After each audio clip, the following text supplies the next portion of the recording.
I read while we were while we were having lunch. Well, I haven't had my lunch yet. It was too early to have my lunch at 10 o'clock. But while they broke for lunch, I read that they've actually replaced that flaw on Charles Leclerc's car. And I wasn't under the impression that he was only meant to do the morning session, so that he's back in the car now, I think. They've replaced the flaw, and that flaw will go back to, the garage to be looked at. But we've got 2 races back-to-back now at the start of the season, Bahrain, Saudi Arabia. They might not have that many spare flaws. So that could, it could be a problem for them at the start of the season. God forbid either one of them have like an accident in Bahrain or Jeddah. So little things to think about there. Again, through no fault of their own, though. Hamilton is back in the car this afternoon because he was meant to be in all day. He's not in the car at the minute. That is a different man in the car.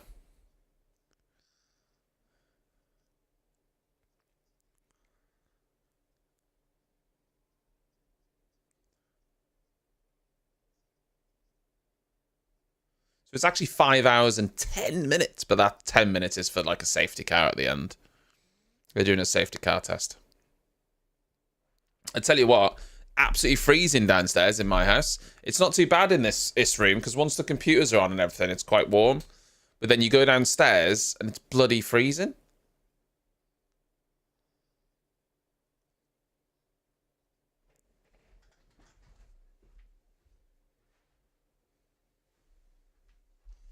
Close my door, keep the heat in. See, it could be a bad thing when it's really warm. It can be a bad thing because this room gets so warm with all the lights and stuff.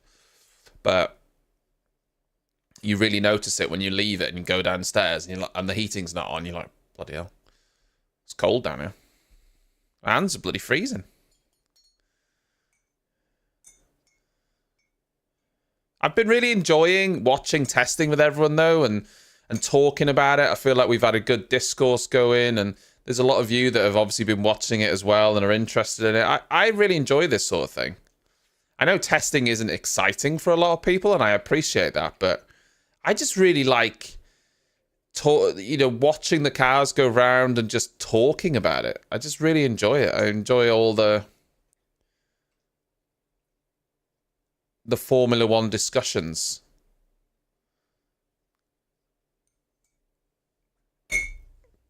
So I've been enjoying live streaming the testing this year.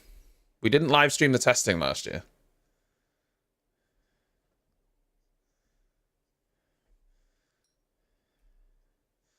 So they are planning to swap the car over from Charles to Sainz. They obviously, originally the plan was to do it over the lunch hour. But that's not happening now because obviously of the break. But they wanted to give Charles his hour. And because of that, it'll be interesting to see how long it'll take them to swap over the seat and the pedals and everything to Carlos Sainz's spec. Might have to do some setup changes as well.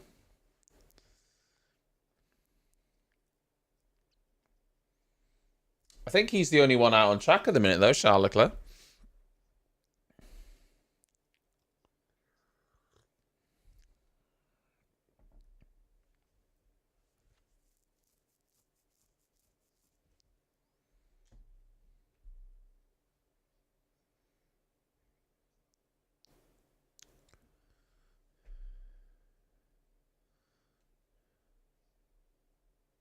God, look at his hair. Look at Bottas's hair.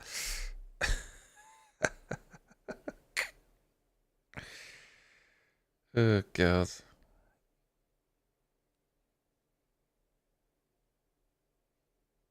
Well, yeah, I mean, look. It's just... I always look forward to testing season. I don't really know why it is. It's definitely better than work, but... It depends what you do for work, though.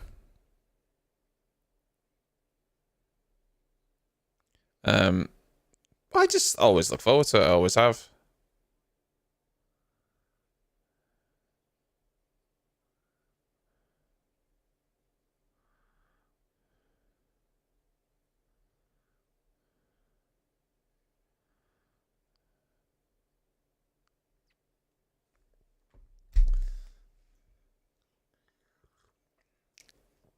I think this year could potentially be interesting. We obviously want to see what's going to happen with the competitive order.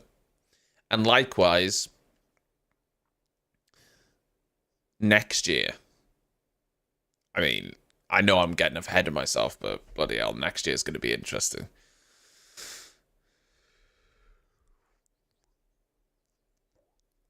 Let's get through this year first.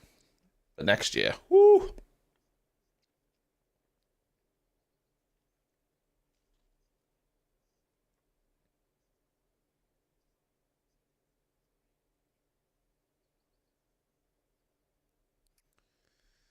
Yeah. Listen, I'm biased, Liam, so I do agree that I am better than work. I agree with that. But like I say, I'm biased. So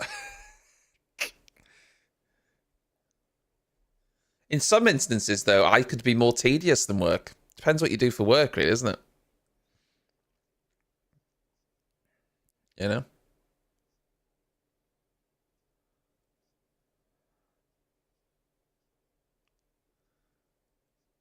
If you're a movie star and probably listening to me drone on, probably not better than work, is it?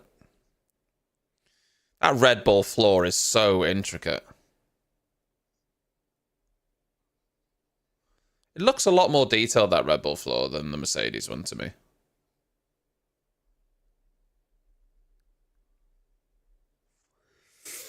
I need someone with a bit more technical knowledge, but I haven't seen any big glaring upgrades on any of the teams over the course of the first day and a half. I'm sure they have been testing plenty of different components. I just don't have enough of an eagle eye to spot them.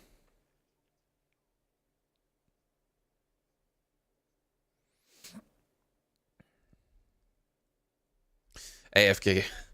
Cybersecurity sounds pretty interesting, though. You know, multitasking as well, though. You know, listening while working. It's just like listening to a podcast or something, really. It's just like listening to a podcast. That's how I like to see it. Because mainly it's listening, because all we've got on the screen are the timings. So mainly it's just listening, isn't it? Listening to me chat nonsense. So Perez is on his outlap, right ahead of Charles Leclerc, who we're on board with, taking a lot of curb into turn 9.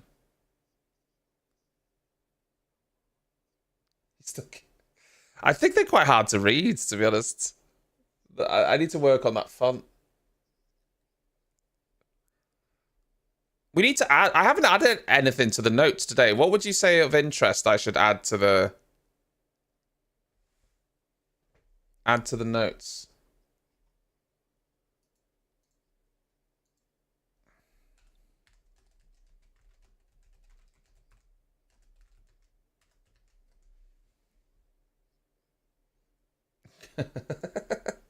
Everyone's so negative after one day of testing.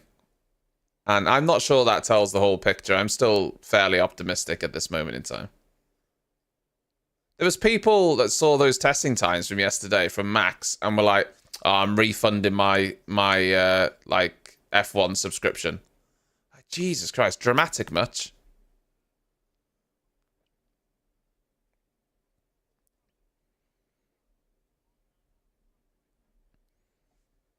Like, Charles Leclerc matched that time pretty much within a few tenths, within his first few runs today.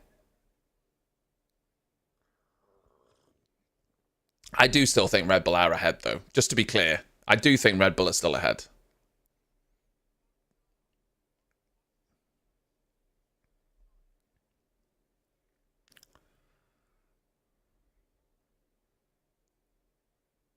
No, I mean like changes between, Liam, not changes from last year. I mean teams changing parts mid-session, like trialing during the session, changing various parts. I don't mean like last year. I know all the main changes teams have made from last year, upgrades and such. But often what happens during the test is that teams try out new floors and what have you and see what works. I need someone with a little bit more technical expertise to walk me through that. Hi, Bosch. Be sure to like the YouTube video, folks. It does help me out. Be sure to give it a lovely, lovely like. Give it a lovely like.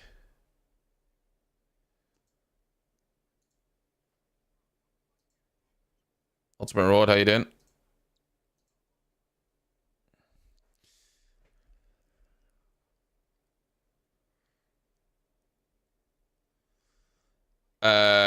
If there was no financial cap, Mercedes or Ferrari? Probably Mercedes. If there's no financial cap, which team would do the best? Mercedes. Mercedes and Ferrari, I think.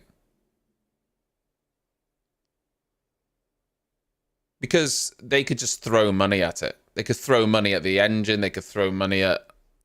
Well, if we've still got engine being regulated, but they could throw money at gearbox sizing, throw money at engine packaging, cooling, do, you know, engine.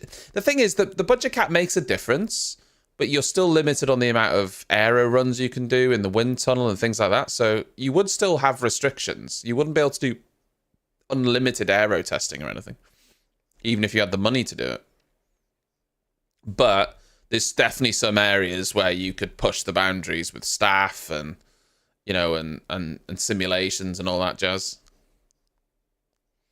Yeah, I mean, so we were talking. So one of the commentators were talking about this, and we mentioned it yesterday. When was the last time Adrian Newey made a mistake? And supposedly it was like 22 years ago with the McLaren. Was it the MP14? And apparently it wasn't even a mistake. It was the MP14, MP like 414. And he was just ahead of his time. He had some really good concepts that they couldn't, you know, necessarily get on top of, but it wasn't a mistake as such. And back then they don't have the data and the simulations that we do now. Adrian Newey is, well, he's just incredible at what he does, isn't he? We all know and respect Adrian Newey and how good he's been for the sport of Formula One. Just incredible. Hello, Cargo. Oh, Lewis was almost round then.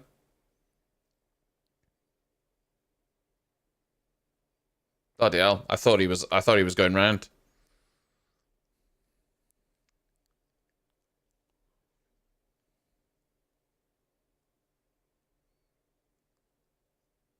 Caught the slide on the exit of turn 10.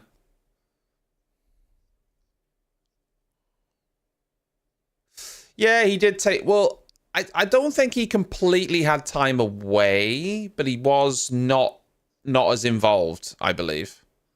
He did, yeah. He wasn't really like running the design program. He did go and design some boats. Before Formula One, he worked in IndyCar.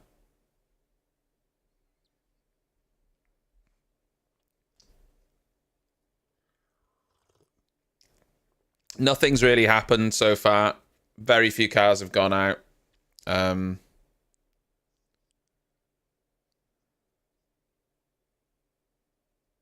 Yeah, Lewis is in Lewis's hands. This Mercedes is not looking as good as it did yesterday.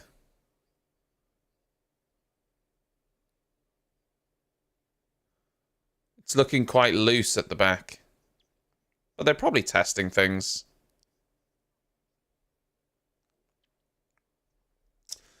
I actually can't remember when Newey stepped away. I can't remember. I think he might have still been involved. He just wasn't overseeing. I honestly don't know without checking. I'd have to check my facts on that. I could be wrong.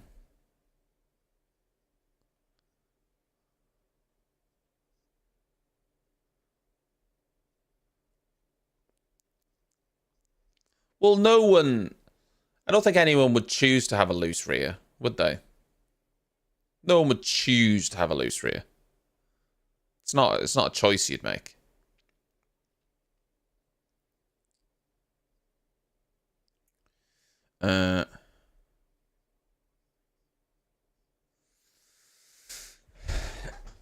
Yeah, sadly, there's no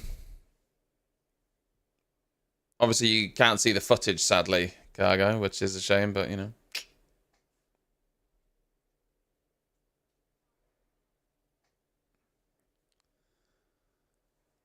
A Channel 4 showing highlights of testing, or they're just not showing it at all. They don't show all the races, though, do they? I'm not sure what their license is. I don't know if their license agreement means they can only show a few. I don't know.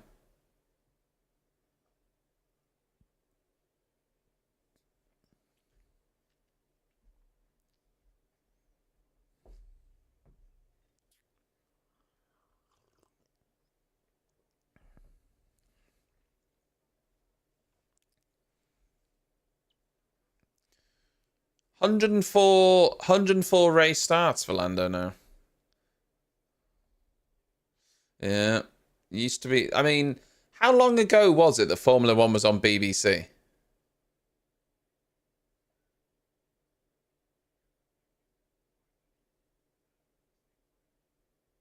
What's the FA Cup? Is the FA Cup going to Sky, Wilco? Where's the FA Cup going?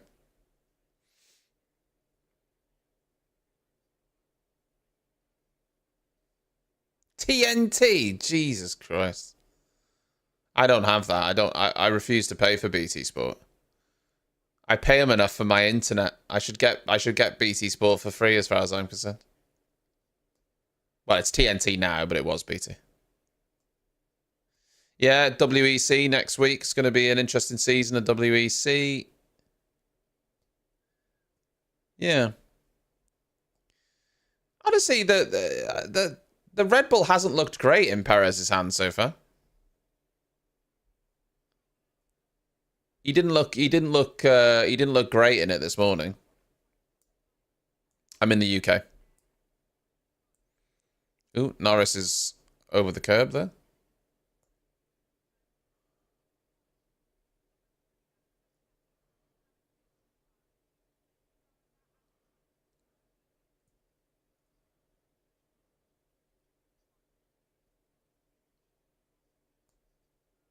Hmm. Well, no, it depends. What country are you in, dude? First of all, so you're in Australia now. I don't know what the situation is in Australia with where it's broadcast. I know in the UK, in a lot of countries, you can watch it on F1 TV. You can't watch it on F1 TV in the UK because Sky have the broadcasting rights.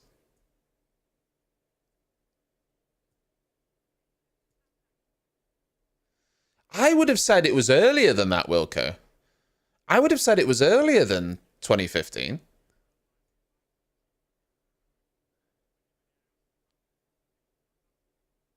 You get everything for free, Afi. 2015? No, that can't be right, can it? It must have been before that.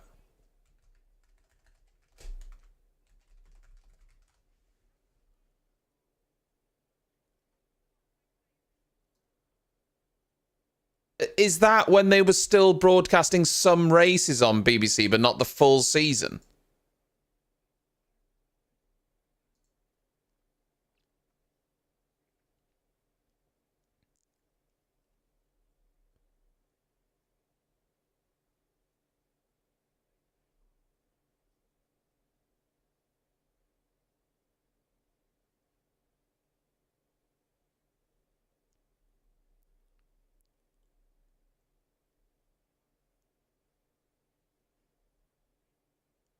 Well, Sky have been broadcasting since 20. Sky F1's been broadcasting since 2012.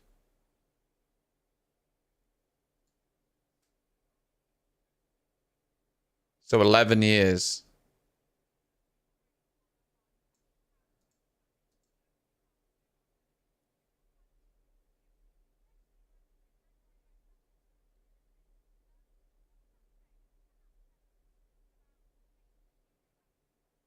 Yeah, but I feel as though Sky started broadcasting Formula One before 2015, but the BBC still had an option to do some races in 2015.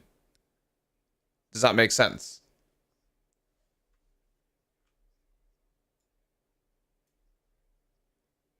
Appreciate this up. Because that can't be right, can it? Can't be. Yeah, I don't know. BBC, because I remember what Channel 4 were doing. Sky took over, didn't they? And they had most of the races, but Channel 4 just had a few races. But before that, Channel 4 were also doing coverage. And I wonder if that was the same. Whether Sky started broadcasting it, but the BBC were also broadcasting it as well for a while. And then Sky eventually went to like the main sole one in 2015. But yeah, apparently Sky F1 channel started in 2012.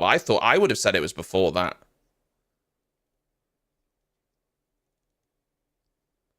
No, Sky Channel 4 weren't the boys before Sky.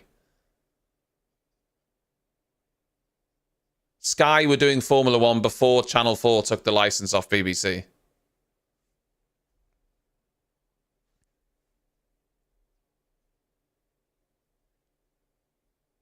Yeah, 2011 was the last season covered exclusively by the BBC. So 2012 was when Sky started taking over.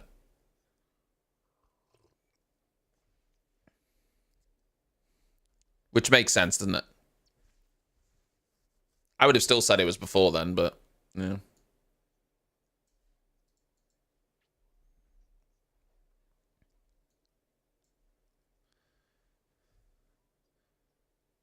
And then Channel 4 took over from BBC, and then yada yada yada.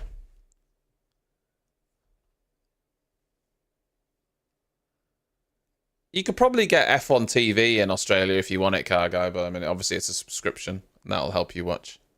Lando's looking pretty scruffy out there as well, a bit like Lewis. I don't know if it's the wind or what have you, but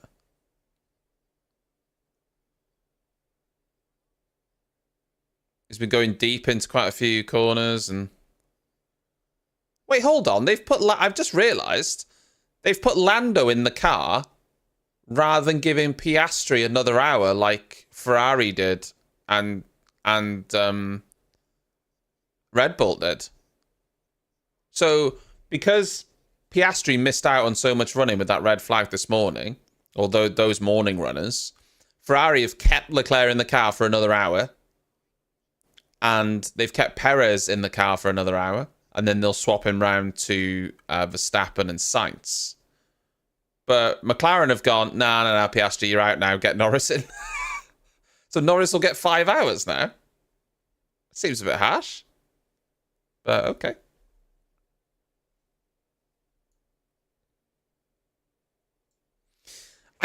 They haven't really said what they did to the curb. The session's just restarted, so I don't know what they've done to fix that curb. But yeah, we've carried on. Hulkenberg is also... Yeah, Magnussen's in for Hulkenberg, yeah. Is Ricciardo in for Tsunoda? Yeah, Ricciardo's in for Tsunoda as well. Quite a few guys did decide to swap their drivers over despite the running this morning.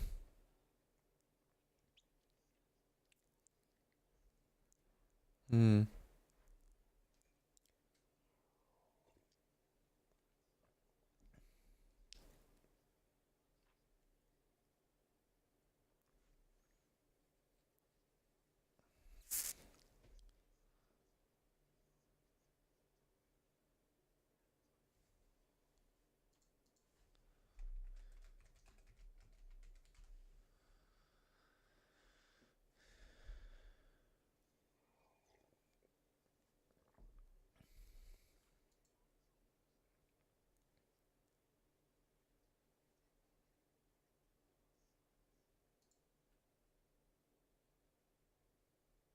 Hmm.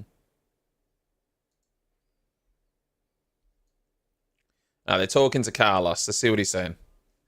Gonna hear what he's saying for a sec.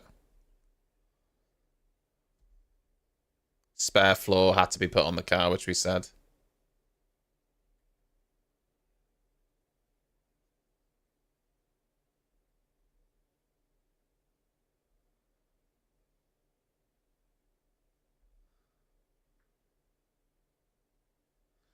Oh my God. Carlos Sainz said he was standing trackside by the drain cover, looking at it. Oh my God. He was looking at the drain cover, he said. And he was hoping and praying someone put a yellow flag, and then his teammate came past and ran over it. And so they've had to change the floor on the Ferrari. This, like, the FIA and Formula One have to start giving some money back to Ferrari. Unbelievable.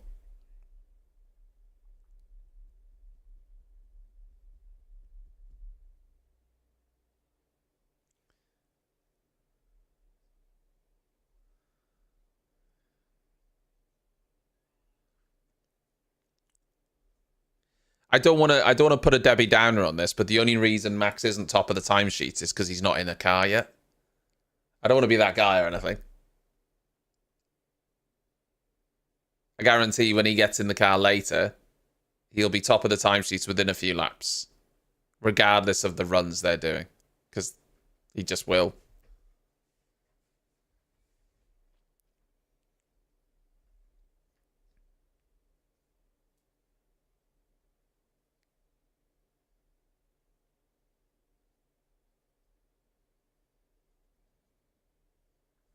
Well,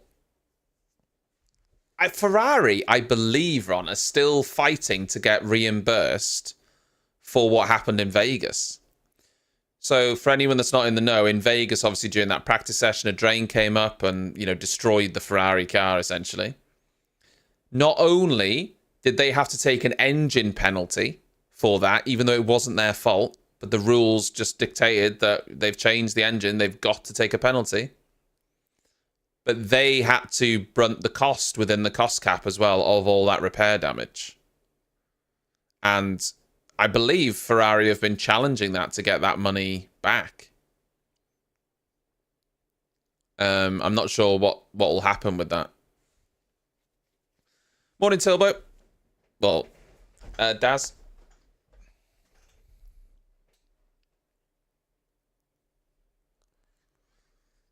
I think everyone should be a Max fan. Like, you know, I would rather see the British guys winning. You know? And not just because Max has been winning a lot. I'd just rather see the British guys winning. That's just the reality of where I'm at the minute. But you've got to appreciate Max. Though. He's good, isn't he? It's the Max era of Formula One, and I'm here for it. Yeah, they should get the money back. It wasn't their fault that they've got... You know, he didn't crash the car.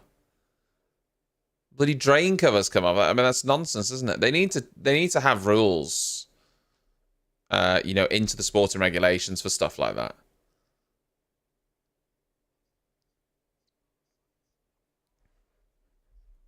There's an interesting change this year as well.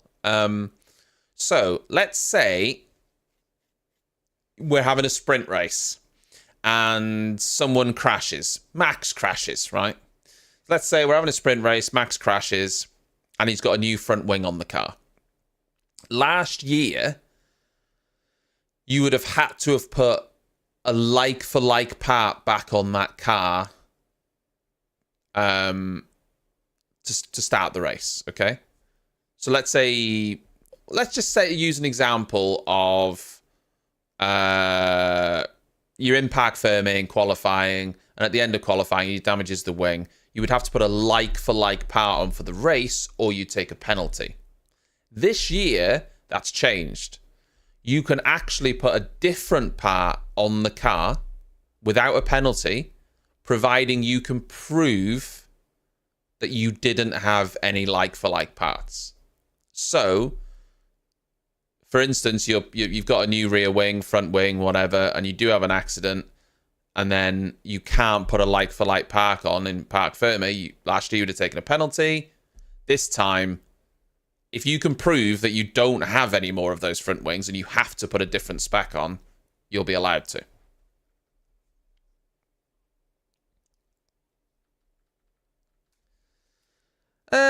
I don't know if is. Well, let me ask this question. Dave on YouTube said that it doesn't help that Max is unlikable. What do you think? Do you think Max is unlikable? I'm not saying he isn't or he is. Do you think he's an unlikable driver and that's why some people don't? I think a lot of people would say the same for a few other drivers. I think a lot of people would say the same about Lewis, about, you know, some others. I think there's a lot of very likable. I think Charles Leclerc is like a really likable driver. Carlos Sainz is really likable. I think arguably some of the best drivers in the sport are the ones that you'd maybe say are unlikable or come across as unlikable. Alonso, Hamilton, Verstappen. Maybe that's just the way they are. But, yeah. Ocon, I'll be honest. We've spoken about this a little bit over the years. I don't like Ocon. He comes across... I just don't like I don't like him. This is what he does. Oh, you nearly ran your teammate off the track there, Ocon, again. Just, yeah. I don't like Ocon.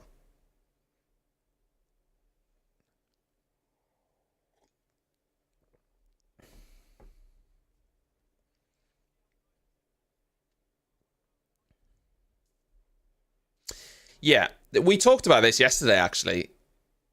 I would argue this is where Hamilton... Okay, I'll say something. You tell me whether I'm on or not. Verstappen, very much like Schumacher, win at all costs. We saw this in 2021. He literally would brake so late into the corner, Verstappen, that he was never going to make it to stop Hamilton getting past. It was a win at all costs. And honestly, the racing was a bit farcical at points. And he was literally just blocking the track so Lewis couldn't get past. He was a win at all costs guy, okay? And that's a good thing, that's a bad thing, okay? Schumacher, we know, bloody smashed into people. I don't think Hamilton has ever got to that point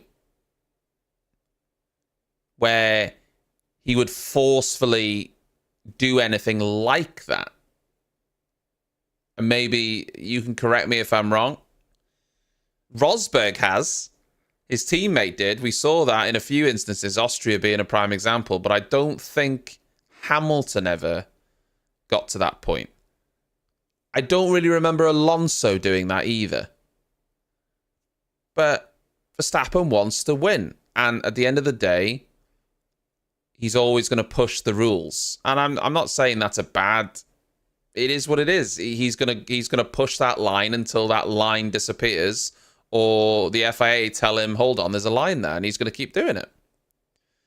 But that isn't great, is it? But I don't blame him for that. I don't actually blame him. He's just pushing the limits. I blame the sport and the rules for allowing him to get away with it. And, you know, it's the same with Schumacher. But yeah, I think over the years, he's gone too far. He doesn't have to go too far at the minute because he's winning comfortably. He doesn't have to be throwing...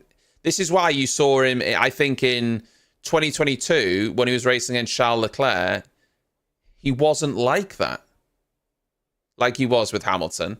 I think it was that pressure of getting that championship, and he could see it in his sights that made him drive that way. But then in 2022, it was like he was a little bit more reserved.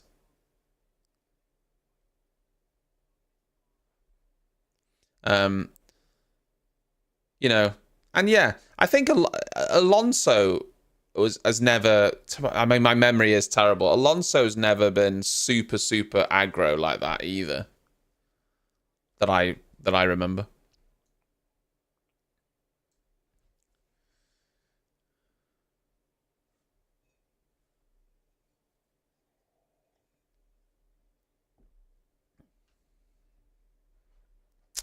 Yeah.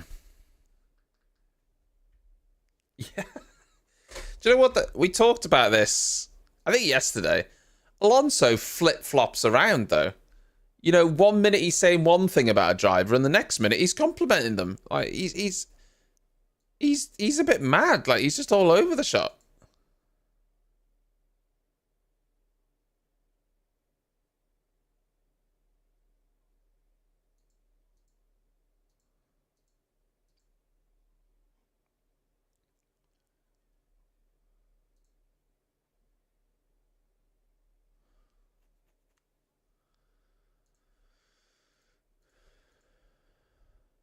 Hmm.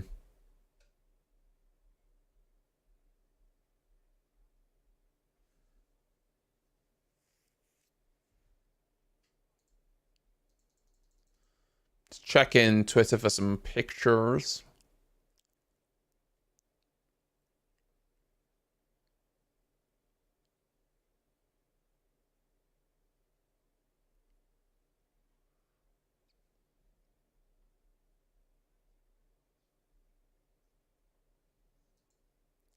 They did run a different rear wing this morning, Mercedes. I'm just looking at pictures of it now.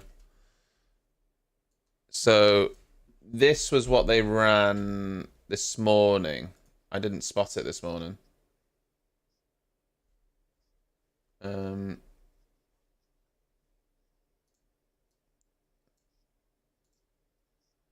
they ran this morning, and then this is the wing they're running now.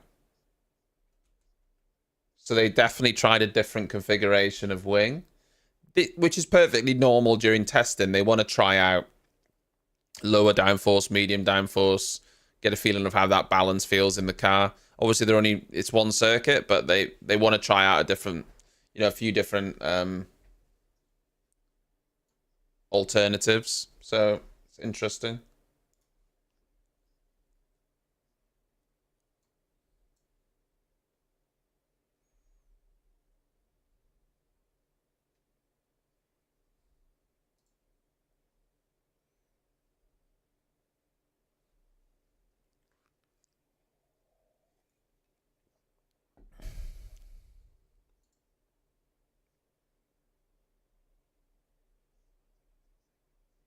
Hmm.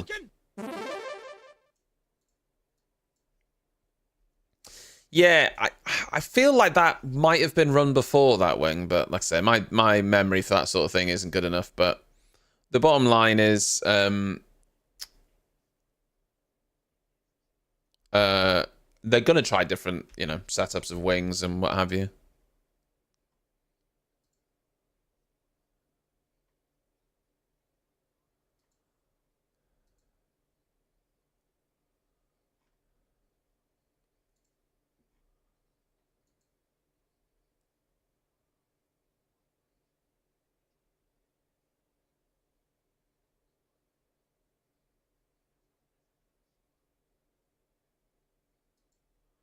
Hmm.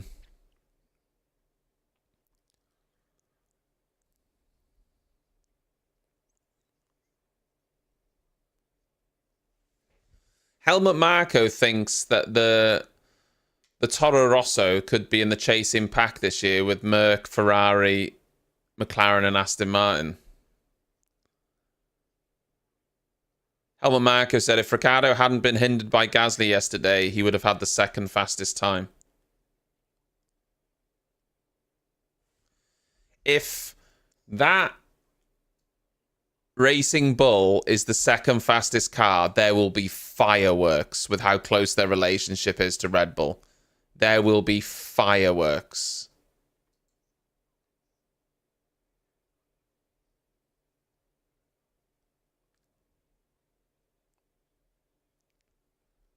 Um,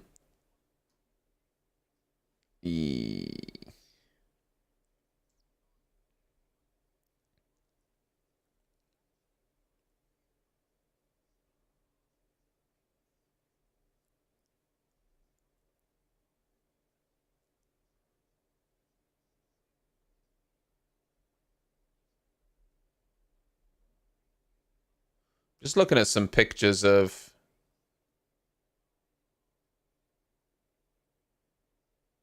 You can actually see here, this is a really good example. Like, look here, right? This is the launch spec. AlphaTauri. Toro Rosso, Visa Cash App. And this is their shakedown version, right? But look at the engine cover here. Like, if you look at the numbers, how much more squinted they are, right? Looks a lot more like what Red Bull are doing. Their whole intake obviously is improved in their shakedown version. But it's a nice looking car. Like, you can see where their carbon fiber line is, the difference in shape of the side pod. And the space here, you could see the difference. But this is looking like a decent car.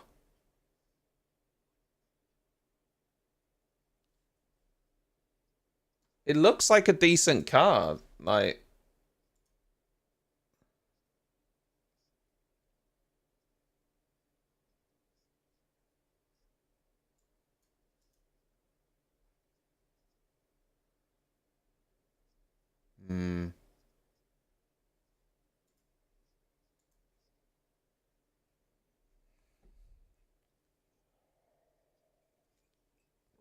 it would be something, wouldn't it?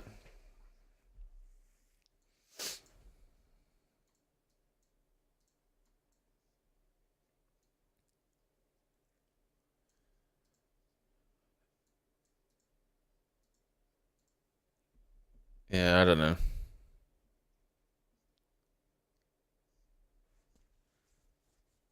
God, I'm just... There will be fireworks if that team is the second fastest. With the close links they have to Red Bull, they're moving next to the Red Bull factory. They're owned by Red Bull. They're using Red Bull suspension. They're using the same Honda engine. Something doesn't quite sit right, does it? You know, I'm not saying anything untoward is going on, but I'm also saying it's just weird, isn't it? It's coming up a lot more now. But realistically, there shouldn't be two teams in Formula One owned by the same company. I mean, there shouldn't be, should there? Partnerships are one thing. Hadz have a partnership with Ferrari, right? That's fine, but they're not owned by them. Although, in the F1 meetings, they do usually vote with Ferrari.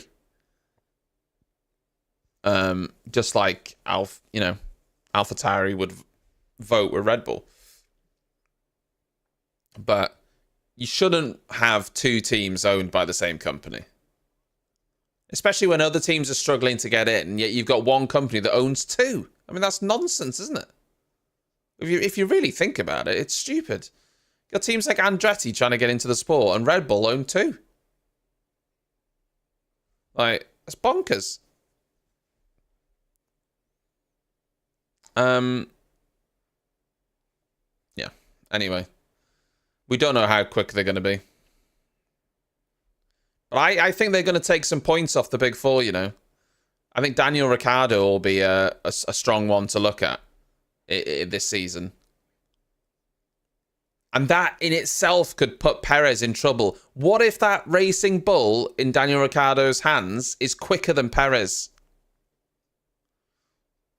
I'm not saying it's going to happen, but I'm just saying, what if it happened? A really good look at the front suspension there of the and steering arm of the Toro Rosso there.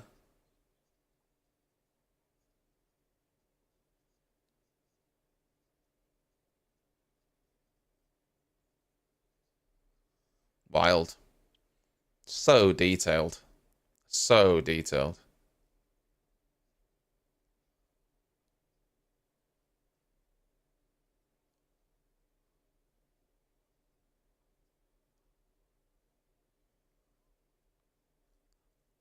It's just, these cars are so detailed that, obviously I'm not a mechanic, but I wouldn't know where to bloody start.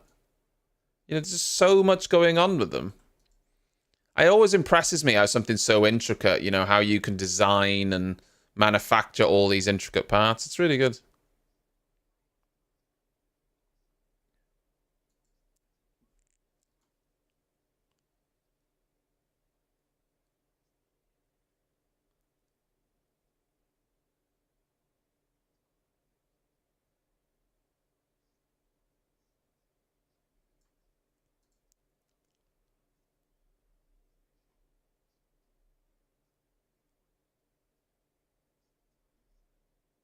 Just checking out some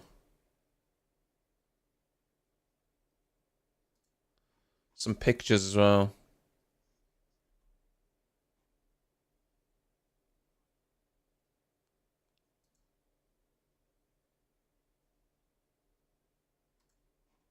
Hmm.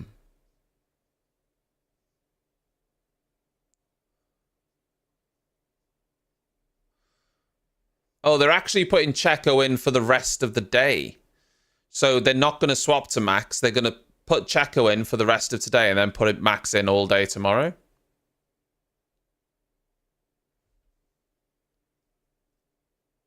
I guess. Or they're going to swap them tomorrow.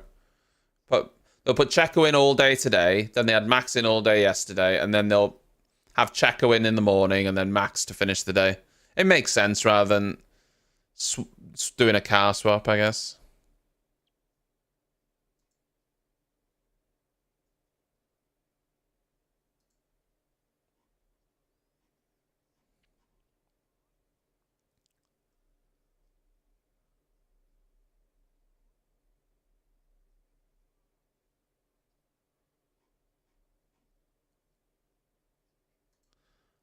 Here's the... Aha! Right, hold on.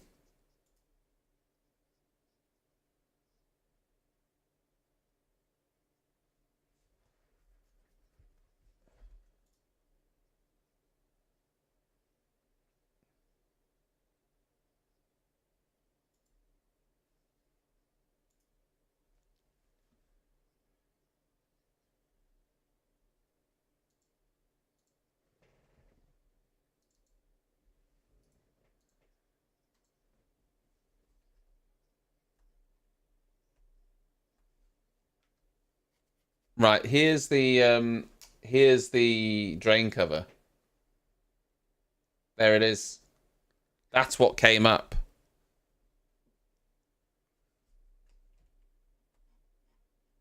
It's a drain cover right on the edge of the curb.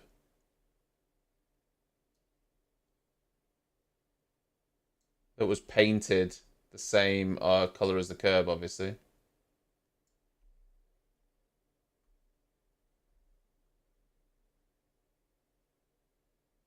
I mean, yeah, they are lucky not to have sliced the tire on it, you're right. But I mean, it wouldn't matter in testing anyway because of the, the tires and all that. They'd get it back, but yeah. Yeah. There you go.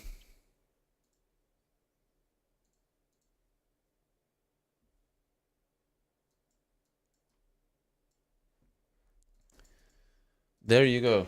Right, what?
Yeah, Red Bull. Strong, isn't it? They're talking about Red Bull now and the correlation that it's got. Yeah, I did see that the Checo was having a conversation with Toto. Sometimes though, they just they speak. And I think Carlos Sainz Sr. knows Helmut Marko though, so I wouldn't really read too much into it. Although people will read into it.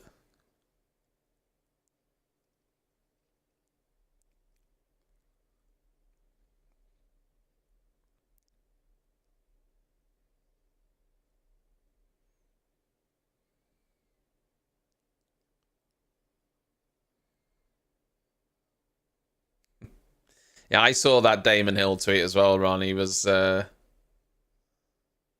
yeah.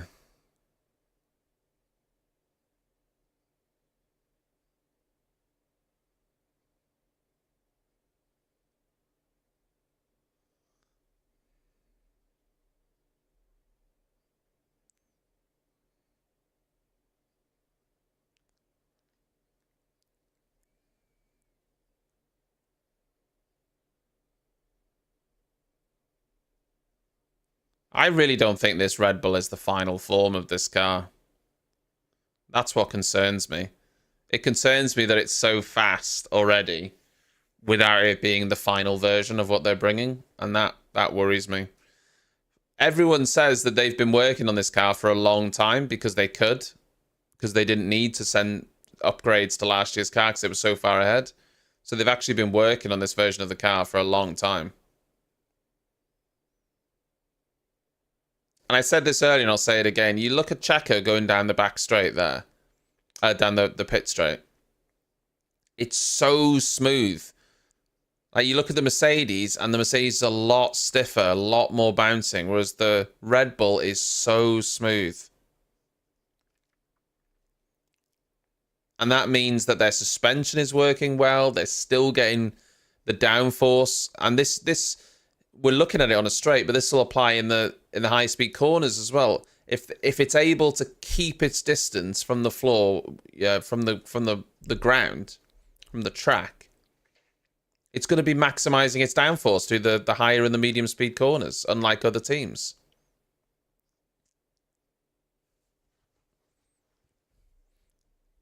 Yeah, I don't really know what's going on with the front wing of the Red Bull. It looks so much more basic compared to last year's car. So I think there's some development to be had there on the front wing. Something that we'll see eventually.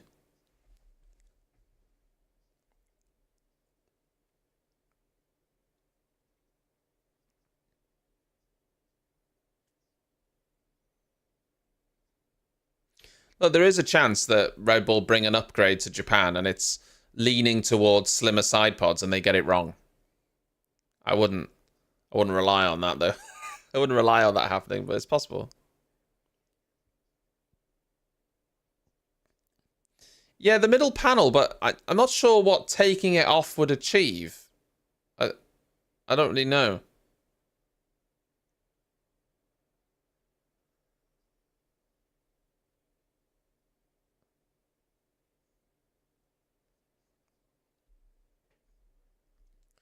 I'm not sure of that panel.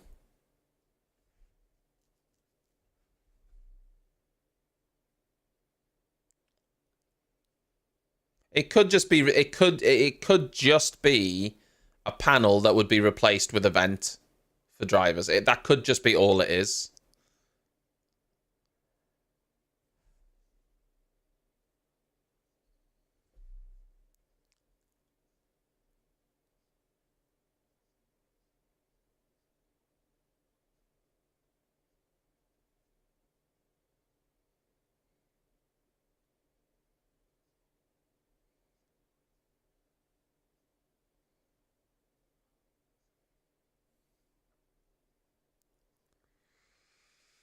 Lando hasn't been in the car for a little while now. He's only done 8 laps.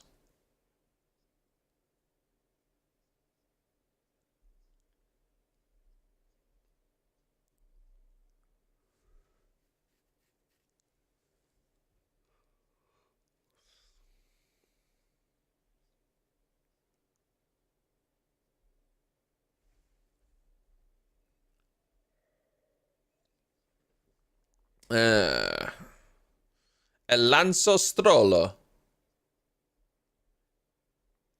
They put Lance Stroll in the car as well now.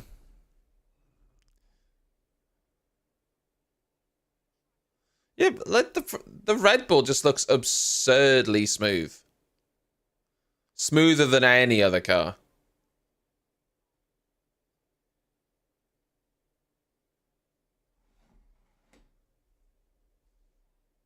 Smoother than any other car.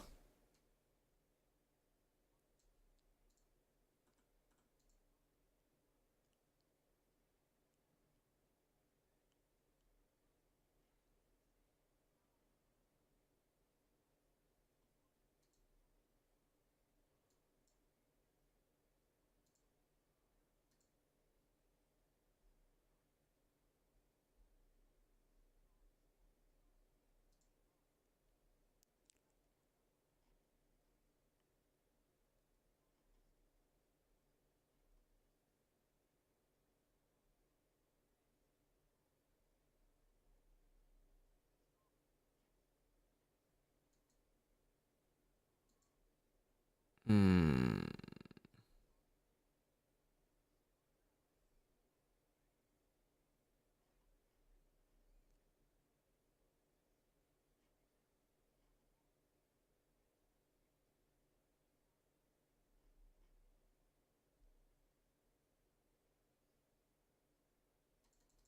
So Sainz is going into the car now, I believe. Just keeping abreast of what's going on. I believe they're swapping over from Leclerc to Sainz. Yeah, Stroll's just, just gone quicker. Maybe we're in the Lance Stroll era of Aston Martin. Imagine if Lance Stroll just starts beating Alonso. I don't see that. I don't see that happening, though, do you? I mean, that would be bonkers. But, as I've been saying for years, I highly rate Lance Stroll. I think he deserves his place in Formula One, and I think he's a tremendously fast driver that deserves a top seat. And given the car, he can win championships. I've said this about Lance Stroll for years. I'm also a pathological liar, so there is that.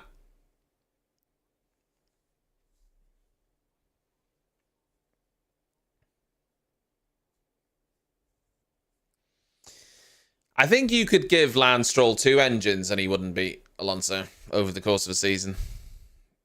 If I'm going to be honest with you.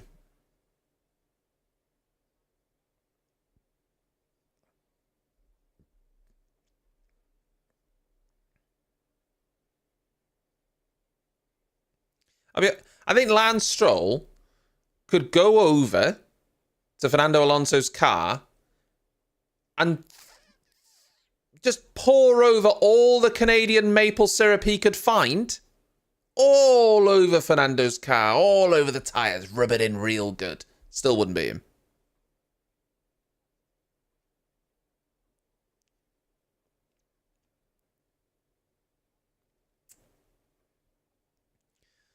Look, Perez holding up a Sauber.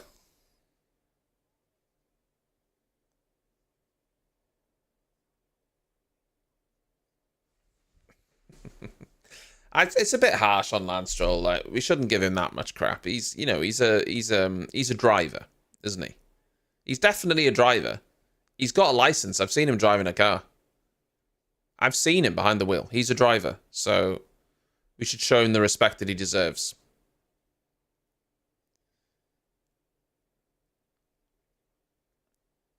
He is driving to survive, yeah.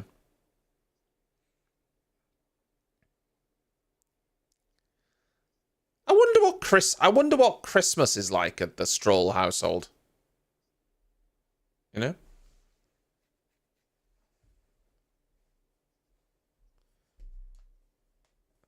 Yeah, Mazepin also has a license. I mean, he's a Mazepin, Jesus Christ. You know my problem with Mazepin? My big problem with Mazepin is just he's not likable, is he? He was just... He's obnoxious. He didn't come across as... He was obnoxious, wasn't he? Amongst all the other things and the terrible driving, he just came across as really obnoxious. Like, just not very likable.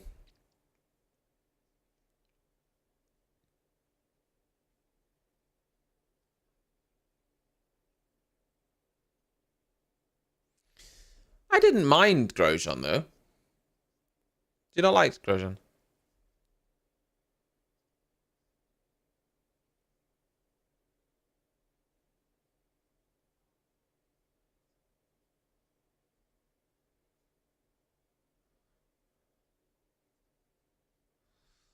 Yeah. Grosjean's been doing all right in IndyCar, but he has been making a fair few mistakes. Because they're all mainly road circuits, and that has cost him a couple of potential wins. So Grosjean has not been doing too badly in IndyCar, but I think he's lost his seat now in one of the better teams, and he's gone into a weaker team now.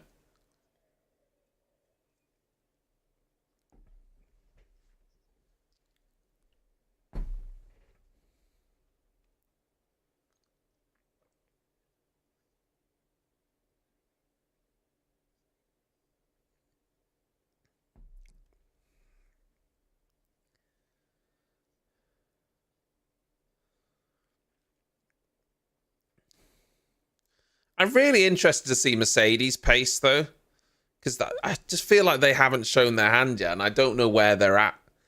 I just don't know where Mercedes are at all. The car looked pretty good yesterday. It looked like a handful for Lewis this morning. But then there's other laps where it's looked okay. And I can't tell what pace it is, how much fuel's in it. I can't tell where they're at the minute.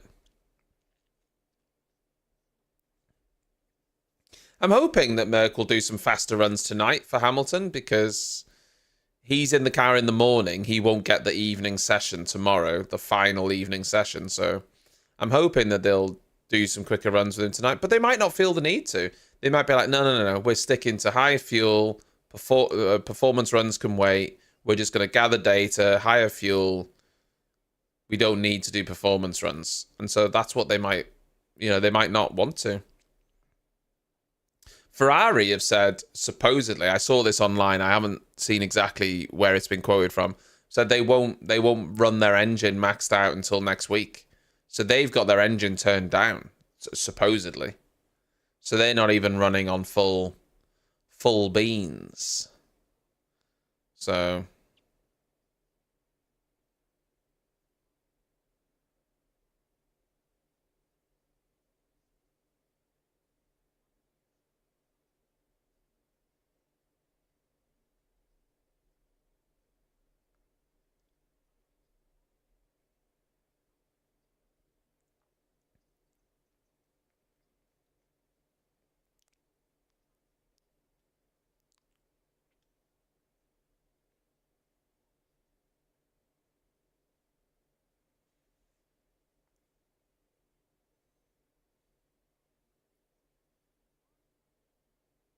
for some reason, I'm just engrossed in watching Carlos Sainz put his helmet on.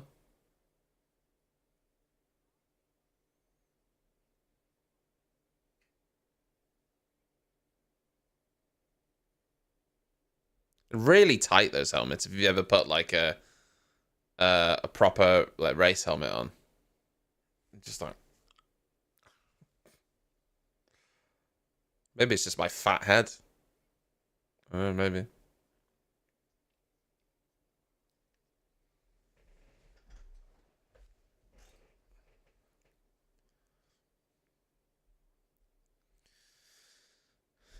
Lance Stroll. Here he is, championship contender, Lance Stroll.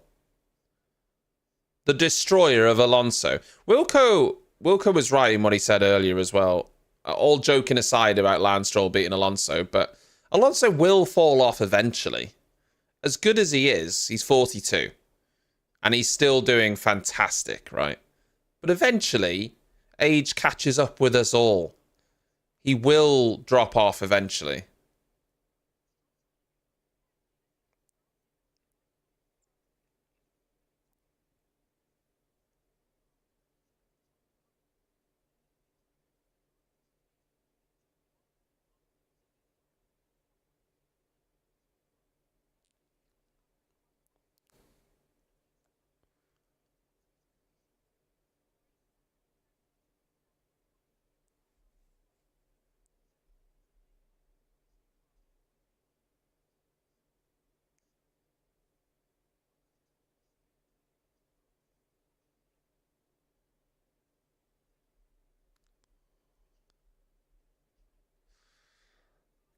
I mean, Sargent, he's only made one mistake, though, hasn't he? He made a mistake over the bump going into turn 9, right? But other drivers did that last year. Like Sainz did it.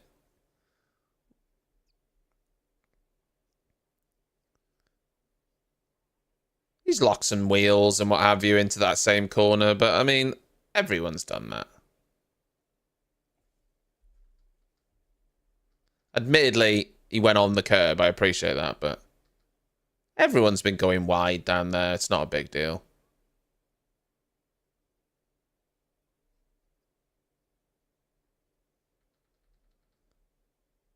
Like, numerous people have been off down there.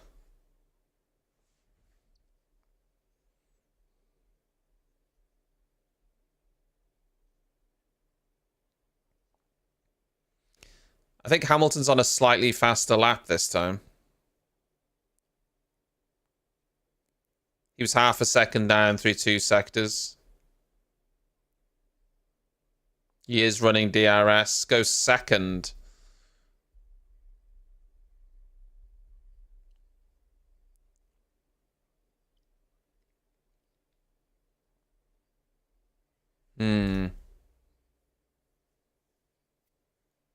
Interesting.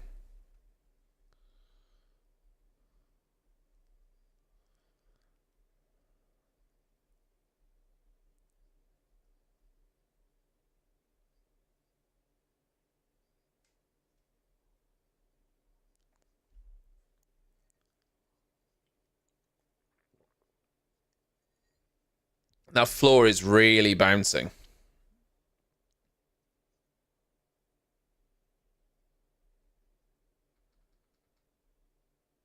Interesting. Yeah, he came out of turn 10. Was it turn 9? I always forget.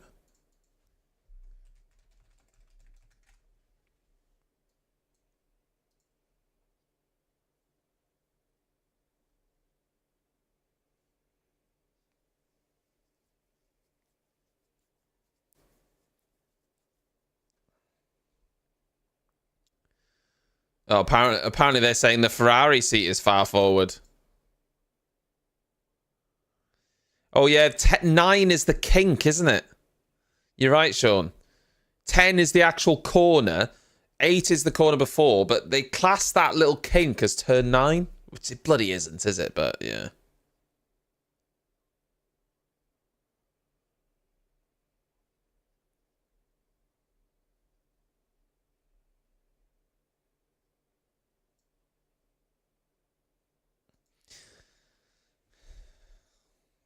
I think that is a Mercedes fastest time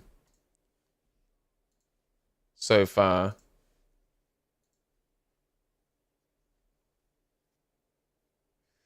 No, what they're saying is they were talking about the seating position. Lewis didn't like how far forward the cockpit was because he couldn't get a feel of the rear axle. And obviously they've moved the cockpit back in the Mercedes this year. But apparently Ferrari's is one of the furthest forward. So, and Lewis is going there next year, so he might not like that. So that's not good news for Lewis if he doesn't like the cockpit to be too far forward.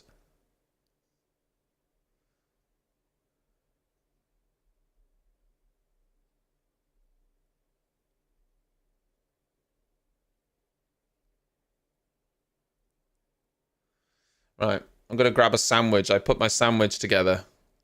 I'm just going to go grab it.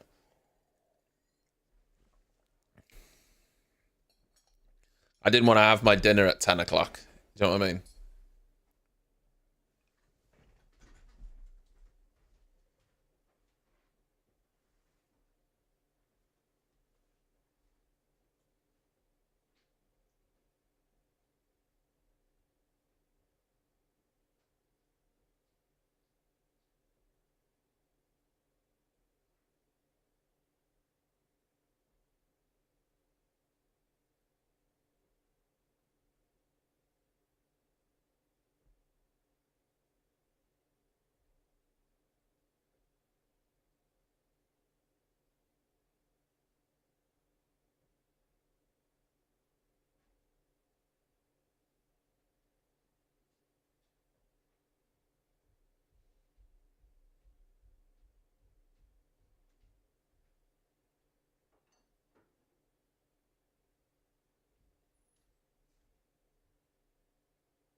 Right.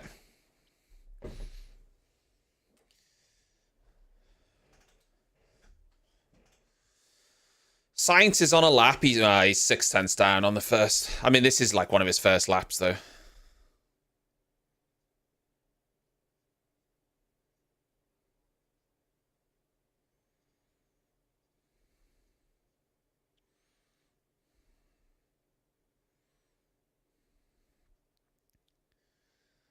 Yeah. Yep.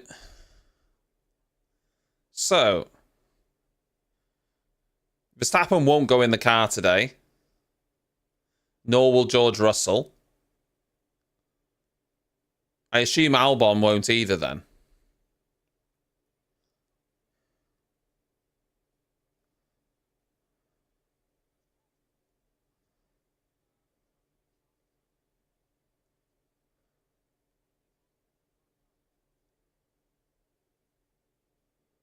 Looks pretty solid, Carlos Sainz's lap, though.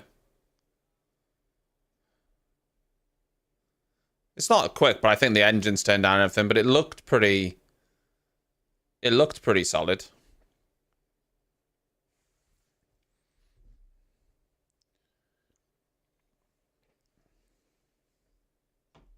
Looked pretty solid. Looked well balanced, I'll say that.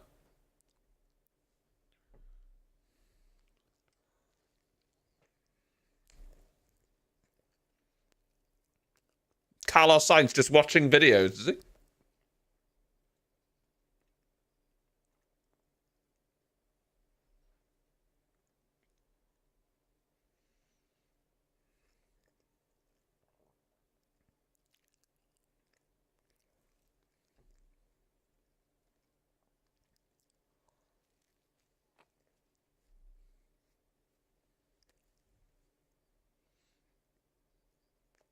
Hmm.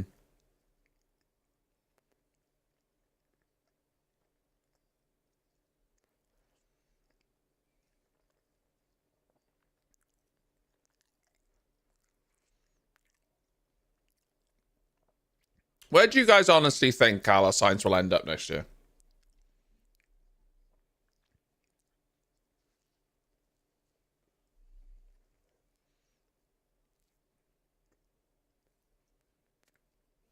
We were actually talking about him going to Red Bull earlier.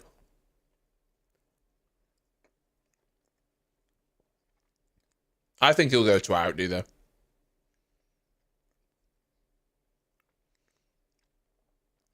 I think he'll end up at Audi.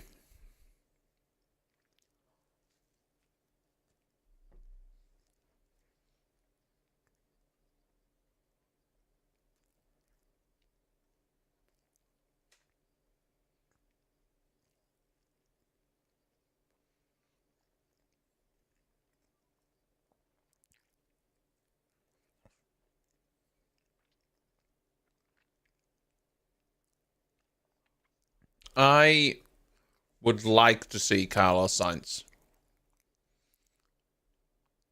I would like to see Carlos Sainz in a Red Bull again. In a Red Bull.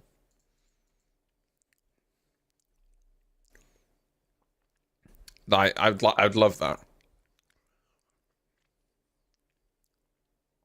I don't think it's likely, though.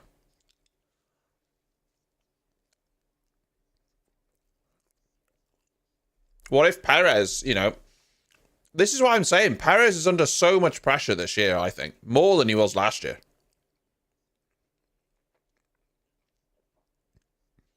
Because there's other drivers now that are going to be available to take that seat away from him.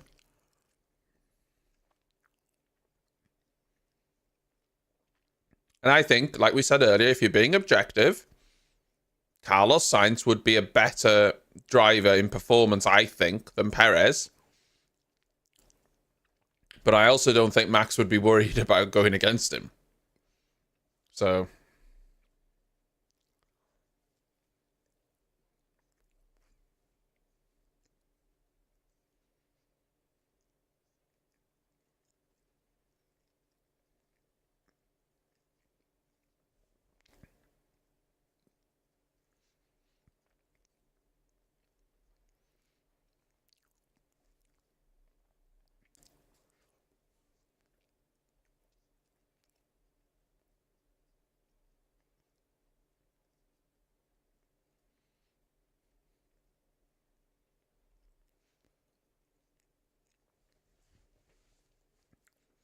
I think Kimi Antonelli will go to Mercedes.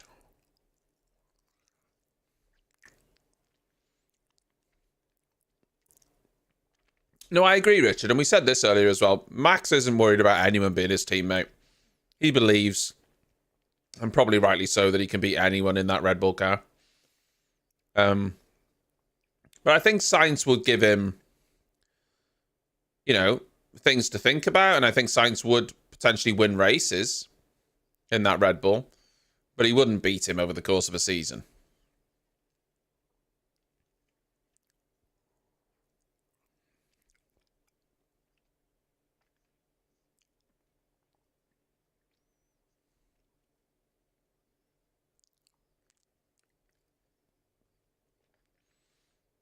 It's just, I'm gonna keep tabs on Kimi Antonelli in Formula 2 this year. I'm gonna really keep tabs on how he's doing, and I'm gonna really pay close attention to it, because if he's doing well, I think he'll get that Mercedes seat.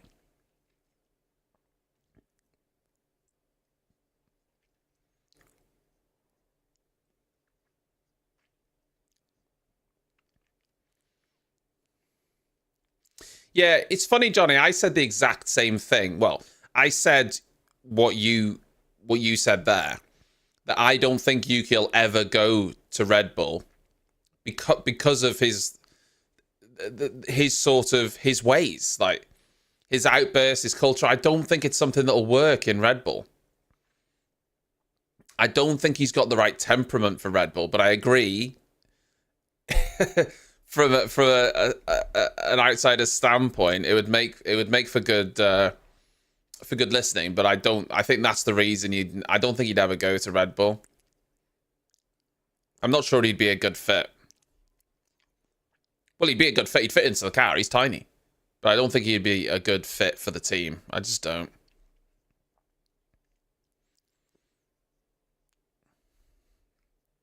But yeah.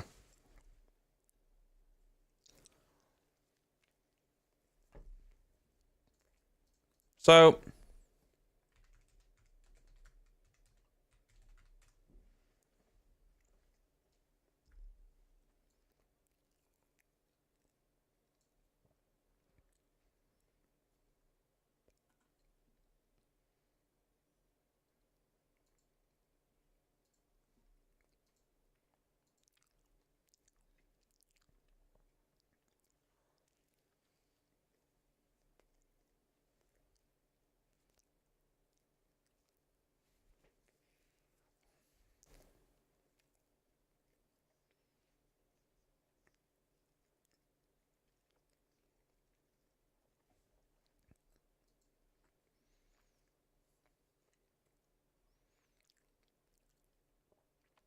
So,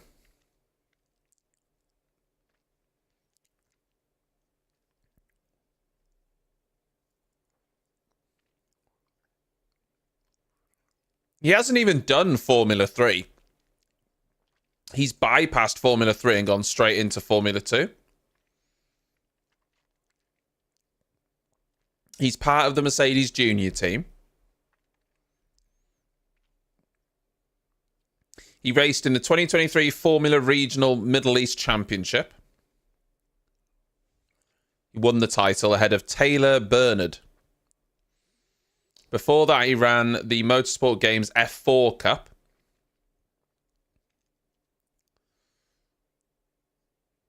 He ended up winning qualifying and the main race, despite racing with a broken wrist.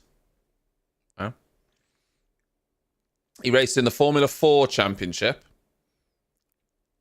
as well as racing in the Italian Formula 4 Championship at the same time. Dominating round 2. Over. He took the Italian Championship with one race to spare.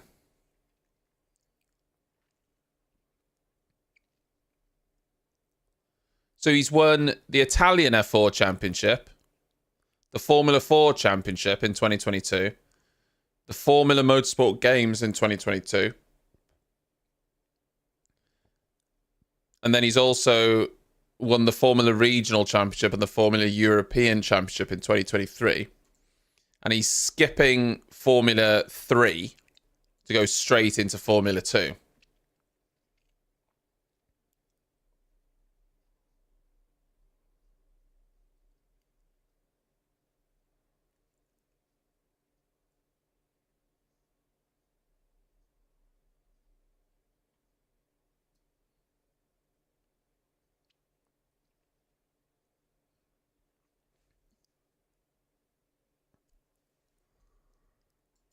He's a very talented driver, Italian lad.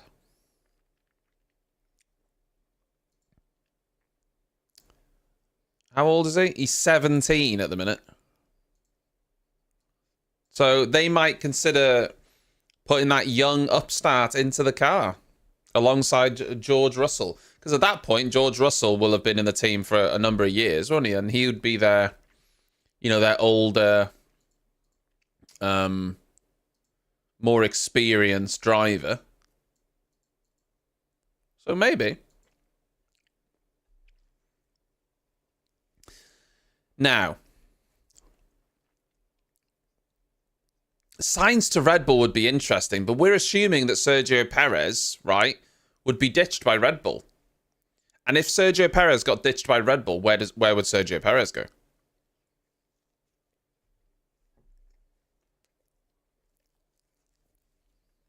That's the question.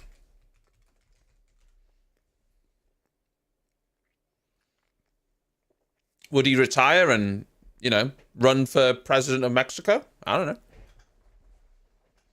Maybe.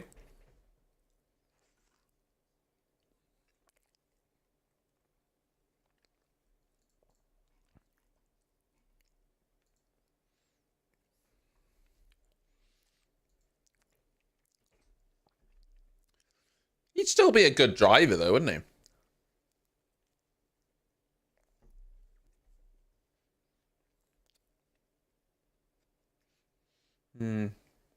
It's true, he was out of a seat.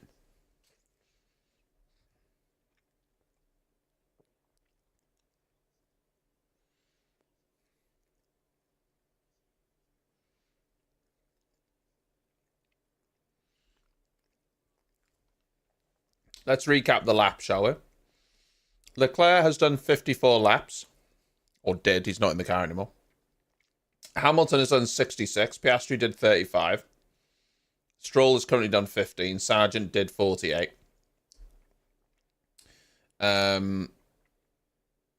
Perez has done 69 laps. Hello. Alonso did 31. Sainz is only up to 6, but he's only just got in the car. Norris has only done 10.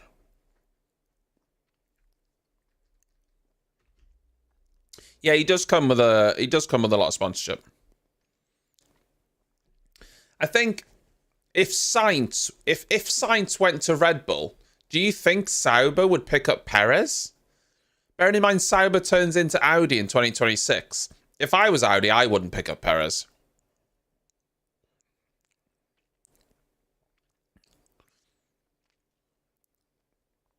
I think Sainz going to Sauber is an interesting one because it's going to turn into Audi in 2026. But how many years before that turns into a successful team? It's a huge risk. A huge risk. It might end up being a midfield car for 4 or 5 years.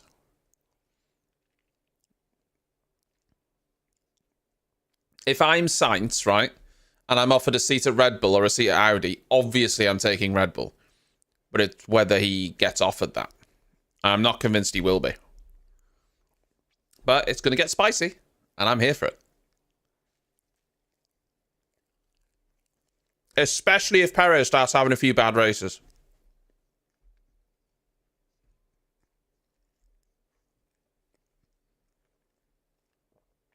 If Perez has a bad start to the season, it's going to be trouble.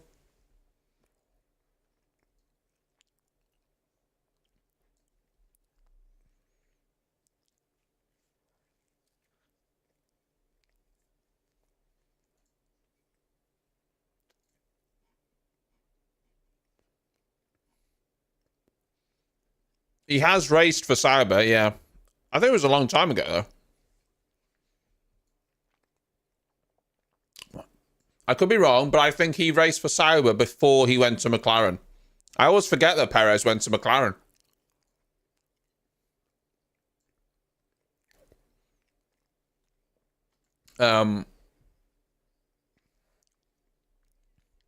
Also, let me have a look. I'm going to have a look at this.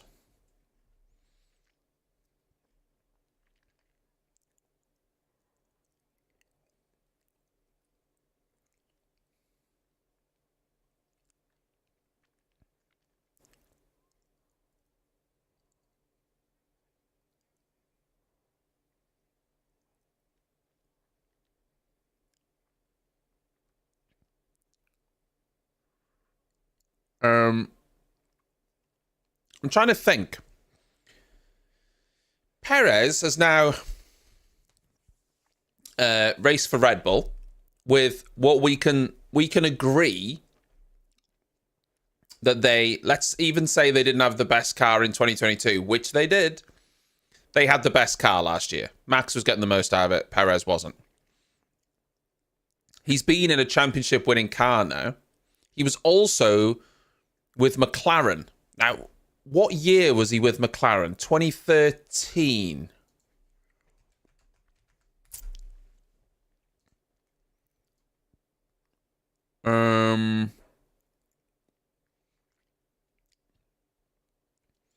That would have been Red Bull era, wouldn't it? Yeah, Lewis Hamilton in the McLaren finished with 189 points. Sergio Perez finished with 49 points. No, that can't be right, can it? No, he would have been with Jenson Button. Was it Jenson Button? That's not right.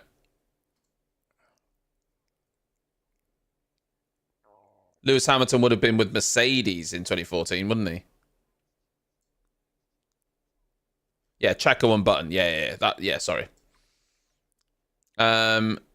Jenson Button got 51 points and Perez got 49. So it's neither here nor there, really.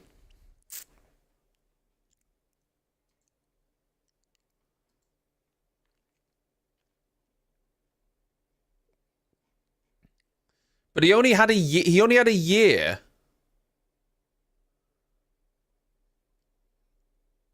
He only had a year at McLaren. He left after only a year. He was replaced by Kevin Magnussen.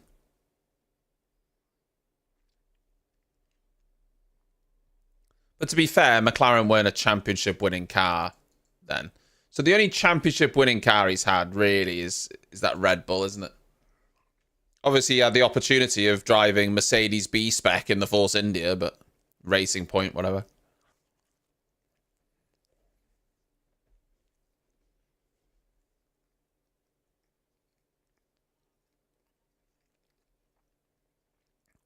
It's true, they were a mess.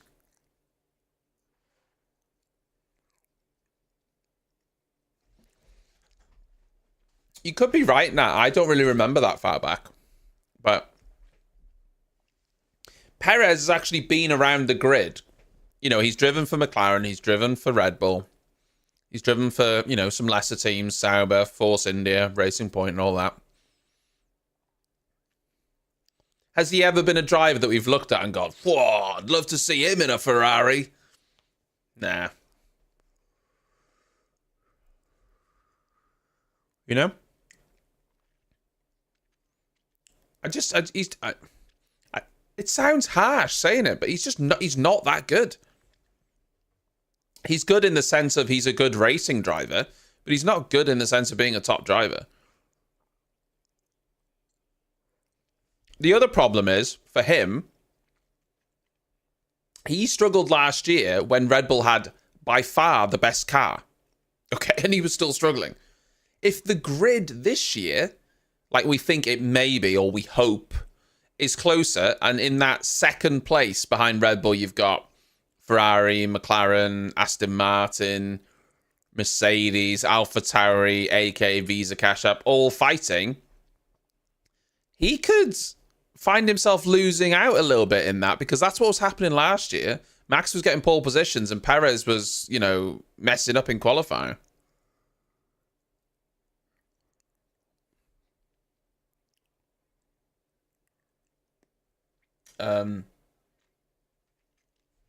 So, yeah, Perez has had a lot of money behind him. Yeah, the fact that he almost didn't get P2 in the championship in that car is quite worrying, isn't it?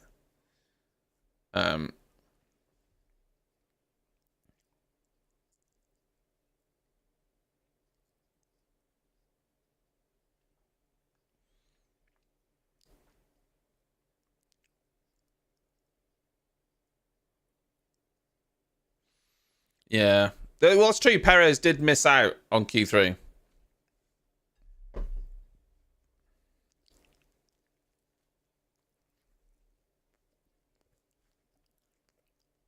This AlphaTauri Visa Cash App Toro Rosso looks really smart. It looks tidy. It looks calm. It's not getting away from Ricciardo. It's not squirming.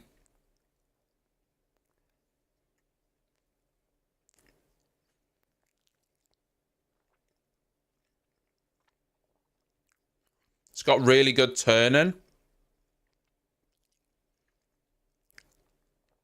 Ricciardo's definitely on a high fuel run right now. You can tell because he's getting out of it at sort of like in turn 12.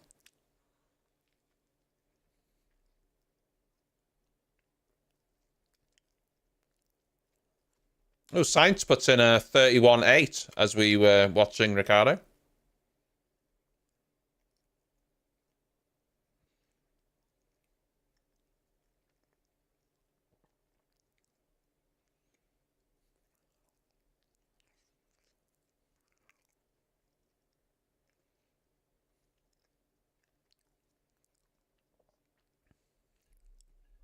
Some good laps there from Daniel.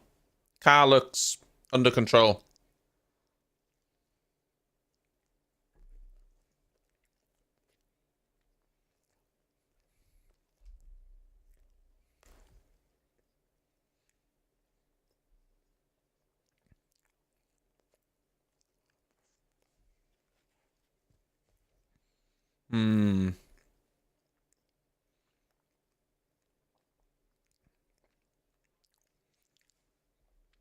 I really like Daniel Ricciardo.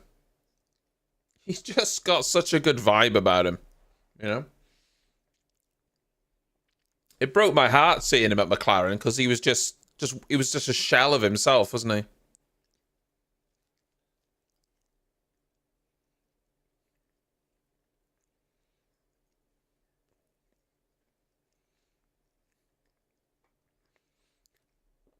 Yeah, he just couldn't get on top of that McLaren. And it's such a shame because we know how talented he is, but there was just something about it that he couldn't adapt to.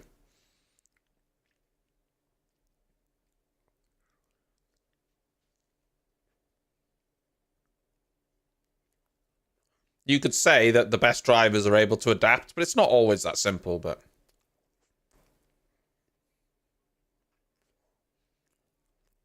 Yeah, he did get a win out of it.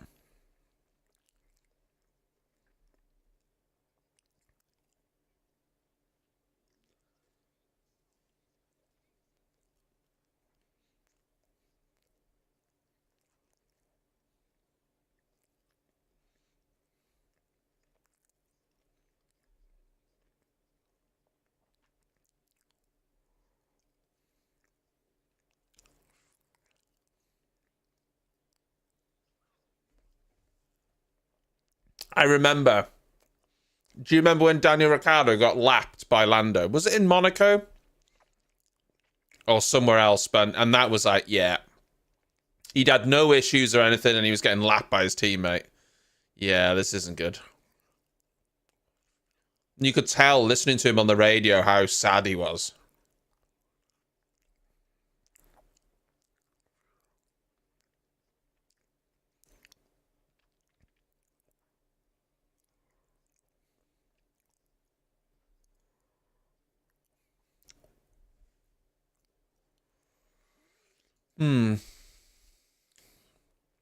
Papaya, good afternoon to you. Good afternoon. Yeah, I'm enjoying testing. It's all right. Oh, it's testing it. 3.5 hours to go.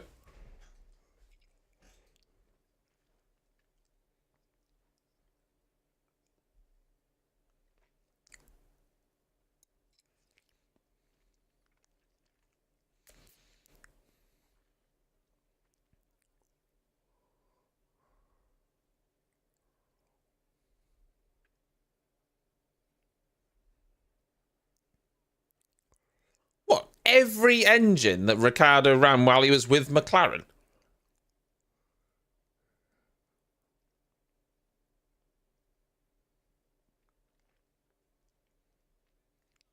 That's mad.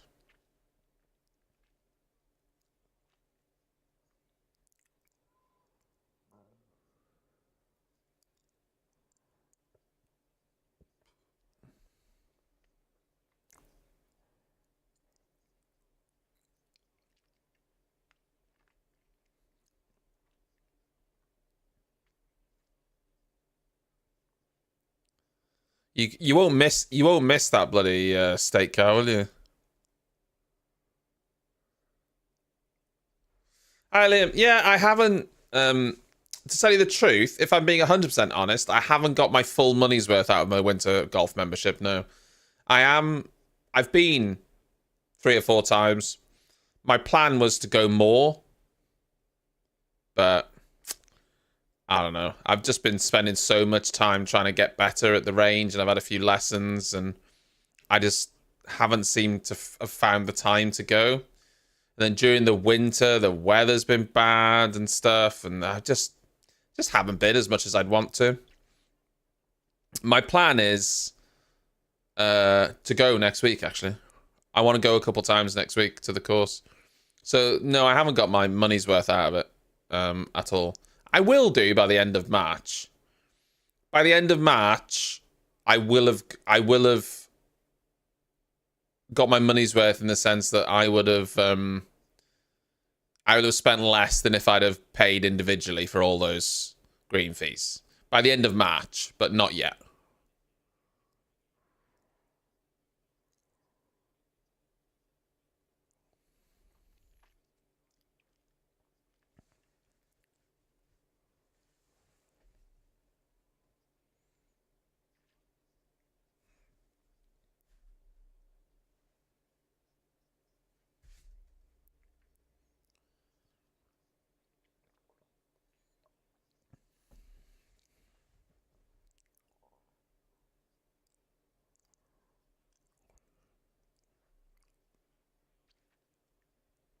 I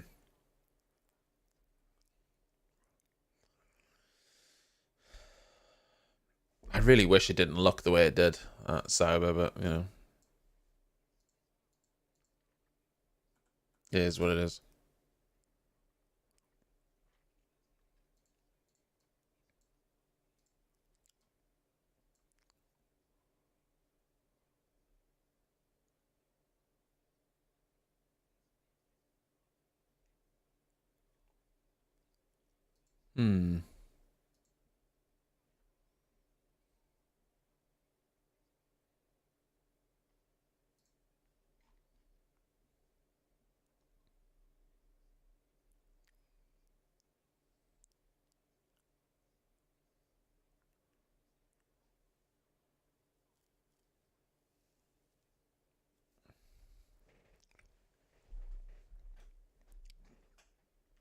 I've seen some news here that I haven't seen anywhere else.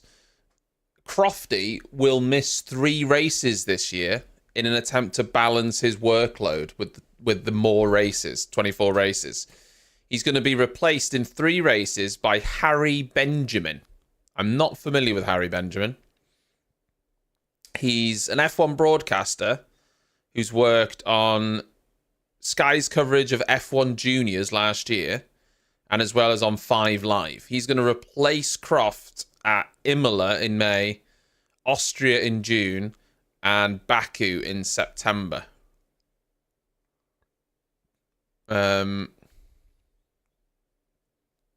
He hasn't missed... Crofty hasn't missed a Formula One race in 16 years. Basically, the calendar's just getting too much for people, you know? He says he's getting older and, you know, he doesn't want to not spend time with his family, and, you know, triple headers all the time is just too much, I guess. And so he's just scaling back some. He said to Sky, listen, well, you know, I just want to scale back a couple of races so that, you know, I'm able to balance that better with my family life. And so, yeah.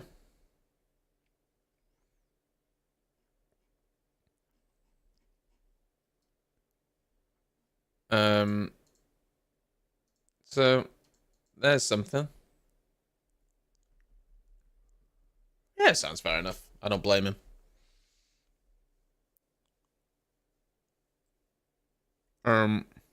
Yeah, Brundle misses a few. Brundle's already been doing this for years. There's certain races Brundle doesn't go to because he does some stuff with his son and stuff. It's something Brundle's been doing for a long time.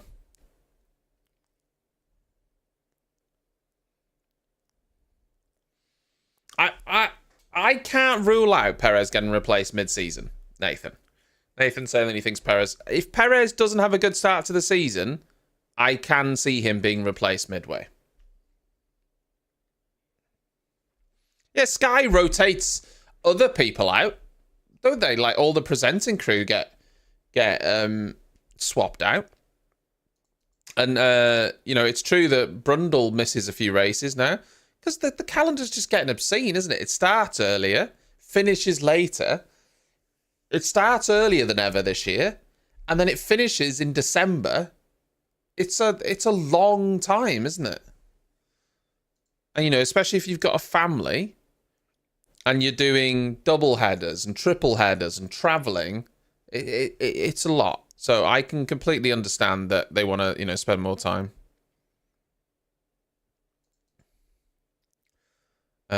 I can relate to that. I can appreciate it.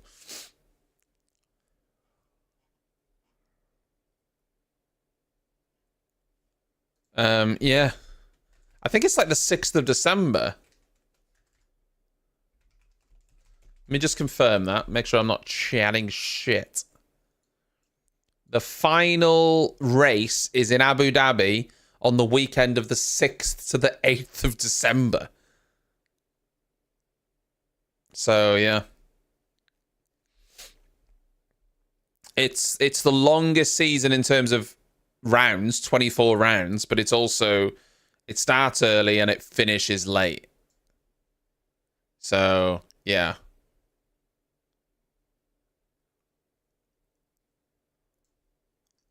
Long old season. Long old season. It is, yeah, it is a crazy season. And yeah, cash is king. Yeah, Jaden, there was a stoppage in the morning session. So for anyone that wasn't here, at the entry to turn 11, the cars were going over the curb. This is on the entry. And Charles Leclerc had gone over it and sort of unsettled something. Then Hamilton's gone over it and something's popped up. It was a drain cover running alongside the curb. It's then gone onto the track. Charles Leclerc's run over it, and it's, you know, broken underneath the car. The session was red flagged with an hour 40 to go, and they didn't restart the session. They tried to fix it, couldn't fix it, and so they ended the session early, but then added an hour onto the evening session. So we started the evening session an hour earlier. Ferrari had to change their floor on Charles Leclerc's car because it was damaged. So yet another drain situation.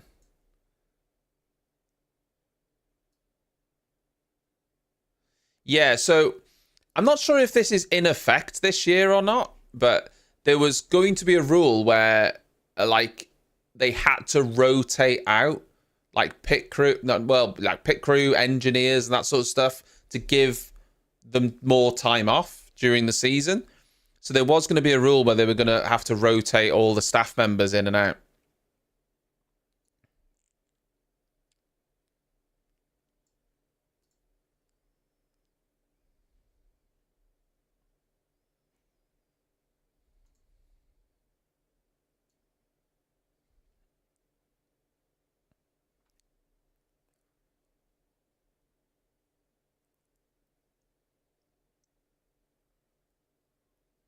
Hmm.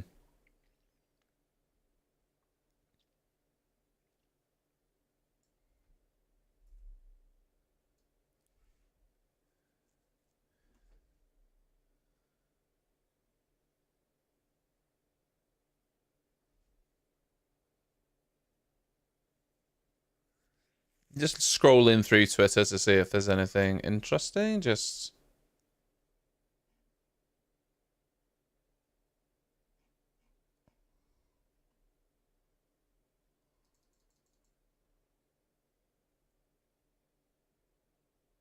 see if anything's going on.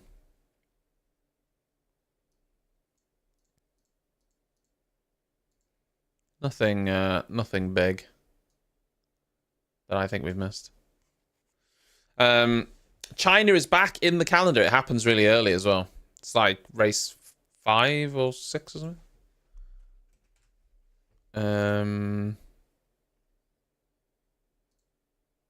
When is it? Race 5, yeah.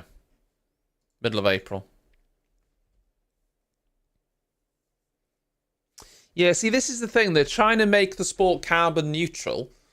And what would help that is having races in a region sort of next to each other. And they've tried to do that somewhat. But we are still going to the Middle East to beginning. And then the Middle East at the end. There's some situations where I mentioned this in a video. We go Bahrain, Saudi Arabia, okay, double header, then to Australia and Japan, then to China, then we go to the States for Miami, and then back to Europe for Italy, Monaco, before then going to Canada, and then coming back to Spain. So we go States, Europe, Canada, Europe.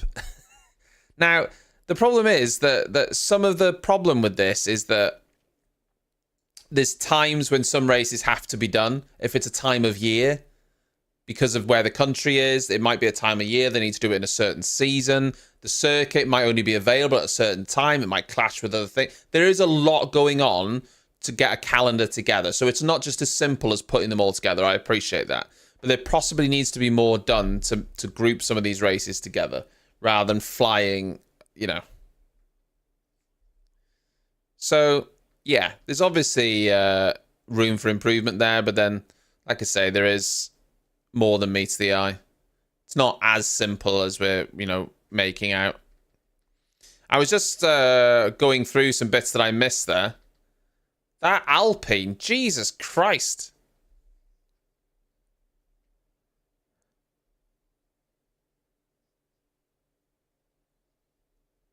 Jesus, that lockup from Ocon. He was going into another bloody country. That car is bouncy. The car looks so stiff as well.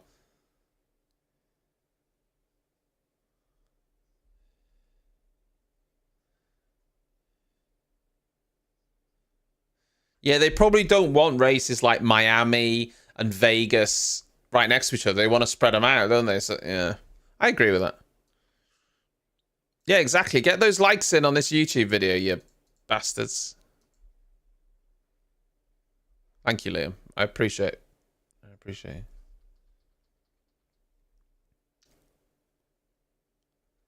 Norris popped a time up into 3rd place there.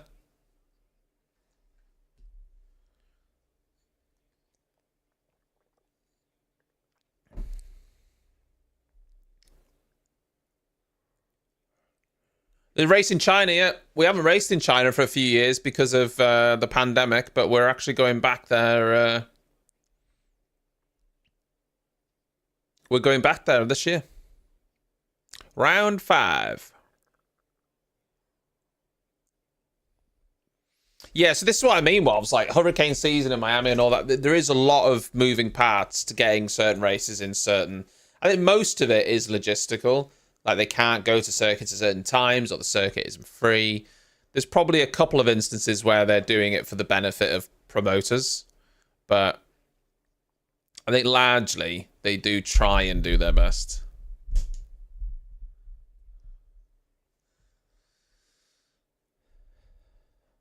I don't love the... Well, I don't love the first few corners of China. I don't mind the rest of it.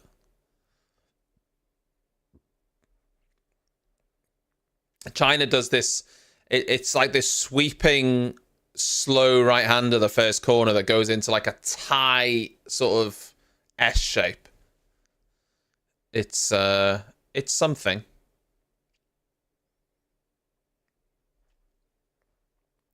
Guys, this steak livery is growing on me. It's really growing on me. Just kidding. It's shit.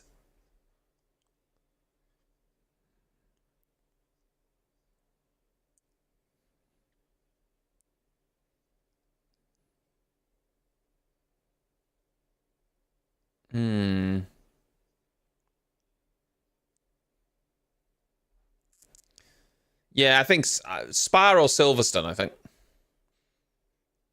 Spa always used to be my favourite circuit. The only reason I wouldn't say Spa anymore is because we get so much bad weather there and problems with the race. I'd say Silverstone is right up there for me. I know that's biased because I'm British, but I love Silverstone. Incredible circuit. Spa or Silverstone, I think.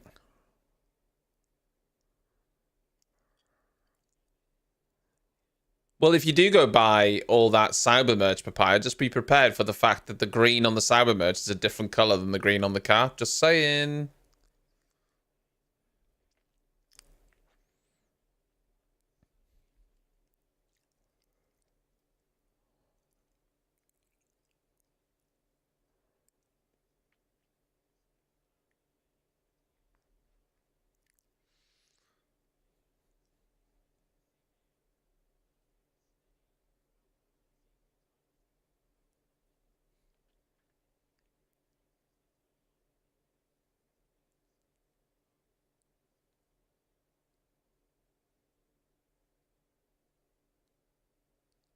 So we're just watching Hamilton now.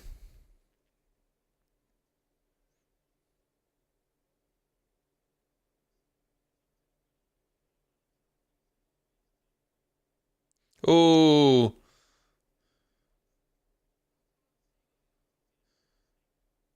Yeah, Hamilton into turn 4.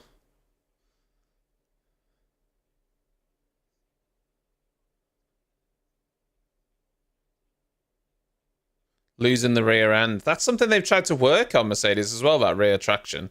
And the traction looked good yesterday.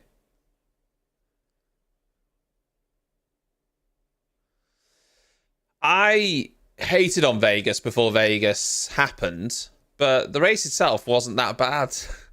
I still think the track's dog, but, you know, we had an interesting race there. Miami's... I don't mind Miami as a lapping circuit, but I think it's a terrible race circuit. Austin's not too bad. I don't like driving around Austin, but I don't mind watching cars around there.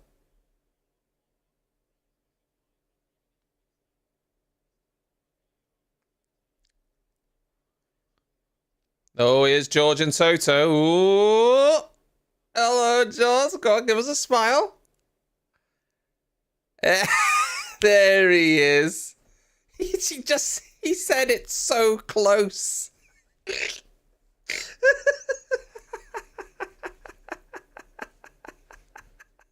It's so close, he said. Oh, God.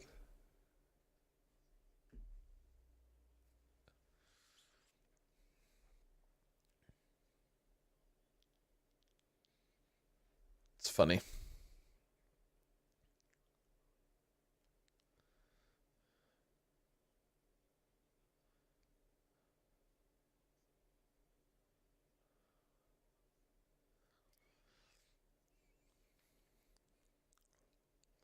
Carlos Sainz going quicker.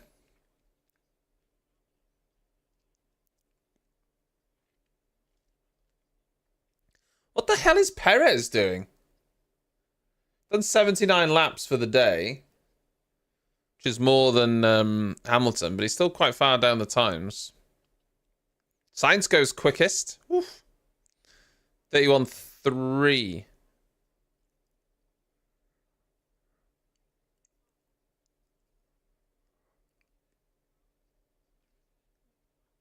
Max didn't do a 129 yesterday. What's she talking about? He did a 131. The qualifying times are 129.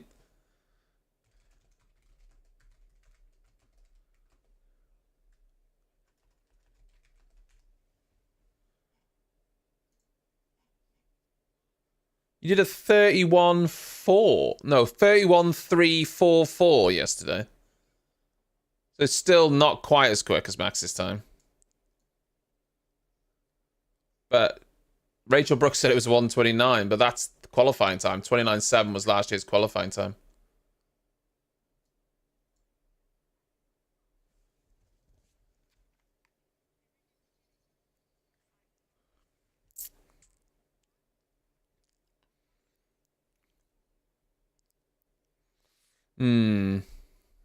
Yeah, the Chicago street circuit has been thrown around a few times. Can't wait.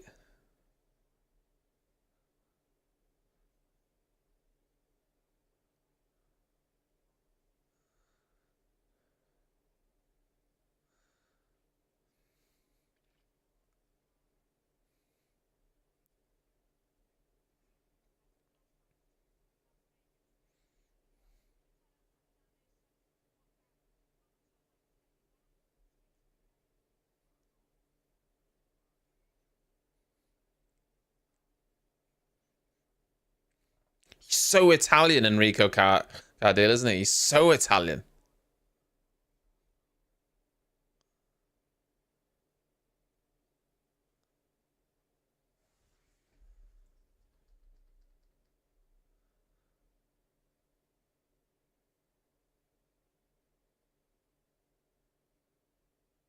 He's the most Italian man there ever was.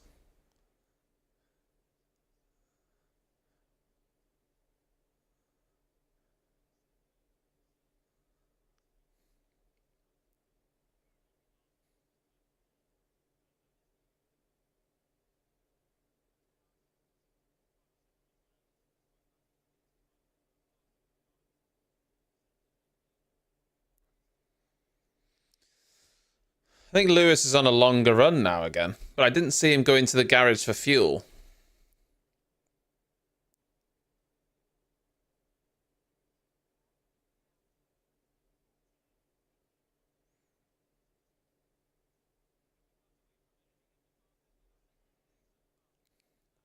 Norris, is this going to be P1? Not quite.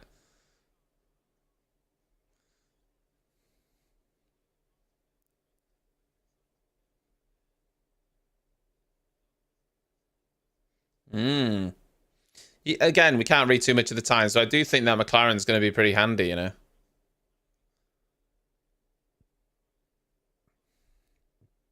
We don't know what they're running, don't know fuel, we don't know engine modes, obviously, but...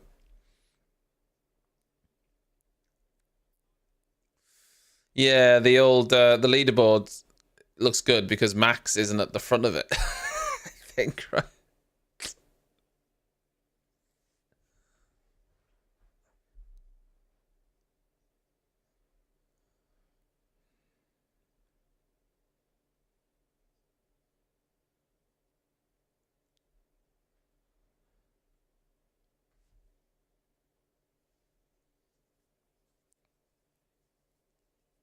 McLaren looks decent. We got to remember that last year McLaren started the season with a boat towards the end of the field, but they knew that wasn't the car that they were bringing. They just couldn't bring their actual car until halfway through the season, and when they brought it, it was fast. So they're just just iterating on that, not reiterating. They're iterating on that now, and you know, it's got potential.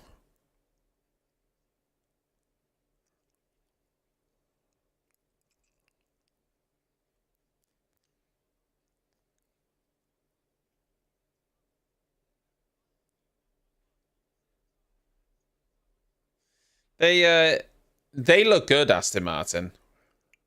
They look really good. They really do. Alonso looked very happy yesterday.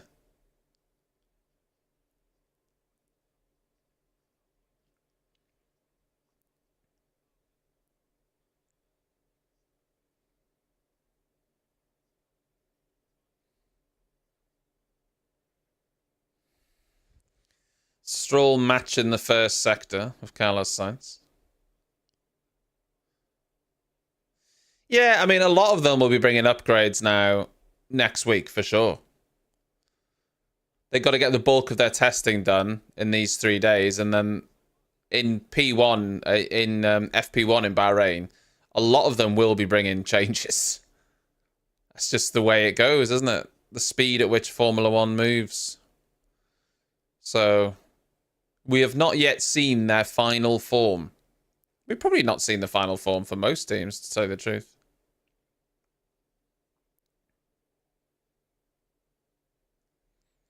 Stroll's lost some time in the middle sector there.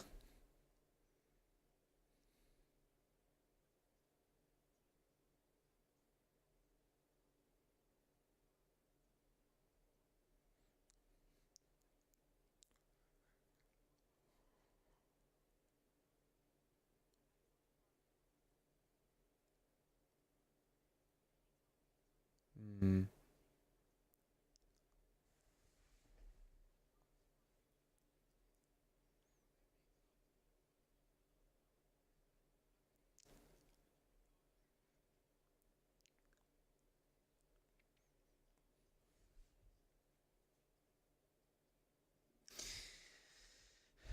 It's weird, really, because it feels like we've been through practice FP2 for ages, but we've still got an hour left. 3 hours left, sorry.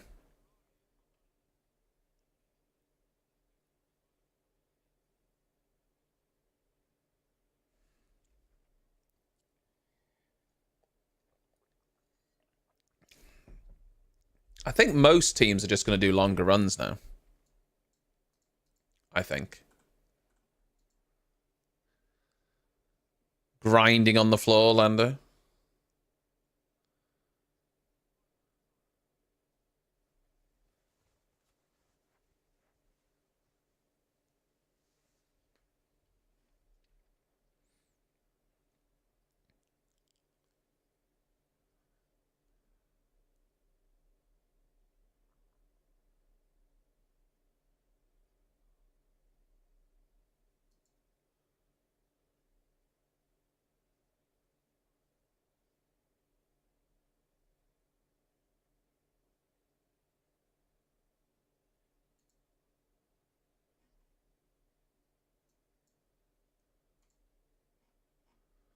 Hmm.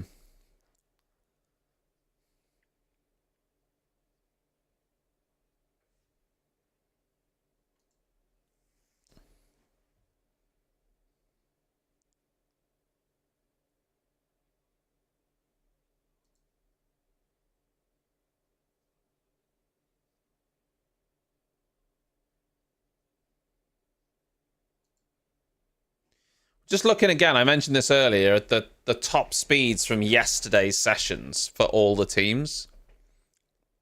Red Bull topped out at 315 kilometers an hour.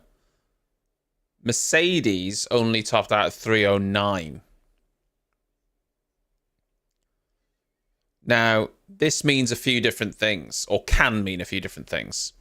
Do they have the engine turned down more than other teams? Maybe. Are they running more fuel? Maybe. Is the car draggy? Maybe. Haas are all the way down at 304 kilometers an hour. Other Mercedes teams, Aston were at 311, McLaren at 311, and Williams were at 314. Other teams may have the engines turned up. They might just have a better car. It's hard to know at this stage.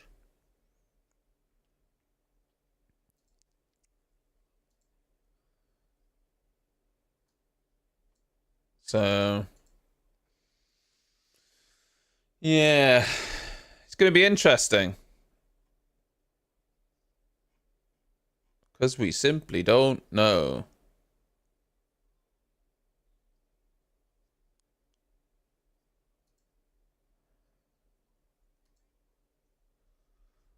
Oh, hello. Sainz on the C4 tyres.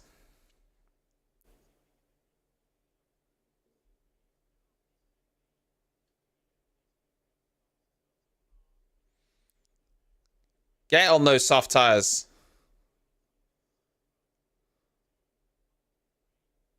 Loses the rear a little bit into 4.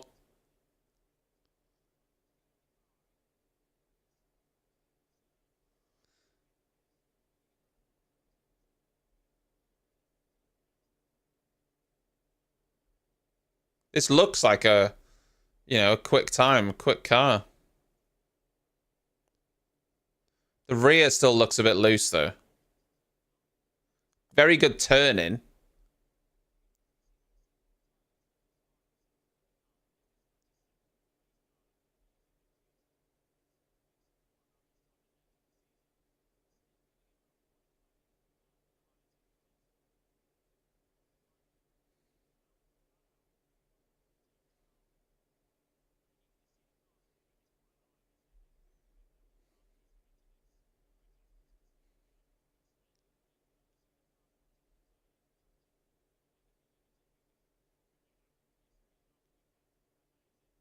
It's going to be 7/10 quicker than his previous time.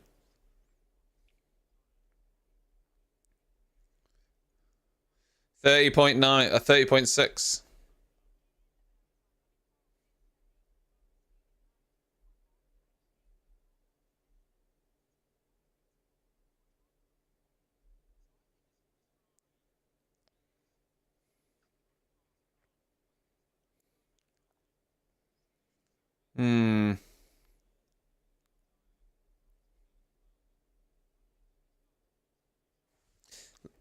Looking good. Looking good.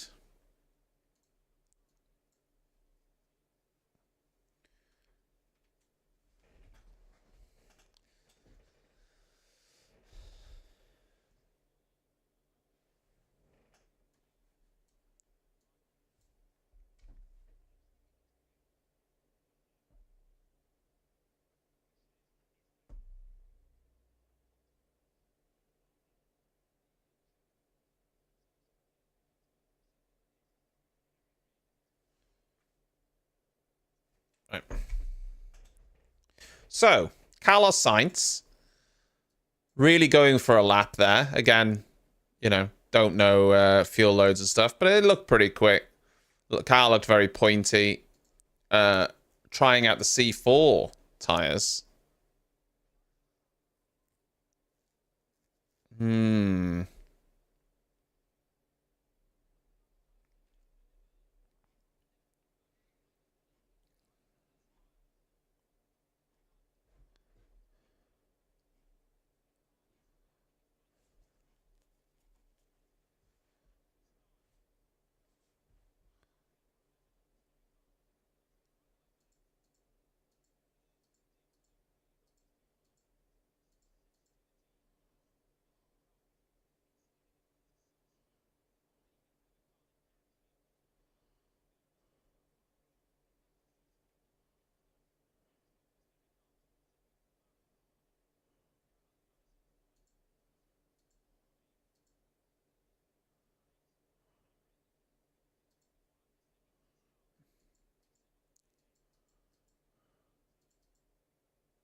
Yeah, I don't see anything else interesting on Twitter.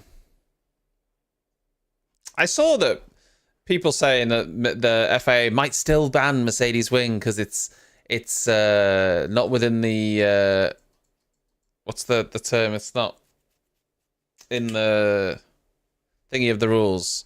It's not in the interest of the rules or whatever. The spirit. That's the word. Yeah. Not in the spirit of the rules, but they've said it's legal. So if it's legal, you can't then go, oh, you've done something that's legal there, but we're going to ban it anyway. Well, you can. You can ban it next year. Can't ban it this year, though. That's not fair, is it? Yes, it might be against the spirit of the rules, but they've found a workaround within your regulations, and that's that.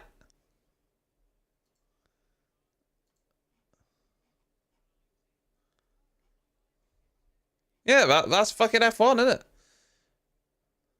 So...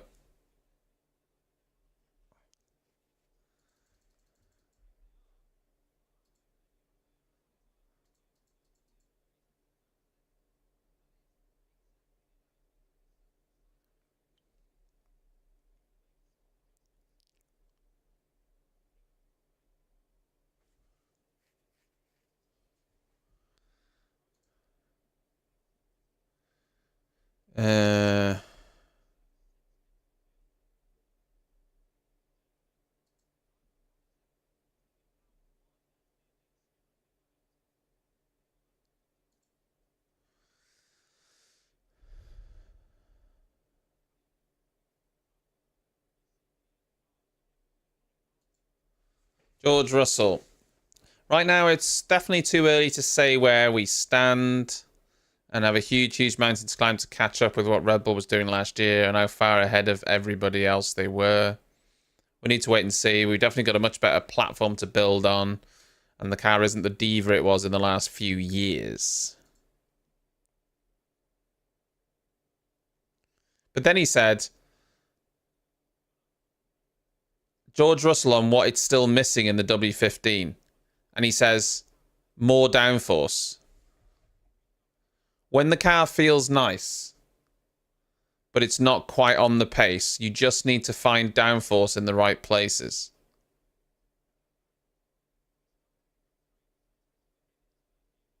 So is he already saying that they...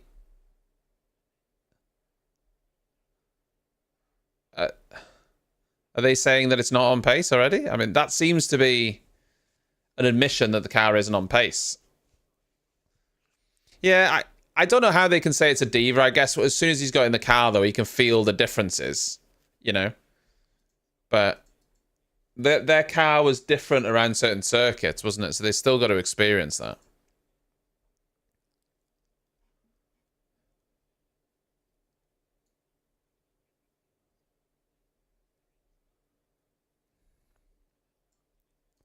No, I don't think that's true, Nat. If you look at the Mercedes of old, like 2017, 2018, 2019, it was on rails. And that's nothing to do with engine power. It was on rails. Like, it looked like what the Red Bull looks like these days, just glued to the track.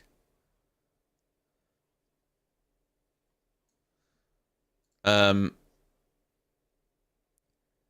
don't understand that comment. More downforce. When the car feels nice, but it's not quite on the pace, you just need to... That might be a general comment. I don't know.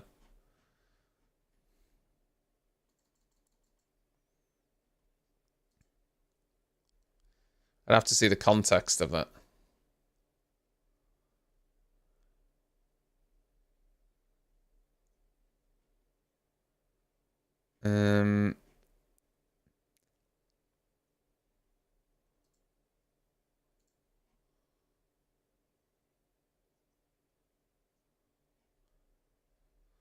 Yeah, the W11, like, it was it never moved off the racing line. Like, it was insane.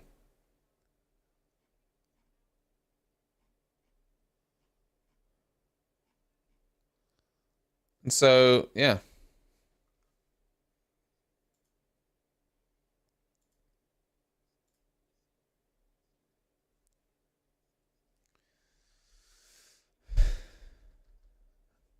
Just bearing in mind as well, there's a couple of teams that don't have soft tires. Red Bull being one of them. They didn't bring any for the whole test, so we're not gonna see them on a C4 or C5 tire.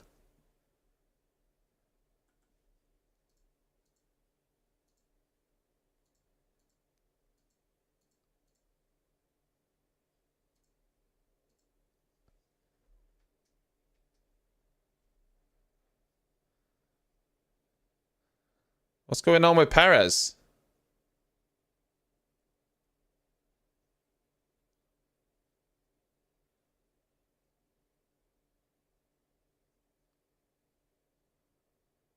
Something's going on with Perez.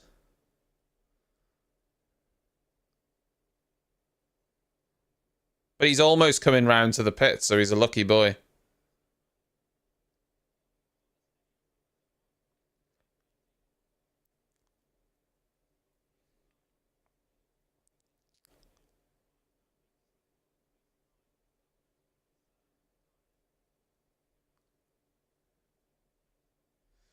I mean, he's coming round to the pit, so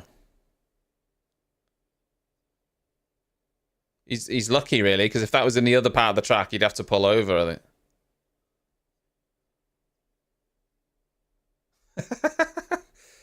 think. They've disabled his login details on the RB. They've disabled his login details. He's been logged out.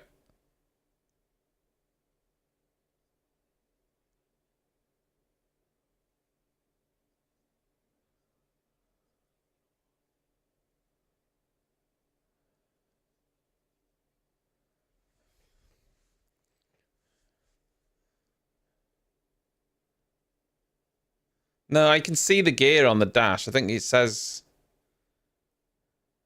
Or maybe not.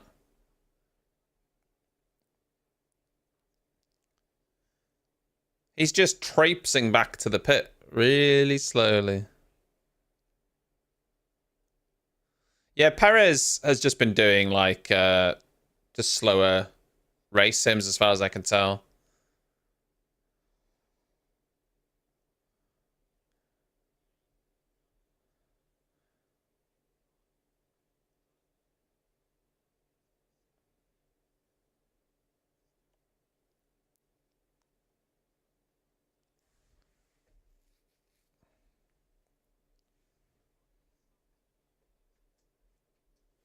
I think the steering wheel was on, you just couldn't see it because of the light.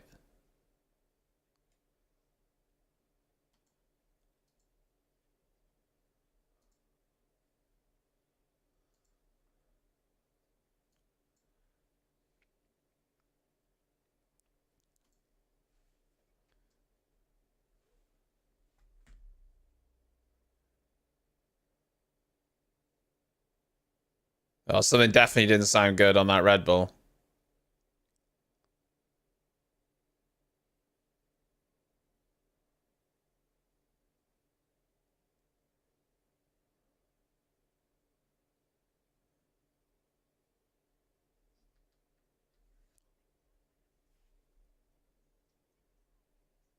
No, something does not sound right on the Red Bull.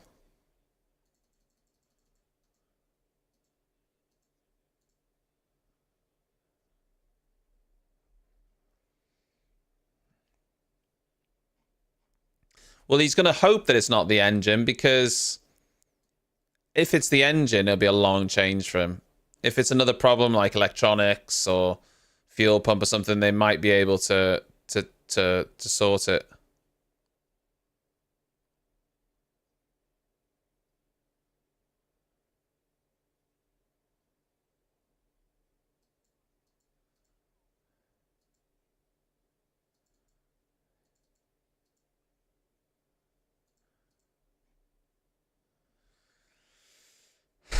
Yeah, I don't think it's going to be terribly unreliable, but they can get their gremlins now, can't they, in testing? This is the right time to do it.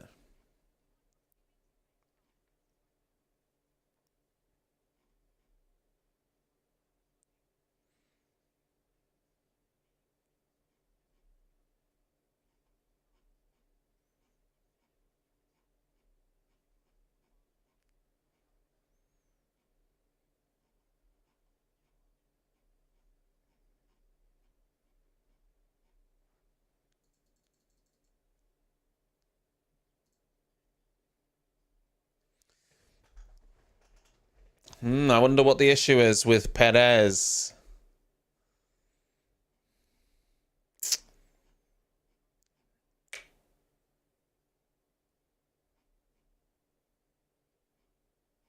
Also, I'm glad to see... We haven't really spoke about this, but I'm glad to see Ted Kravitz in the Formula One grid. I wasn't sure if he was going to be there. He hasn't really said anything. He hasn't been involved in any of the videos pre-season or anything.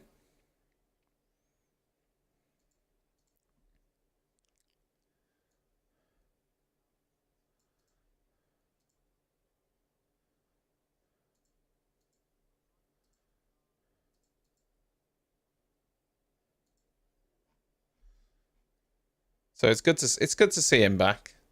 Because he wasn't involved in any of the F1 videos, so I was like, something going on with Ted? Yeah, Perez had the short morning session as well, by the way. Because of the red flag. First time in the car. And then now, there's something wrong with the engine. Or, well, we don't know it's the engine, but it didn't sound good, but... How many laps has Perez done today? He's done 80 laps, Perez. So yesterday, Verstappen did 144. So Perez will be hoping he can get out and at least do 100, I would have thought. Hamilton's done 82.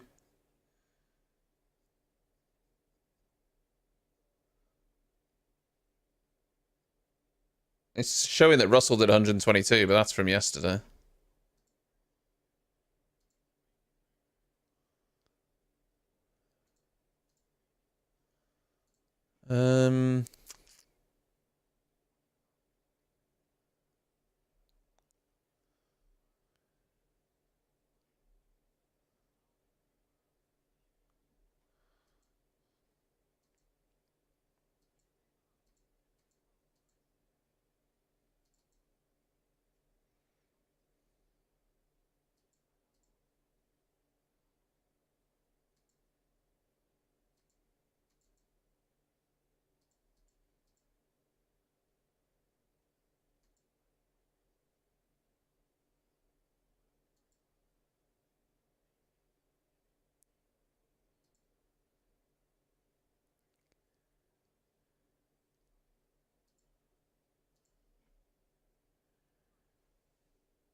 I'm just listening to what Charles Leclerc's got to say. I doubt he's going to say anything interesting about, oh yeah, our car's dog shit, or yeah, we're going to be number one. Yeah.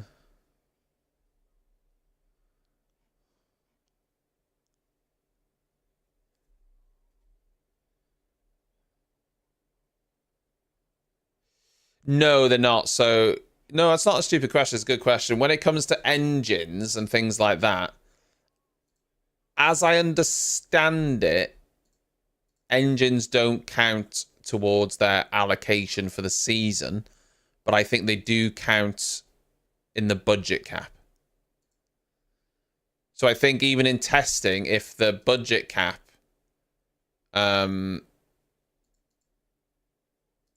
you still have to account for it in your costings, but it doesn't count towards your allocation. So if they changed an engine in preseason, it wouldn't go towards their entire allocation for the rest of the year.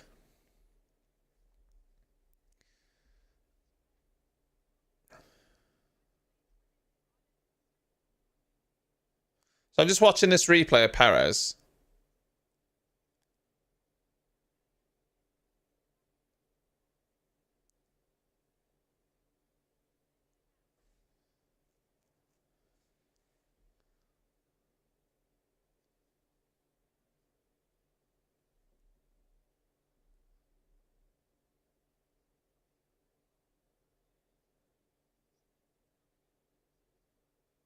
Whatever this issue was, Perez has gone back out. So might have been just an electronics issue. It might have been a steering wheel issue. It's obviously nothing serious. Because so it wasn't as bad as we thought it was. Because he's already back out on track.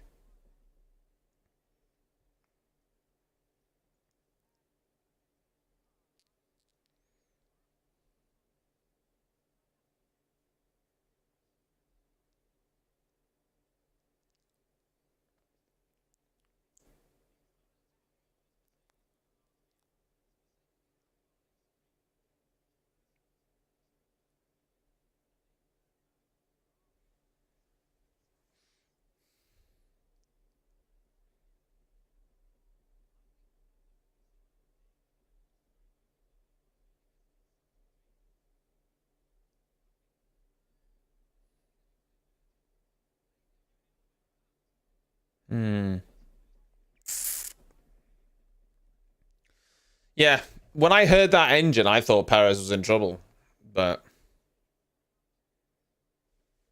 he's not. He's out there living his best life.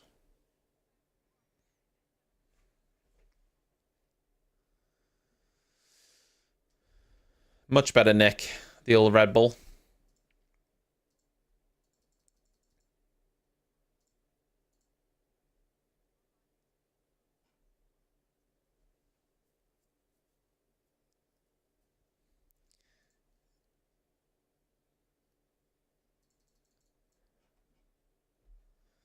It's good for Checo because he needs the time, doesn't he? He needs the time in the car.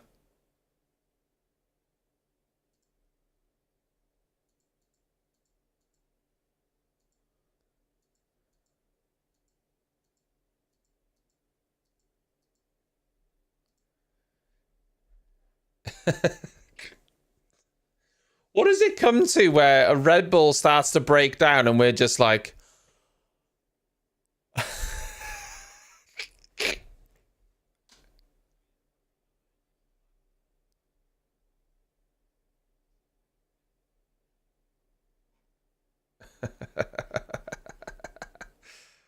Oh, God. What a wild time we're having.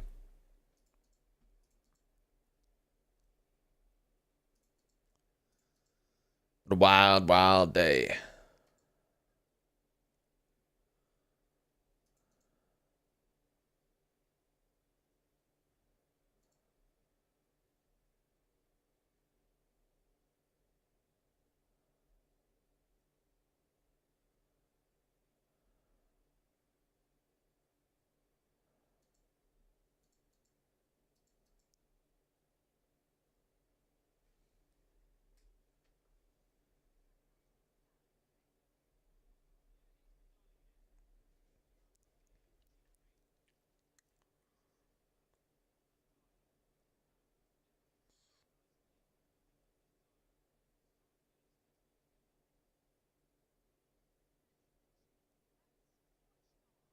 It's got quite a unique sound, the Ferrari.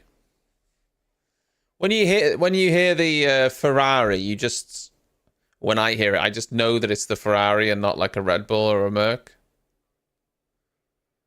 Has like a lower and grumblier, especially on the downshifts, or a high. It's actually not a lower, higher pitch sound.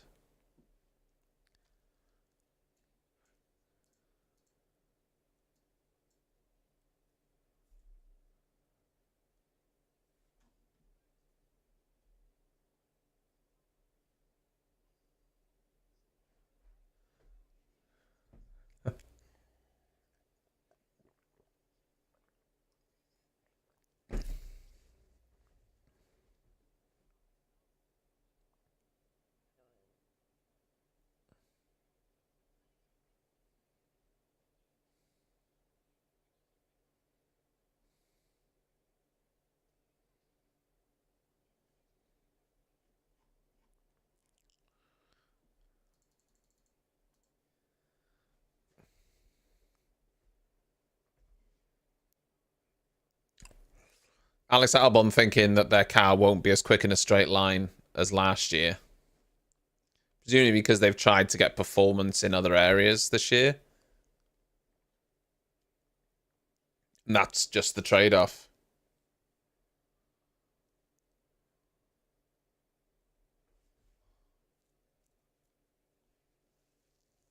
Whoa, what the zoom in? That was a zoom in on Danny Rick then.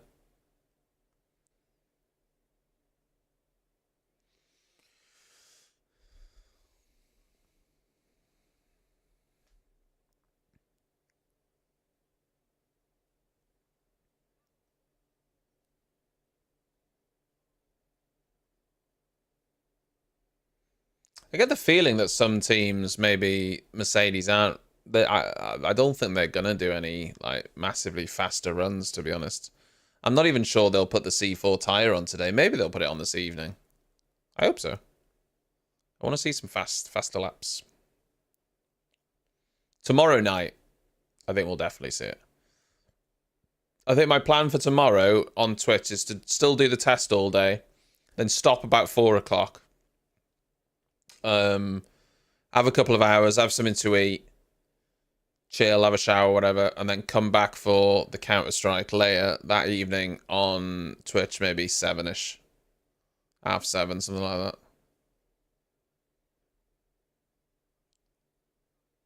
Rather than going all the way through, it gives me a time just to go and have something to eat.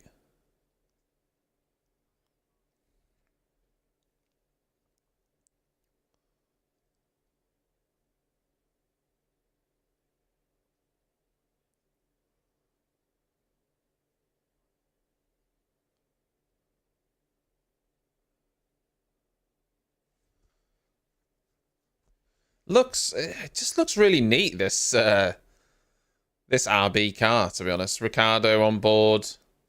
It's hard to know if it's fast, but it looks very balanced.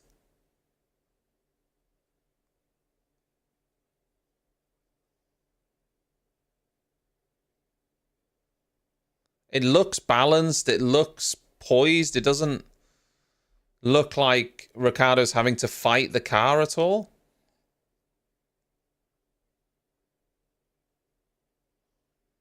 I'm actually really impressed with it.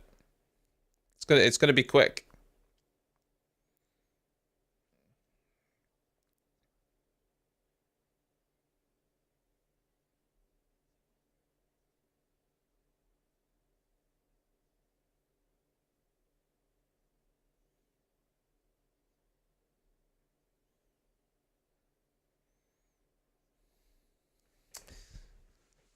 What's Perez lap looking like? 8-10 stars. This is a higher fuel run again. Got a lot of flow vis on that car still as well, down the right-hand side. I presume, but I don't know, that they only apply flow vis to one side sometimes because, well, they're identical. Or they should be identical.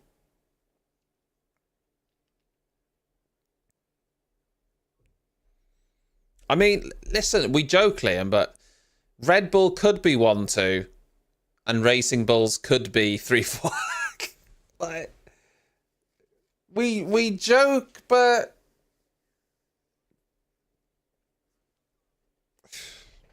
imagine.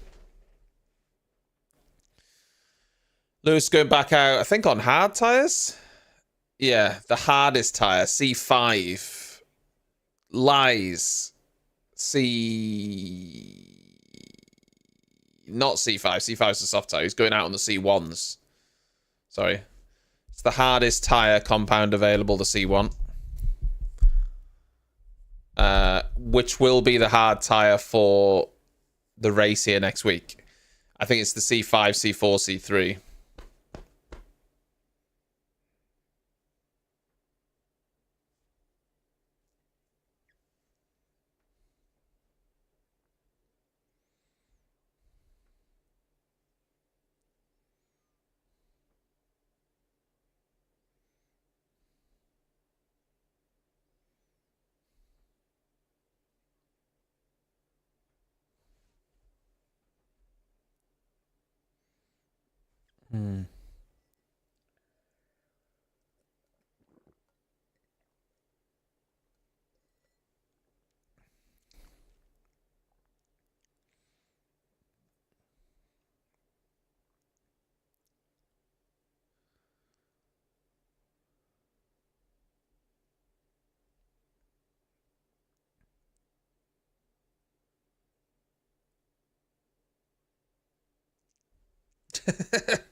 Albon giving away some stuff there.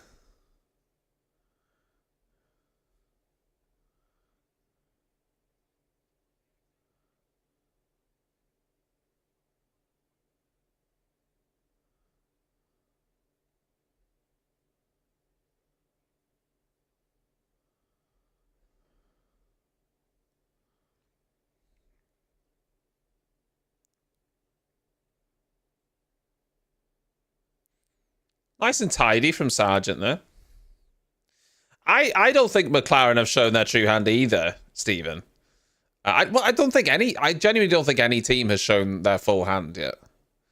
And I don't think they will until next year. Next year. Whoa. Until next week.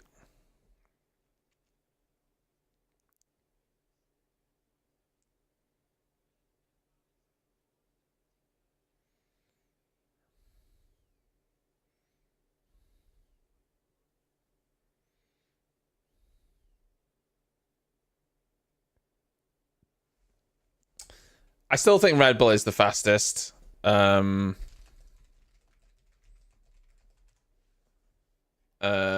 sure.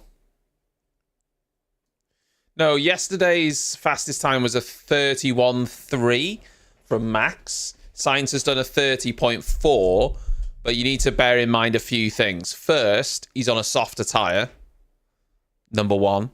Second, it's the second day of running. Track's cleaned up. It's rubbered in. And cooler temperatures. Yeah, like he's going even quicker now. He's 0.4 up on that time now. He might go into the 129s with this.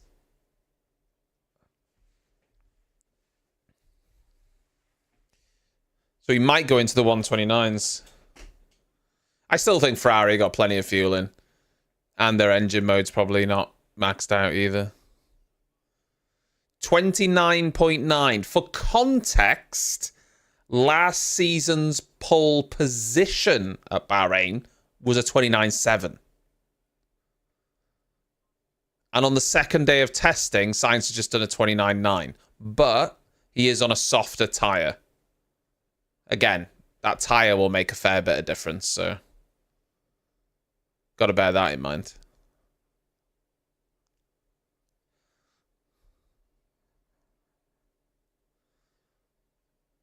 I'm pretty sure, although I'd have to go back and check, that the C4 is a softer tyre than they were using last year. It's definitely a softer tyre than they'll be using at this weekend's race.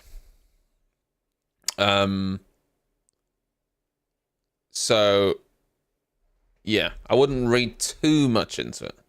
Yeah, McLaren they were very much hiding their flaw. We've seen their flaw now. Obviously, they've been hiding their diffuser. They've been hiding a lot. And supposedly there's parts that are coming to that car that weren't quite ready that will, boost their performance as well. And so it does look like the McLaren's going to be pretty quick.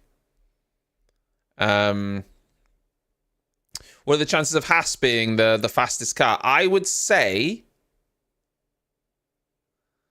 there is...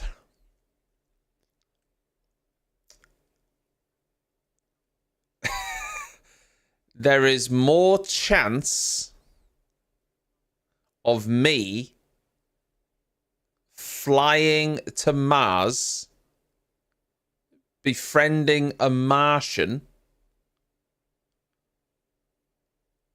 bringing them back to Earth, then teaching them how to play Counter-Strike, and then this young Martian called Mark becoming a Counter-Strike professional, whom I then adopt as my son, and take all of their earnings, before then all of his Martian buddies invade Earth to take him back. I think that is a more likely scenario than Hadz being the quickest car. I will say this is about the same probability as Alpine being the fastest car. Have you seen that boat going around? It's a genuine boat, that car going around. The boatiest boat there ever was. The Alpine car does not look good at all. So in theory, there is still a chance. I mean, there's always a chance, isn't there? There's always a chance of everything.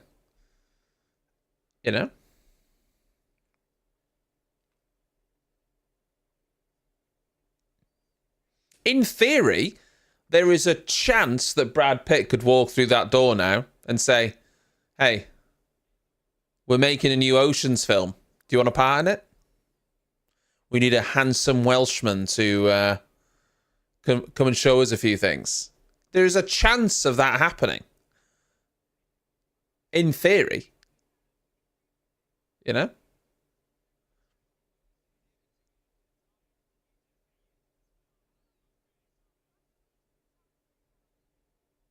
I do not live in the town with a really long name, no.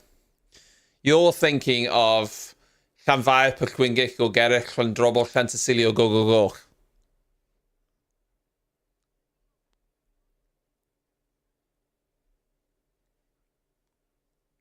I do not live there, but I have visited there.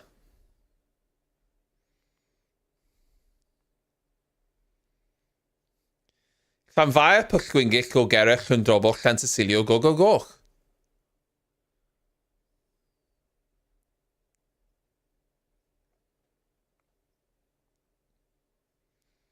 Yeah, Braun 2009, they knew they had a fast car.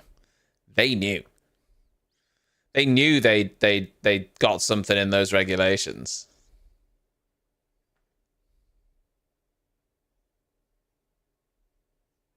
Oh no, it's not. It's not on this scene. It's not on this scene. You were thinking of Cardiff, yeah? Okay, cool, yeah. Sick pants. To be honest, where I'm from has a fairly long name. Not as long as that, but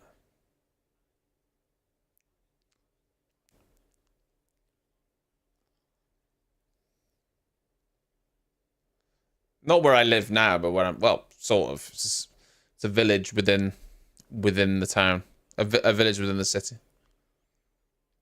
I keep forgetting we're a city now.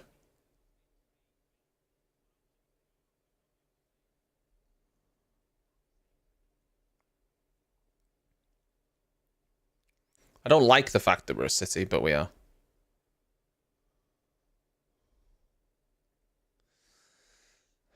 I'm a little bit confused with Ferrari because on the first day, I didn't think the Ferrari looked very good. I didn't think Ferrari looked very good. The car was quite rear. It was quite light at the rear and it was quite loose there, but they had good turning. Today, they've looked really fast. I don't know how much they've shown of their true pace, but they've looked really quick and the cars look a little bit more steady. So I don't know how much they've shown, but it definitely looks better. So they look quick. Hey, whoa, thank you very much for 54 months. Oh, whoa, no. Yeah, the Mercedes wing has been deemed legal by the FIA.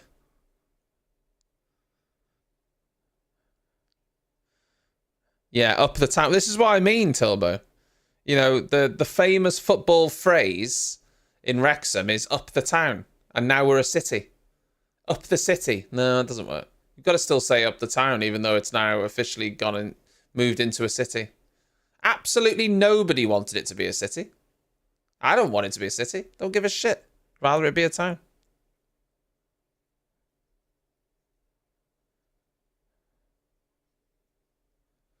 Well, the Ferrari supposedly was quite heavily impacted by the wind last year. It seems to be a lot better this year.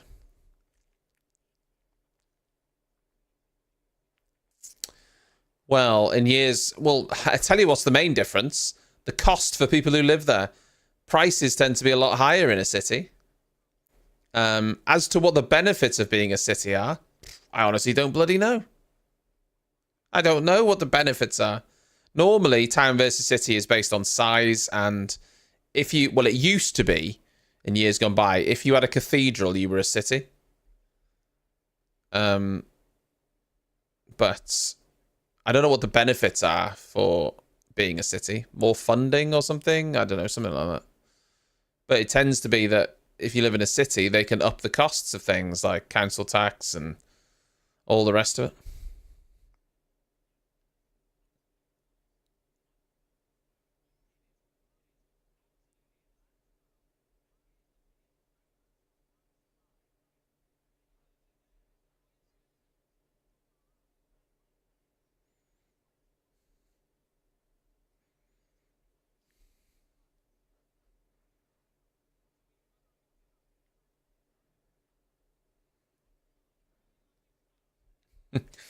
Hamilton's been doing all right. I mean, he's been putting in the laps. I'll say that, but he hasn't looked entirely comfortable. The car's looked a little bit unstable.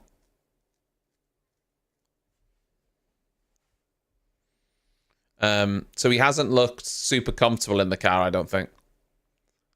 But he has been pumping the egg in. Yeah, it's a really good image, that, Tilbo, that compares what they're trying to do with the wing.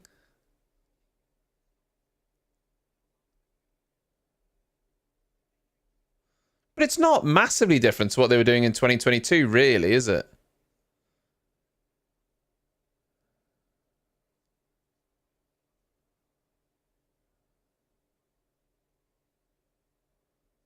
Hmm.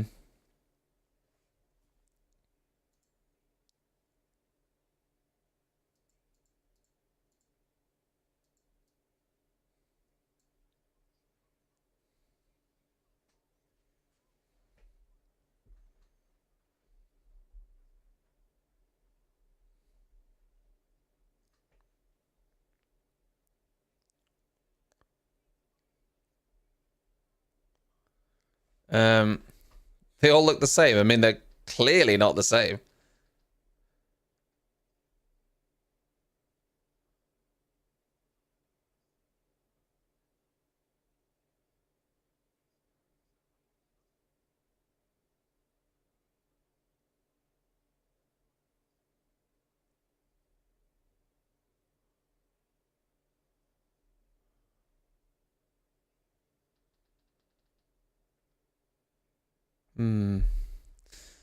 Probably not, Johnny, no. Incoming raid. Well, it depends what time. God.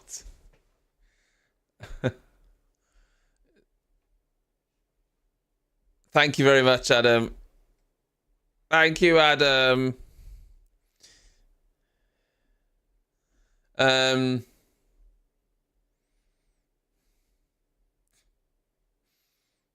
It would have to be... It'd have to be like 9 o'clock. It would have to be 9 to 9:30 for me to make it happen, I think. Basically, I like to spend the evenings with Joe, right? Especially when she finishes work. And Joe usually now goes to bed about 9, half 9, and reads for like half an hour, 45 minutes. So 9, half 9, you know, I can get away.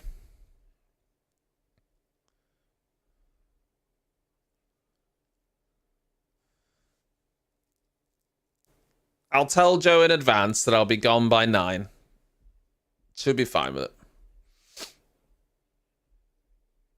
We could play some CS.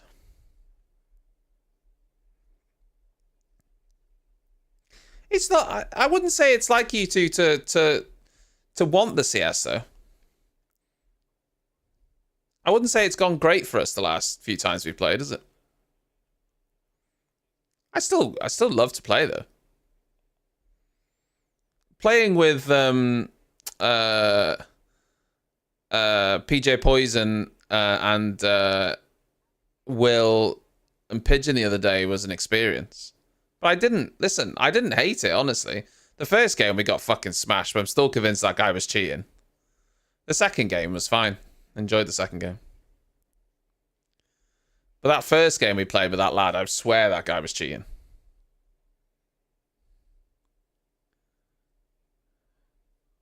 Do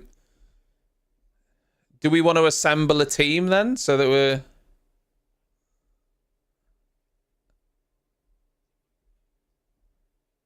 Let's put me down for... Let's split the difference and put me down for 9:15. Put me down for 9:15. Hey, just quick question. Completely off the topic of Formula 1 for a second. Nightingale. Is Nightingale out now? I was part of the creator program, but they did say that there was no guarantee you'd get a code, and I haven't been given one. What? Has anyone played it? Because it's out now, isn't it? What do we make of it? What do we think? What's the deal?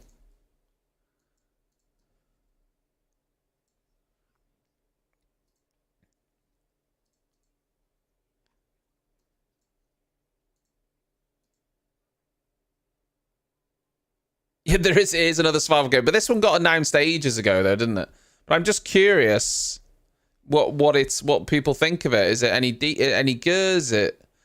Is it just, you know, much of the same, nothing unique?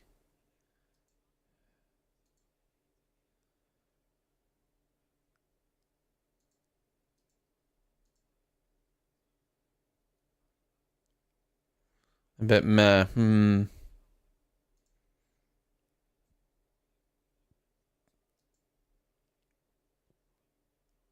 What is this game? I tuned into the stream a little bit, but when you were playing it last night, Freeman, but I was on my phone, so I couldn't really see it properly. What is this Balatro? What is it? Poker roguelike. I don't understand what that means. You play illegal poker hands. What?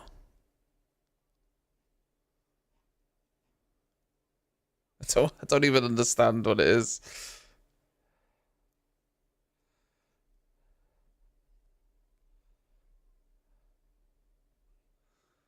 Maybe I'll give it a go. I need to learn how to play poker. I want to beat my mates at poker, but I know the very basics of poker, but I'm not. It's not something I've played much of, so I've always wanted to learn how to play poker properly. Like, I'd have to really dive deep into knowing what I was doing with poker.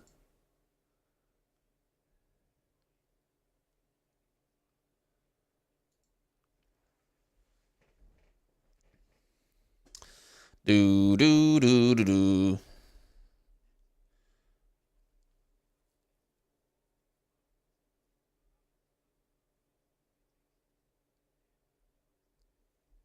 I might give it a go. Balatro. I've got another game that I want to try next week as well, guys. Oh, well, I haven't bought it yet. This Le Mans Ultimate game. It might get us back in the rig. There's a game been released on the R Factor 2 engine, basically surrounding the Le Mans game. It might even be something that some of the lads might enjoy. I don't know.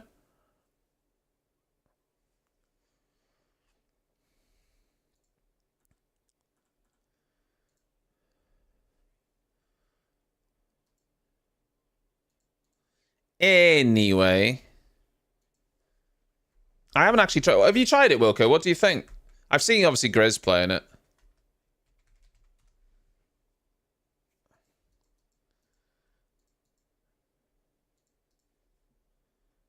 You rate it?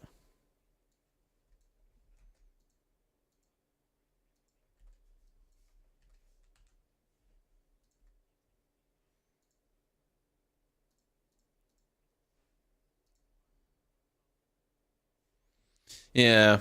See, I haven't played that much of R Factor 2 though, so.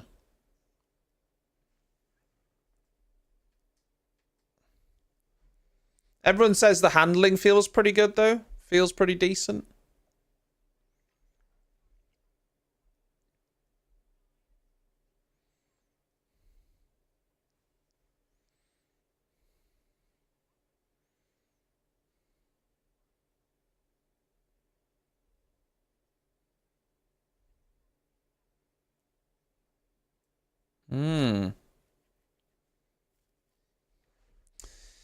Interesting.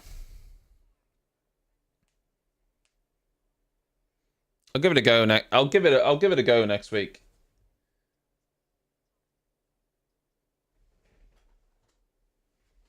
I've got a hanger a clothes hanger on my racing seat, and I don't really know why.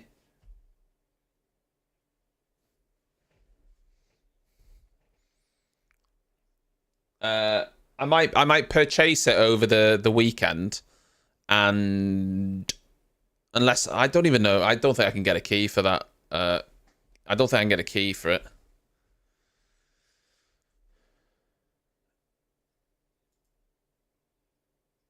What? I doubt I'll be able to get a key for it now. I might buy it over the weekend, and then play it on Monday.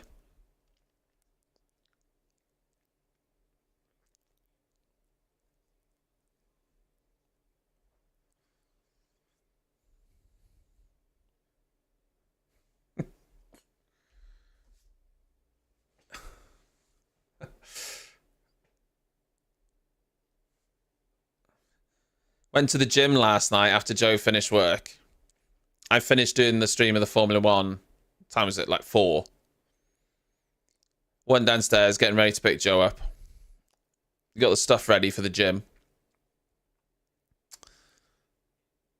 I was just reading my book. I've started a new book now. And Joe didn't message me until like 10 to 5 because she'd been stuck in work, right? It was a doctor strike or something. Got to the gym just after 5. Oh, as you can imagine. It's rammed, wasn't it? There's loads of kids in there, though, just crowding around machines, just nattering with each other. Like, there was one guy upstairs on one of the machines for what felt like 35 minutes. Like, mate, there's only one of those machines. Do you want to share it or what?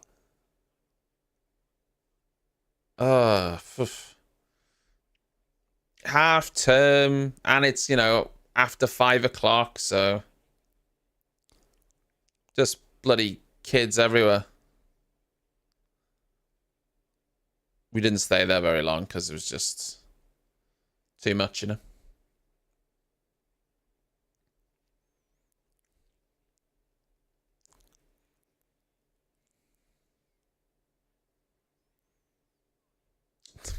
No, they weren't doing any they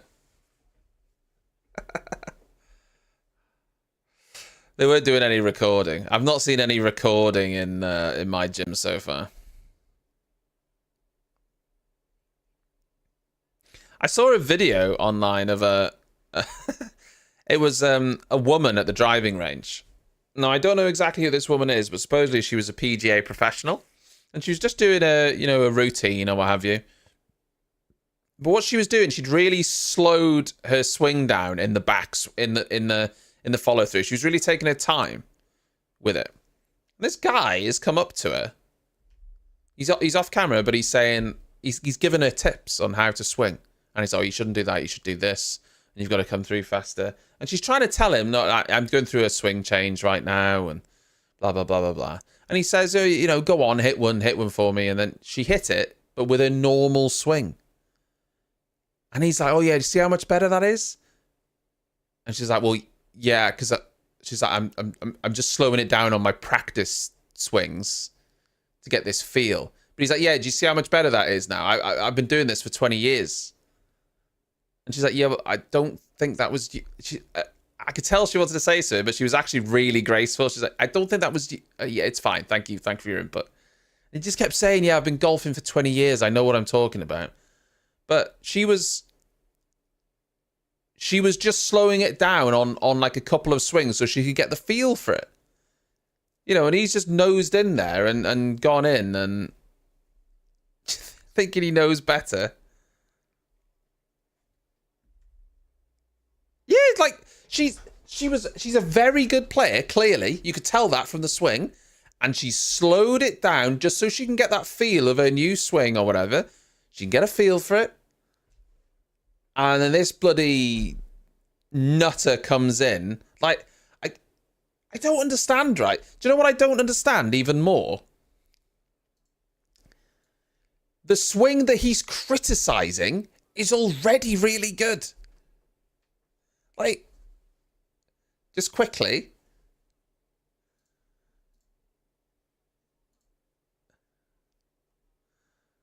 I'm not. I'd have to rewind it. Like the swing that he criticizes is really good. She's absolutely pured that shot, by the way.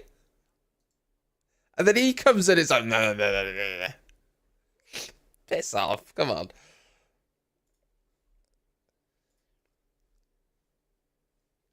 She pured that first shot. And he's come in and be like, no, you need to do it like this. And then she pures the next one. And he takes credit for it. Like, see what I did there? Oh, man, that... Yeah, it's just... That's bad, isn't it? That's bad. It's mad that we've all seen this today. This has been doing the rounds today, is it? I think I saw it on Twitter, though. I didn't see it on Instagram. It's mad that it's been doing the rounds and we've all seen it separately.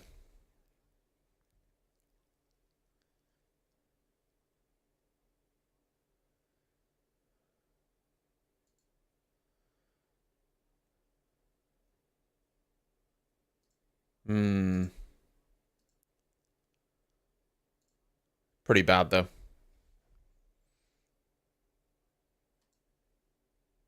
Yeah, I think... I don't know who the woman is. Does anyone know who the woman is? Georgia Ball. She's a PGA... PGA professional golf coach. And he's walked up to her. Oh, God.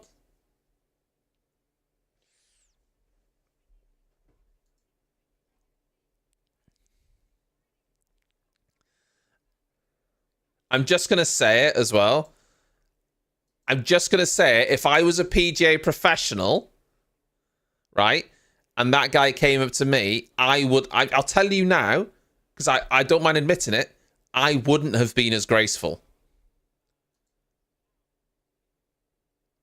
If I'm me right now, okay, and someone comes up to me and offers some advice and says, hey, you should try and do this, I'll listen to him. Because I'm not a professional. Even still, you should probably mind your business. But some people want to be helpful, sure. But if I'm a professional golfer and someone comes up to me, I don't think I'm going to be able to just keep my mouth shut.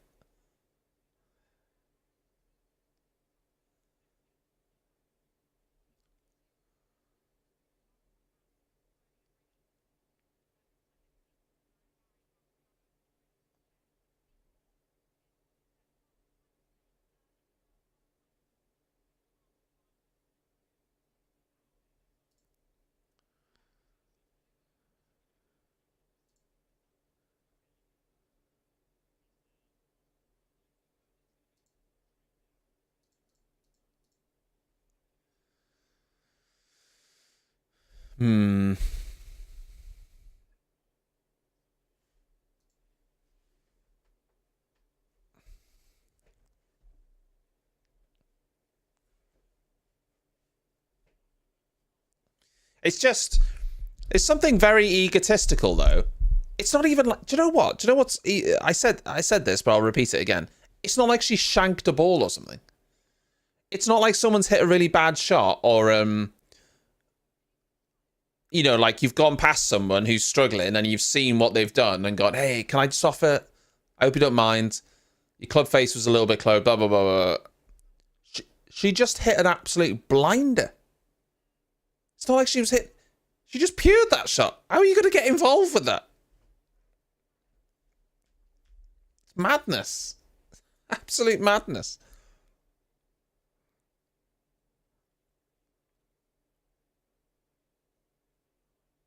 There are, yeah. I don't know if you've seen a guy called... Let me find him for you. He's not necessarily a pro, but... He does a lot of YouTube and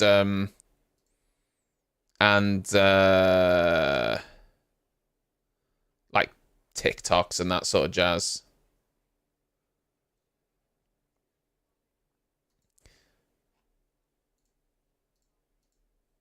But this lad here this lad here has a pause in his backswing. It's intentional. It just helps him. It's something he's always done. His name's Ben Krupa.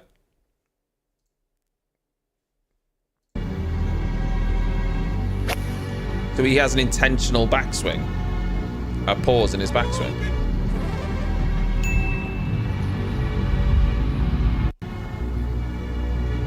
And it's just something that's helped him.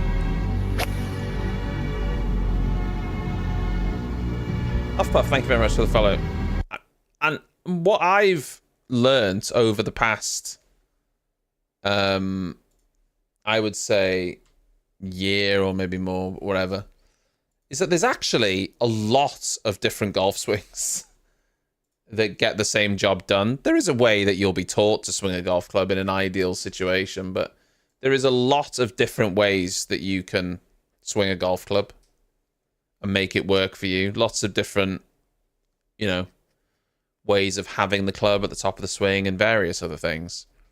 Tempo is obviously important. It's something I try and work on. But where your hands are positioned at the top of the swing and all sorts can just depend on... You look at someone like John Ram, he doesn't really have much of a backswing. It's all, you know, just different fits, isn't it?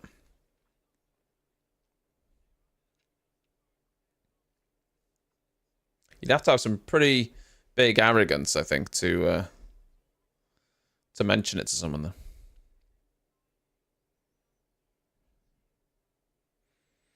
Well, guys, the Cyber's out on track, and I haven't thrown up yet, so that's a plus, isn't it?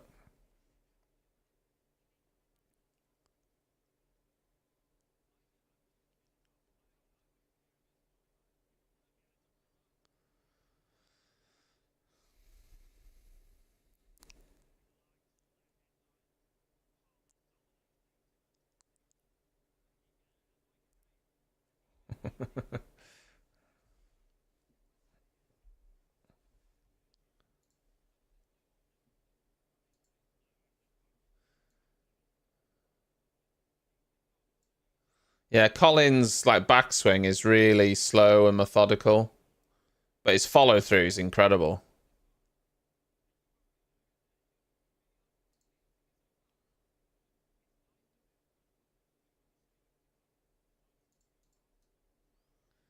To be honest, I could take a leaf out of his book in being a lot slower and methodical in my backswing. You know, a lot of people could, because what happens, just speaking from my personal experience, is you know the positions you need to be in, but sometimes you can rush your backswing and end up in the wrong position. So going slow would help a lot of people, probably me included, to be honest. Because the speed of your backswing doesn't matter. That literally doesn't matter. It's your rotation on the downswing. Getting the club to the top of the backswing, you know.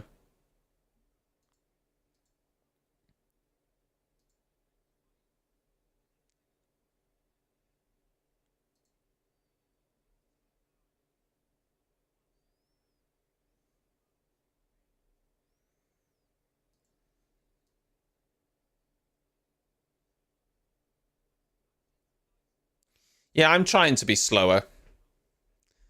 And what frustrates me is when I'm slower and have better tempo, I hit the ball so well. But I find that sometimes I get into the trappings of not hitting it that speed in the next shot, and I feel myself trying to swing too fast or whatever it might be. It's actually quite hard to give yourself a slower tempo and speed all the time, because sometimes you just get ahead of yourself, or I do.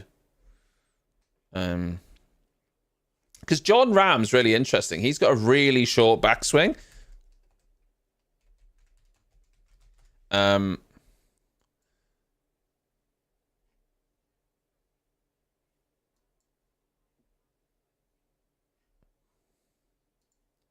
Like his backswing's like really short for a professional, isn't it? But he makes it work for him.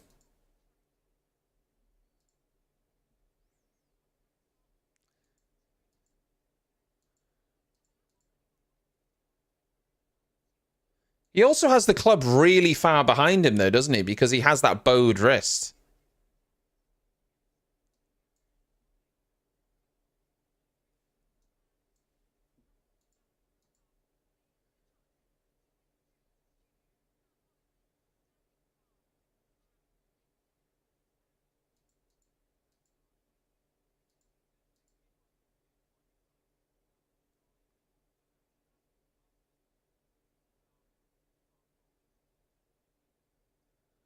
It's a nice swing, John Rams, though.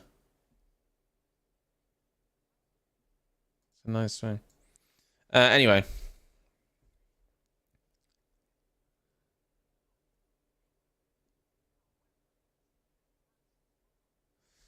I mean, that's my biggest problem right now. I'll be honest. For the last month, all I've hit is a sand wedge and a pitching wedge. I've been trying to get technique right. I've got no distance with my 7-irons because I'm not hitting like 7, 7, 6. I'm just not hitting them where I should be. Anywhere near the distance because I'm not getting good enough contact. I feel like I make 1 step forward and 2 steps back. I haven't been out on the golf course because I just keep telling myself, I just want to practice more. I want to practice more.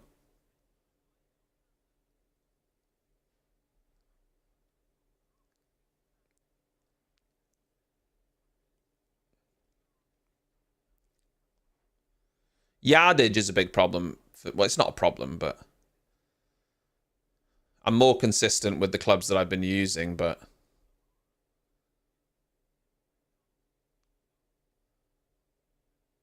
like at the minute, I wouldn't be able to hit my 7-iron 160 yards, let alone an 8-iron. And I know that. Because I'm not making good enough contact with it.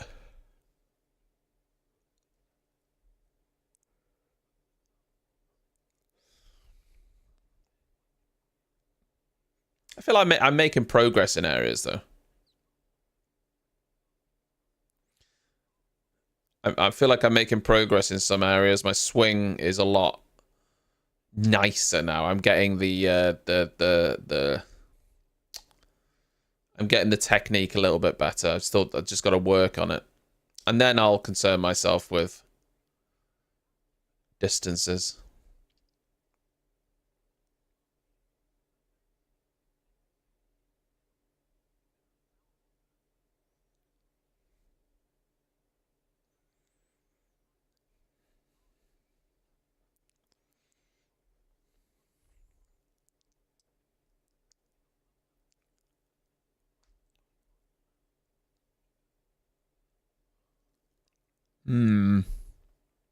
I wanted to go to the range today, but obviously I can't with watching this all day.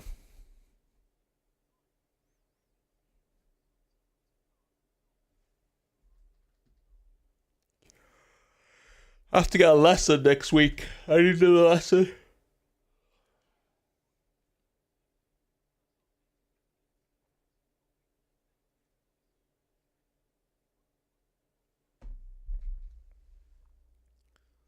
Just gonna put the kettle on and just grab a water. 2 minutes. When I first started going to the range, I would hit 90 balls all the time. I don't do that anymore. I did hit 90 the other day, but that's because I was really trying to focus on something. But I only hit 60 whenever I go now. Quality over quantity. Very much slow down and hit 60 and try and improve. Rather than hitting 90 and just going through the motions.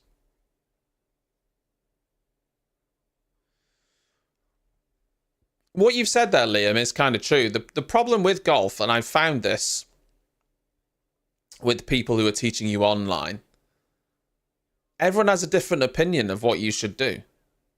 There's certain things that are, universal.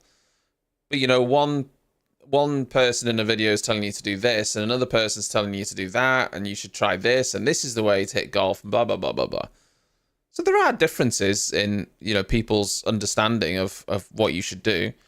the important thing, I think, is you've got to do what's right for your body, like your shape and your natural movements.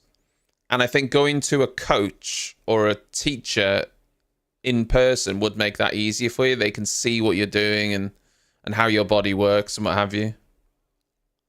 Because not everything is going to work for everybody and, you know, body shape and all the rest of it.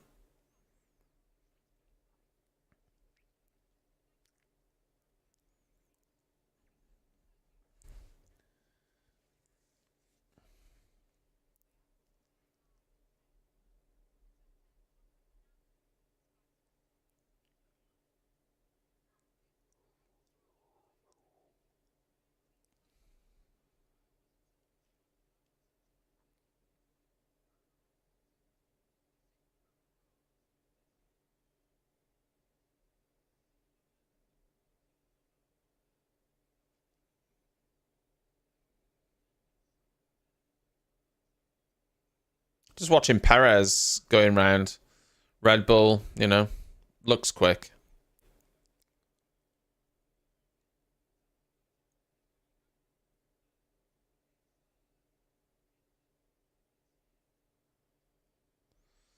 Well, I'm not sure it looks ultimately quick in Perez's hands, but, you know.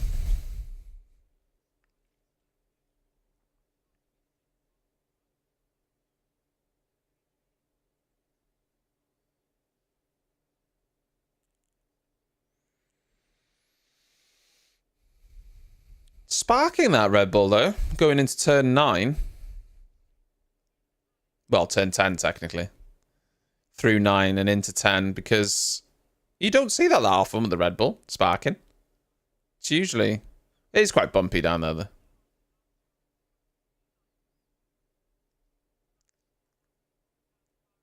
Right. Grab a drink.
Yep.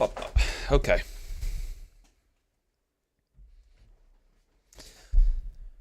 Hour 45 left. Well, 46. What do we think, kids?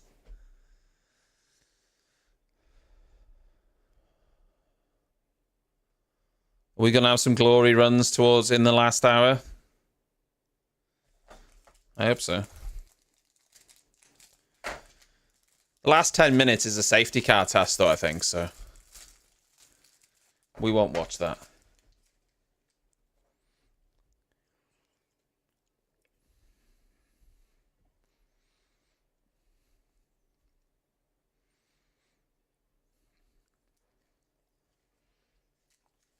These bars are alright, by the way. They're called skinny whips. 70 calories in a bar.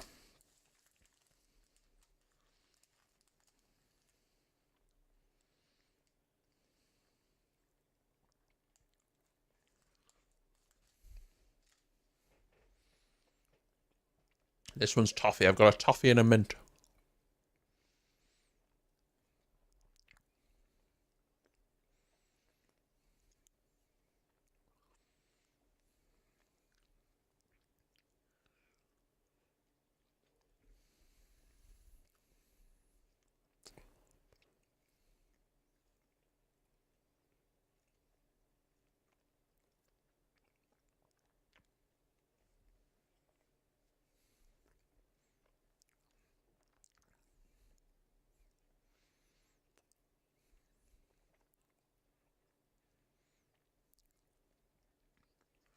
Hamilton's breached 100 laps now. So has Perez, 102.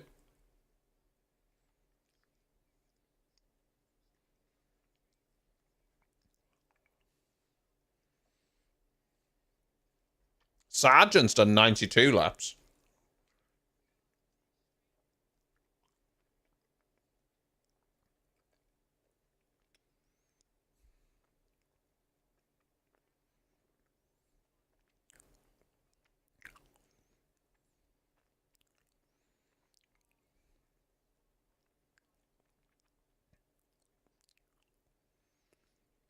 That's steak.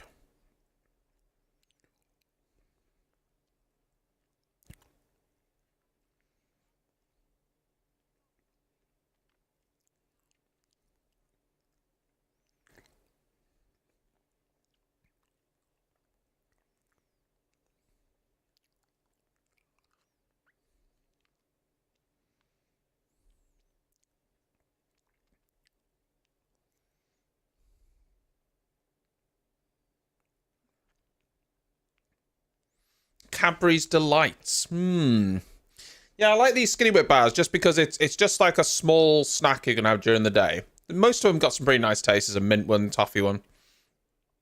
Only 70 calories, so you're not, it's not like you're having a chocolate bar or something. It's all right.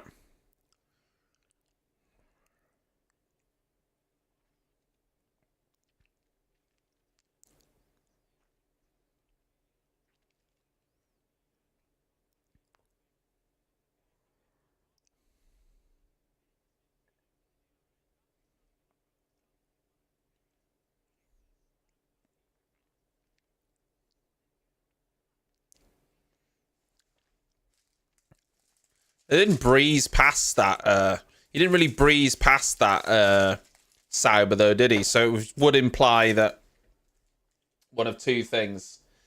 Either Red Bull aren't running their engine maxed out, or the car's a bit draggier. And I suspect it's because they're not running their engine maxed out.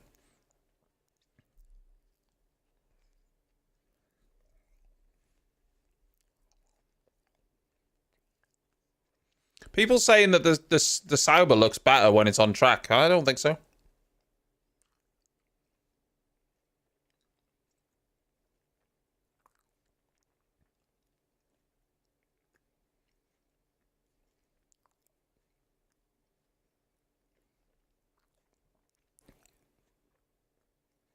Red Bull's sparking quite a lot down the straight, isn't it? I actually think it looks worse as well.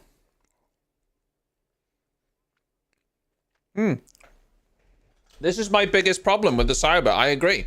It's that sort of lightning strike down the side. I don't understand it.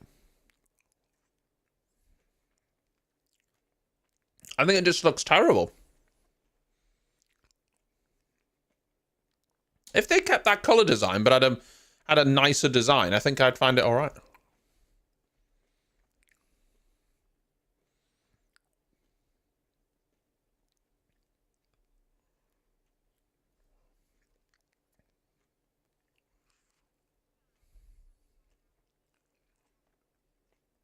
No one will be maxed out on their cars at all, but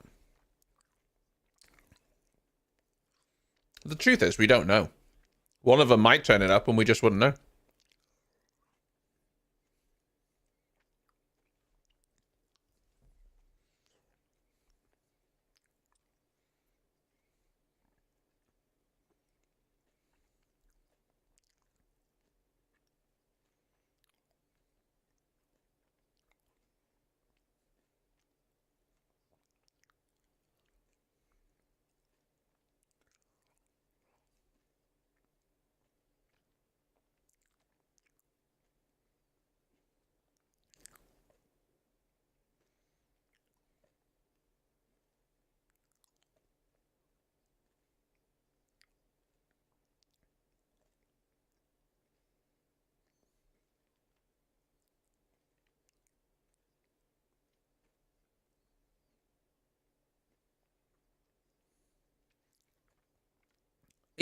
Sam Collins is saying that Red Bull have got a pull rod front suspension. I don't think they do they? I think they've got a push rod.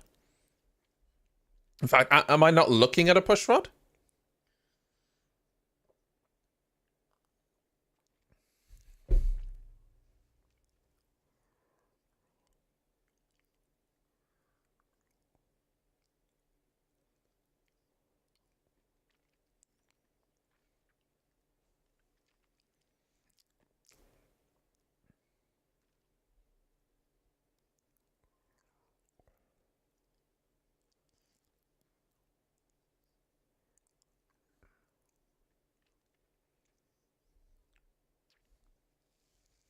Are we sure? Because I'm pretty sure Red Bull have the same suspension front and rear. And they've got a push rod in the rear.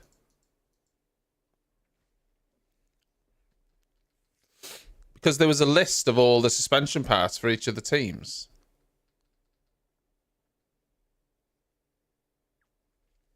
I must have just misread.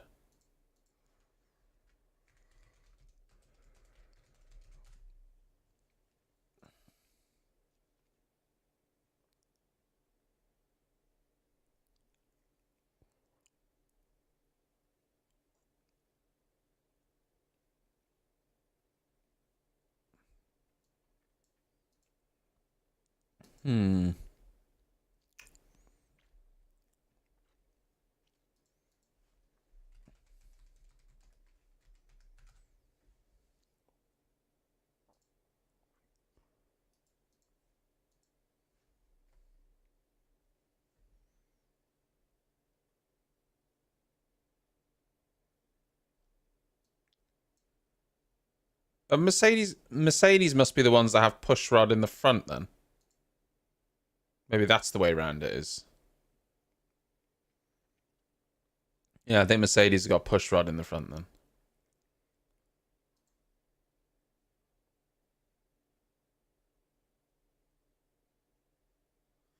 Yeah, Mercedes went to a push rod in the rear. But they must also be push rod in the front as well.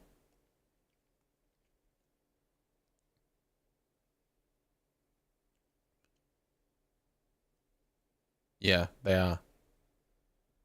So Mercedes must be push rod. And then Red Bull a push rod at the rear, pull at the front. Okay, that's fine. I was getting it the wrong way around. I thought Red Bull were the same both way around, so it was actually Mercedes.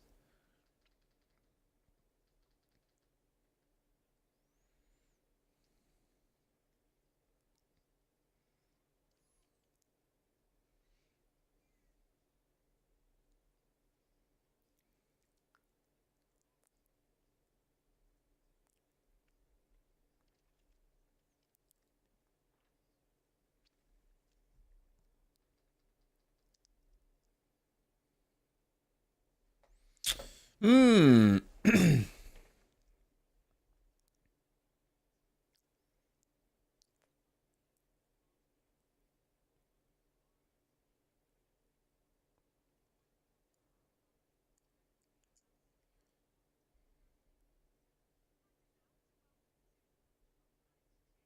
Yeah, so that makes sense. Mercedes are push rod now. Okay.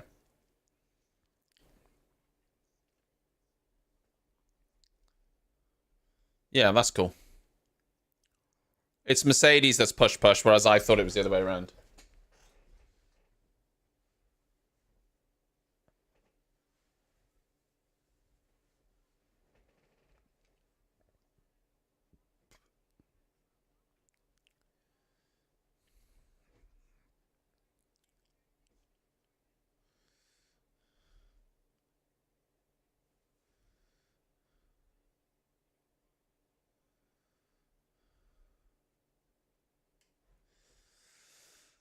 Well, yeah, what have you made of this Alpine boat, Sophia?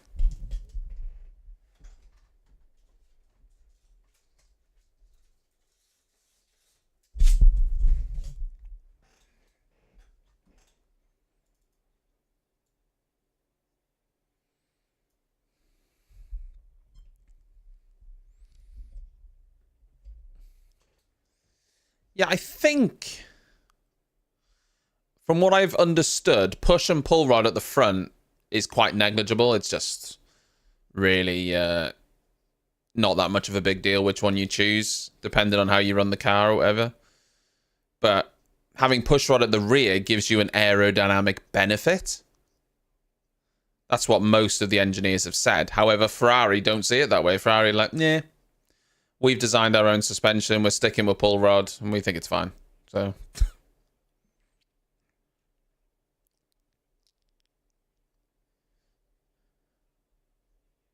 but only time will tell if that was the correct way.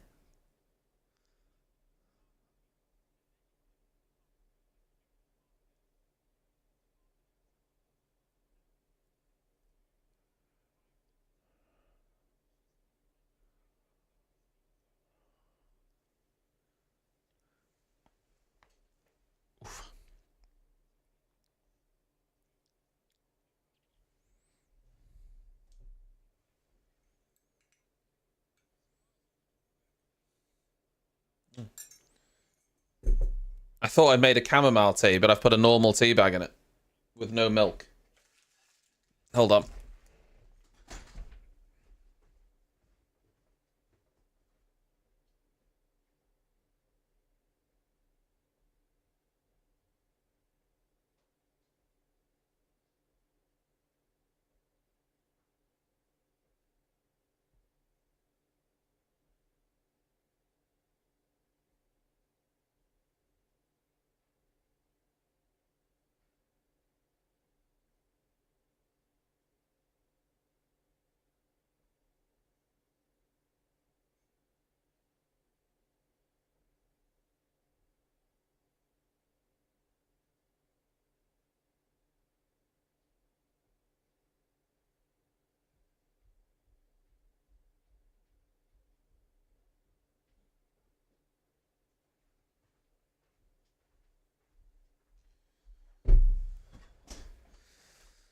Ugh. Well,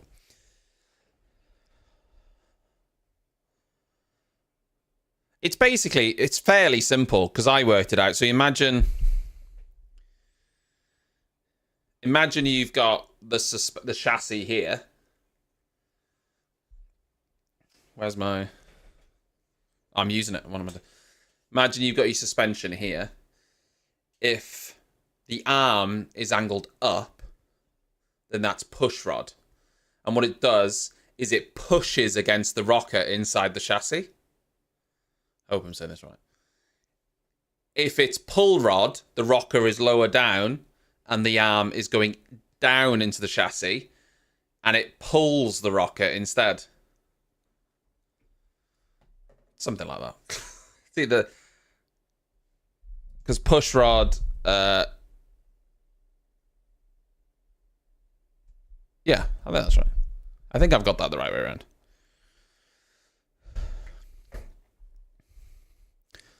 Push goes high into the chassis, pull goes low into the chassis. It's the same principle, a rocker, but one pulls against the rocker, one pushes against the rocker. The only reason that push rod is better on the rear is because it clears up that aerospace from having that suspension arm there. And that's the part of the air that goes through the diffuser. So that's why it's beneficial to have push rod in the rear. Whereas it doesn't matter so much in the front. Haas have got pull rod, though, because they're using the Ferrari suspension.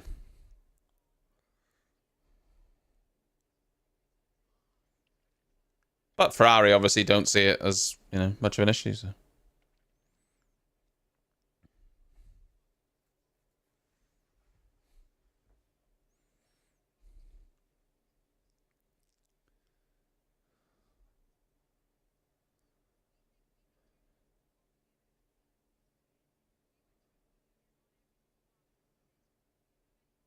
For the most part, the cars are looking pretty stable out on track, though, aren't they? Not any huge issues. We've had a couple people running wide and stuff like that. And we had one spin from Logan Sargent yesterday, but nothing extreme. A couple of small lockups, but...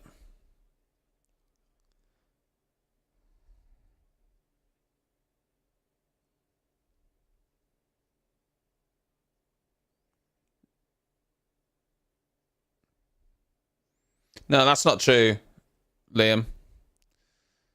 Every team are using push rod. Yeah, I'm Ferrari. There you go, yeah. Williams and Ferrari. But Haas as well. Because Haas are using Ferrari suspension. Williams are actually using last year's Mercedes suspension and gearbox. Mercedes changed their gearbox, and the gearbox casing is what holds the suspension. And they changed it to push rod this year, but Williams have decided to retain the pull rod from last year, and as such, last year's gearbox as well. Haas are pretty much forced to run the pull rod because they get it off Ferrari. McLaren are using push rod, but supposedly they design their own gearbox and suspension. So that's not a problem. Aston Martin get their suspension off Mercedes, their gearbox and suspension off Mercedes. But it seems as though they want to be making their own as well. Well, when they move, they're going to be moving to Honda because they weren't overly... I don't think they were overly happy with the suspension, the Mercedes suspension this year. They did an interview. I can't remember who it was. I'm not sure if it was Dan Fallows, but it seemed to imply that they weren't super happy with the suspension or the layout, and said there was some decision they wouldn't have wanted to make, and so it feels like for them that suspension is a bit of a compromise for their car design. I'm not sure how or why or what or who, but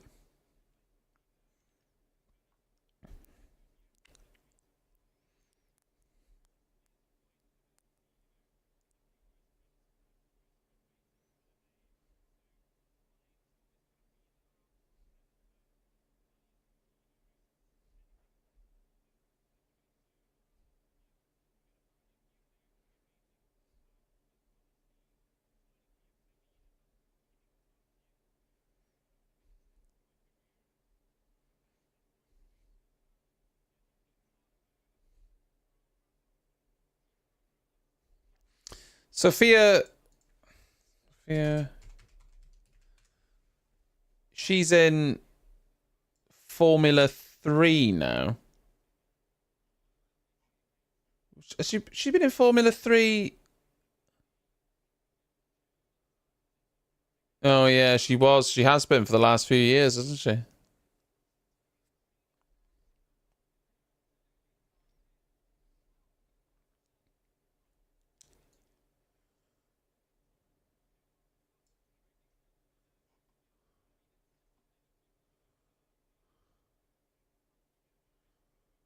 She's not had great results in Formula 3, though.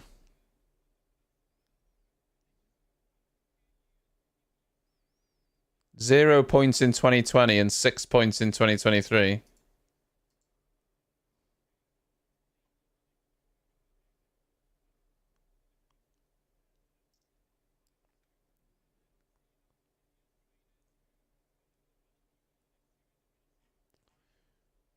No, I mean, it's not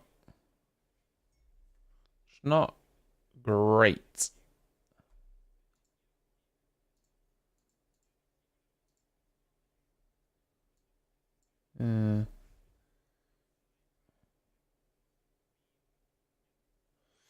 Yeah, this is something that is a little bit strange, because if Mercedes want to improve their gearbox, they have to spend a lot of money of the cost cap improving it. But that benefit then also goes to customers who want to buy it, such as Aston Martin and stuff like that. Mercedes want to spend all that money improving their rear suspension. They could do it, but they're also giving that benefit to Aston Martin. At the end of the day, though, it's their choice to sell to customer teams. They don't have to. So that's just the way, you know. If they spend 30 million of their cost cap redeveloping their gearbox, for instance, Aston Martin get that benefit without having to spend that money. But that's just the downside of being a manufacturer, I guess. It's different for Ferrari because they only sell to one team at the minute. No, two teams. Stake is still Ferrari, isn't it? Sauber. Yeah, Sauber and Haas. They sell to two teams, but both of them are, well, they're bang average teams, aren't they? So, whereas Mercedes sells to McLaren and Aston Martin, who are now two of their main competitors. So it's a little bit more rough, isn't it?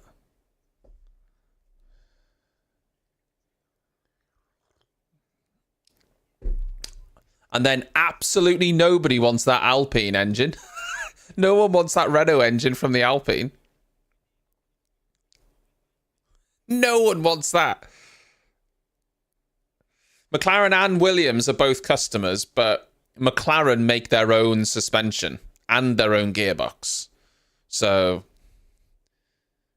they don't benefit from any gearbox improvements because they don't buy it off Mercedes.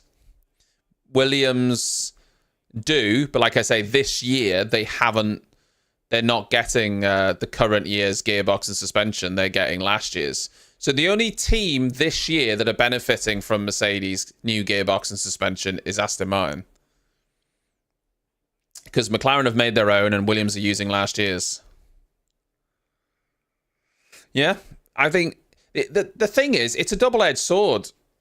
Within the cost cap, customer teams are at more of a benefit because they don't have to spend the money to get the benefit. However, they also don't get to choose where the arms go and what the design is like. They don't get to choose because it's being made. Those decisions are being made for them and they have to work around them. So Mercedes can design that gearbox how they want it for their car and then sell those components to another team. So they brunt the cost of it, but at the same time, that other team doesn't get to choose how they want it designed, whereas if they made it themselves, they could. So it's a trade-off. It's a trade-off.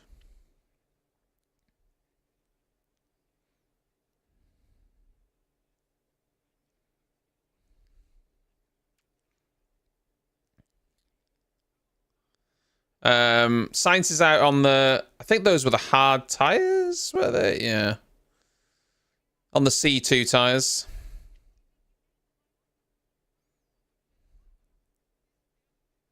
Going to be doing a long run, I imagine.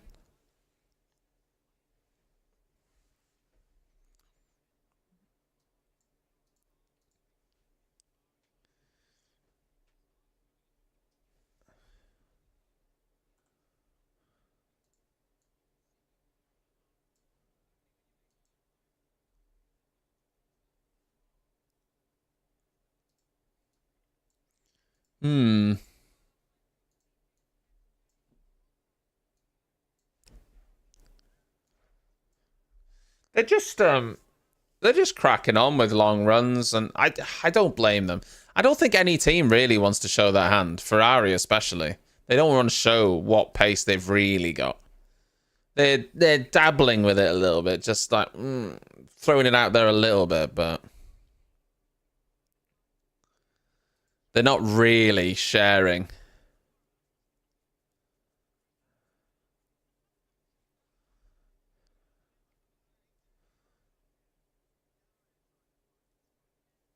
I believe I believe it is, Liam. Yeah, the money that they spend to buy engines is part of the cost cap. Yeah,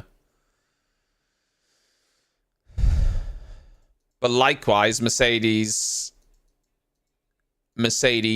obviously, the cost of manufacturing the engines is part of their cost cap, as I understand it. So it's weird, isn't it? Because there is some things to consider when it comes to customer teams and manufacturers. It's yeah, very interesting.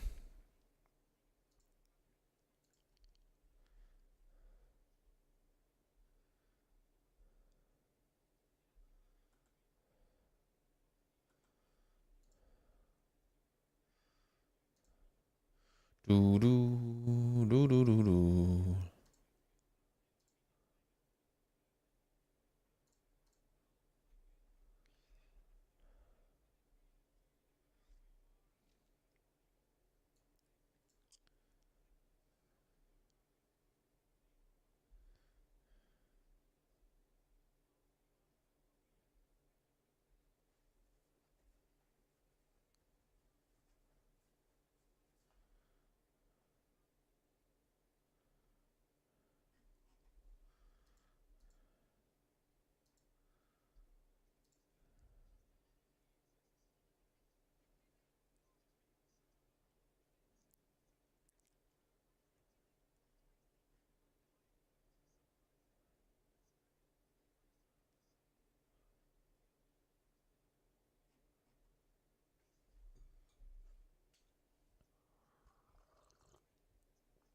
I'm just looking at Lewis's times on the hard tire.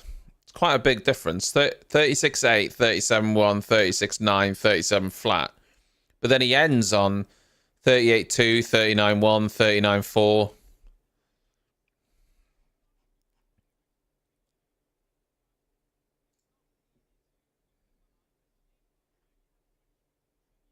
Hmm.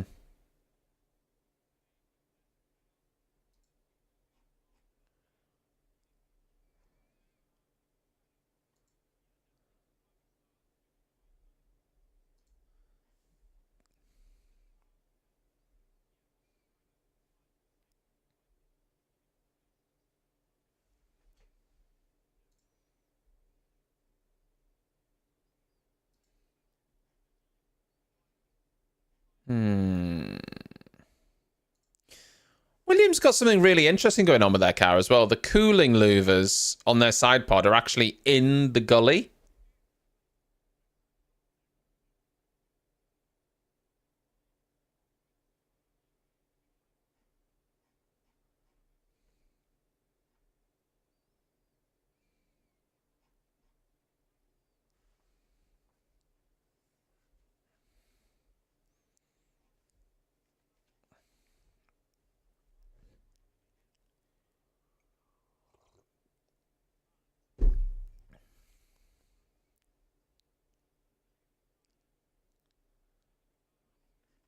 McLaren got some sort of issue. They've got the side pod covers off. Lots of wiring.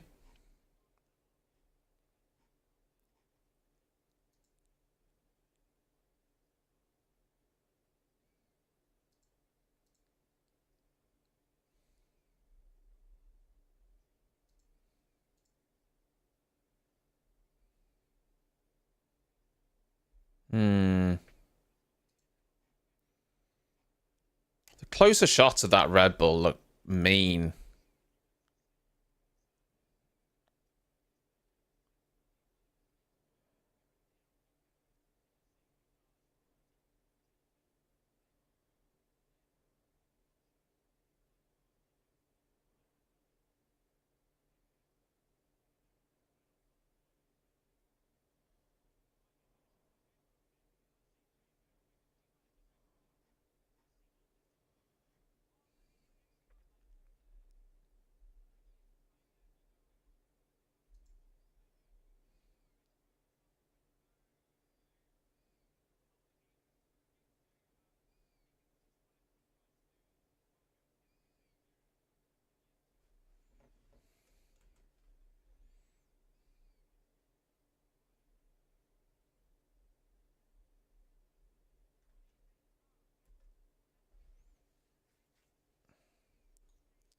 Hmm.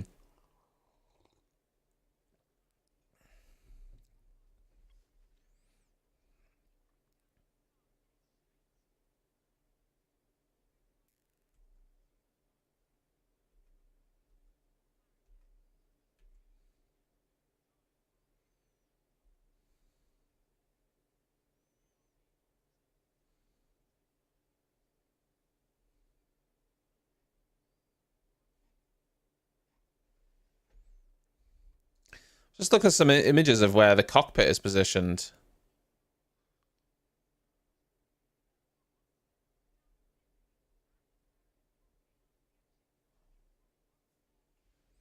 Christian Horner is unimpressed with the comments of CEO of McLaren, Zach Brown. Red Bull should be applauded for the commitment, the jobs provided throughout the good times and particularly through the bad times, in reference to their second team in Formula One.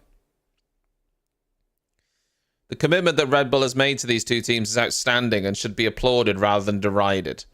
No one is really speaking necessarily about the commitment Red Bull have had. It's about Red Bull and the conflict of interest of having two teams.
So McLaren seem to be pretty much out of the rest of the running then.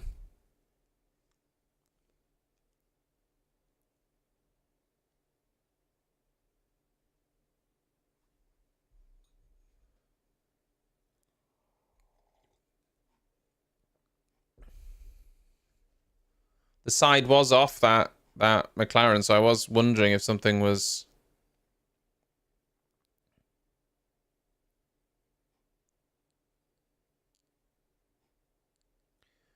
up.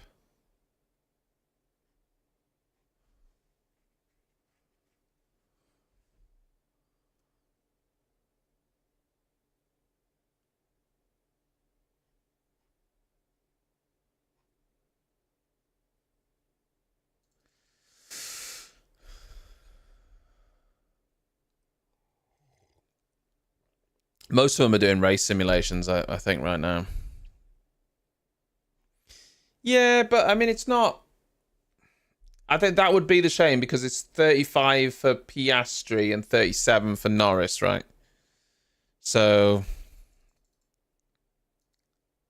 yeah, it wouldn't be great to do only 70 for for both drivers. But we'll see. Maybe they'll be able to fix whatever issue it is and get him back out for the last hour, but it doesn't look good, does it?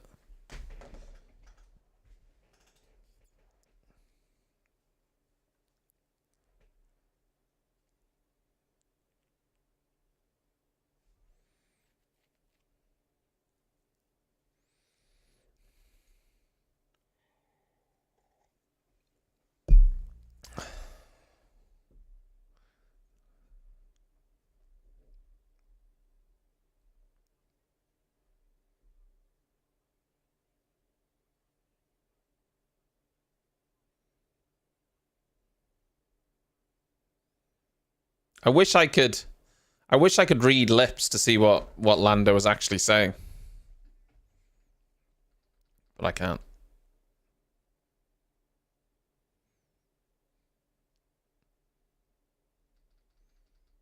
I wish I could, but I can't.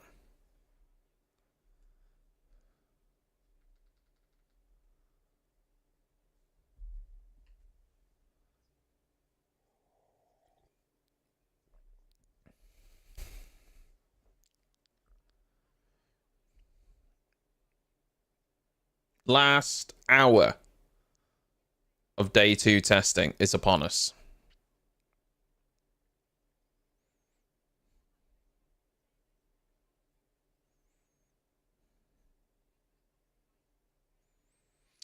Carlos Sainz is out on the C2 tyres. Norris is currently in the garage. Doesn't look like he's going out anytime soon. Perez is currently on an out lap right now. Obviously, Charles Leclerc ran this morning. Lance Stroll is still out. Bottas is still out on track. Hamilton is in the garage currently.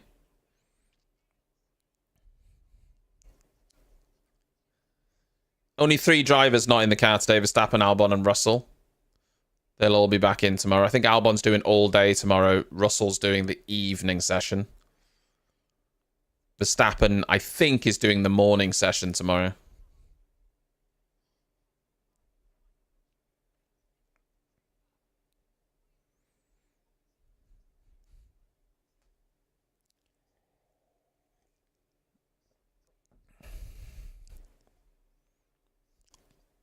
Perez hasn't been putting the lap times in that Max did yesterday. But it's to be expected, isn't it? It's to be expected.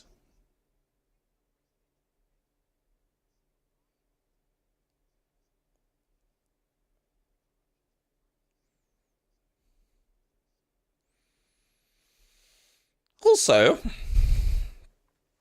we've only had in 15 hours of running, we've only had 1 red flag.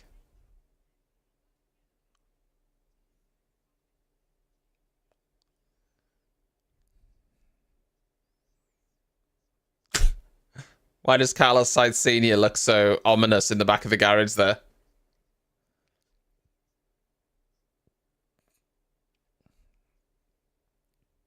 It must be a boring day for the mechanics sometimes. Well, I suppose they've still got plenty to do, but a lot is just sitting around, isn't it?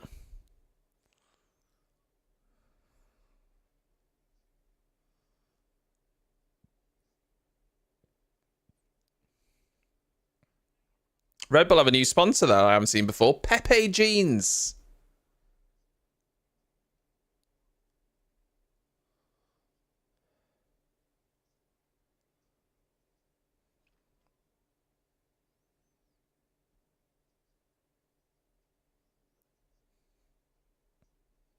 Oh, Anthony Davidson's back in the commentary box.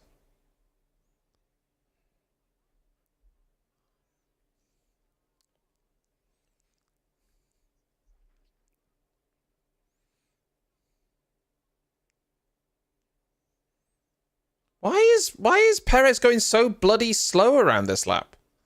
I know it's cool, but he's on the racing line.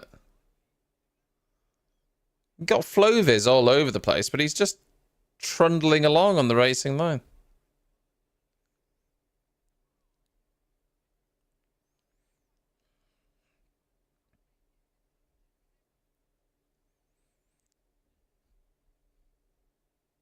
Also, I said this, or someone said this, but it's true.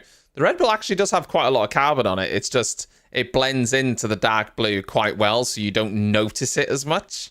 But it's actually got a lot of carbon on the front nose and on the rear element.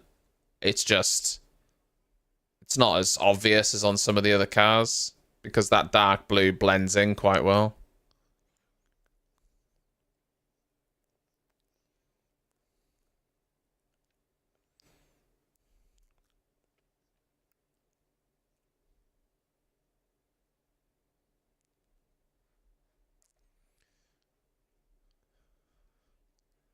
I wonder if Perez is doing some sort of locked speed run.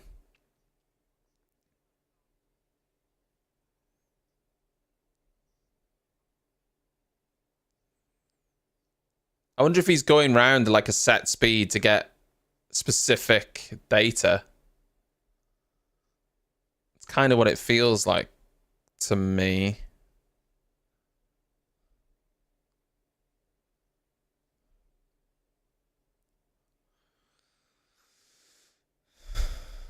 You know, Perez has done 111 laps today. Max did 144 yesterday.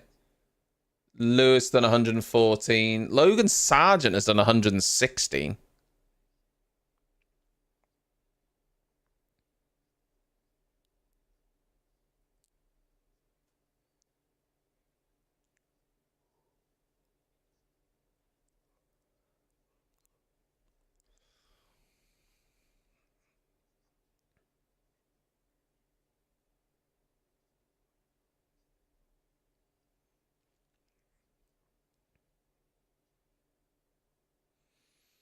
I always wonder, once they put Flovis on the car, surely you've got all the data you need then at that point. Why keep putting Flovis on the same part of the car? Maybe just to confirm the readings. Improved sample size. Yeah, well, I mean, Perez has been in all day having a go. He's been loving it, SpongeBob, with his 100-odd laps. He's been absolutely loving it, he has. He's been... he's not been blowing us away on times like yesterday. But yeah. Well, interestingly, the Flovis that Sauber have opted for is red. It's like a bright red. So, it's very different.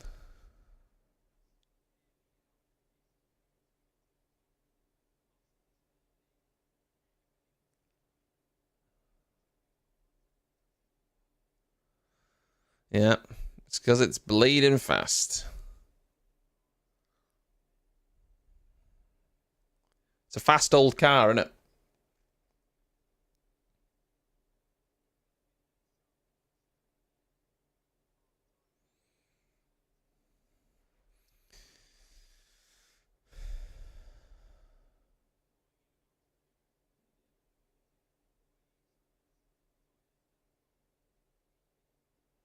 So Perez is on a pretty quick lap here on the C3 tyres. I think this is going to go to, what, 31.9 maybe?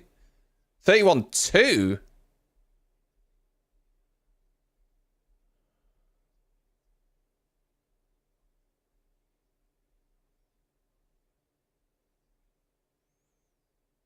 No, I beg your pardon. I thought he was going to do a 30.9, no 31.9.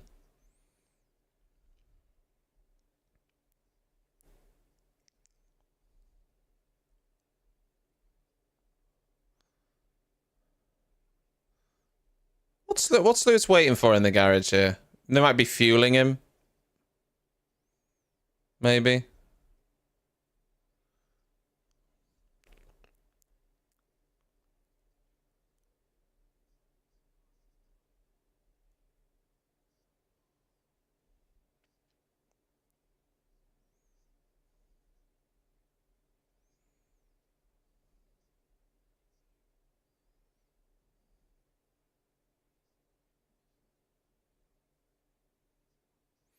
Yeah, he matched the time of what Max did yesterday, Perez. But he might have done it at a better time. Norris also did a 31.2, but he did his earlier on.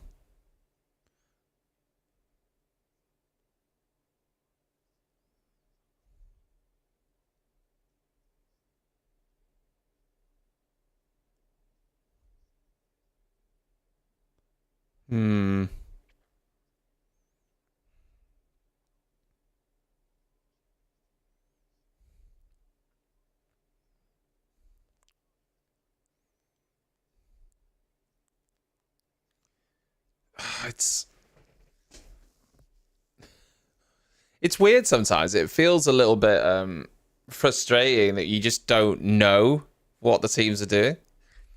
Like, you watch them go around and you think, well, it looks quick, but a team you think might be quick might be maxing out their car early, trying to go for a glory run, and then the teams that don't look quick might not. They might have loads of fuel and down on power.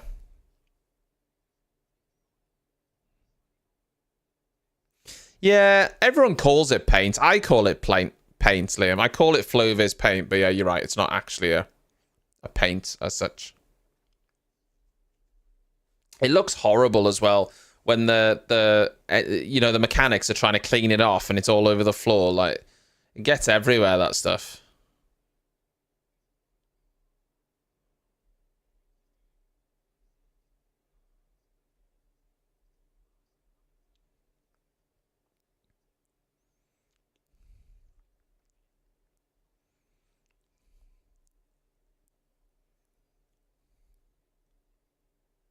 It looks like paint, though, doesn't it?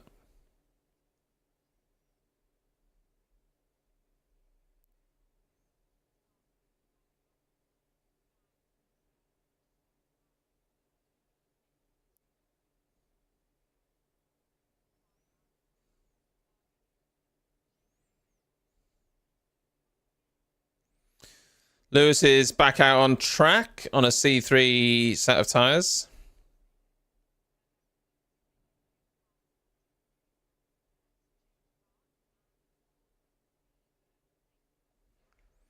Is he opening the DRS? Yes, he is.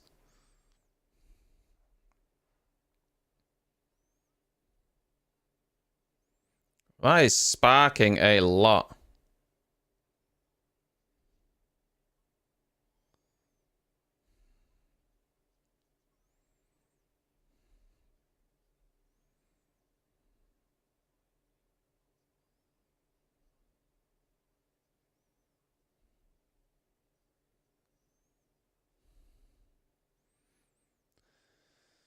Two-tenths away in the first sector for Lewis.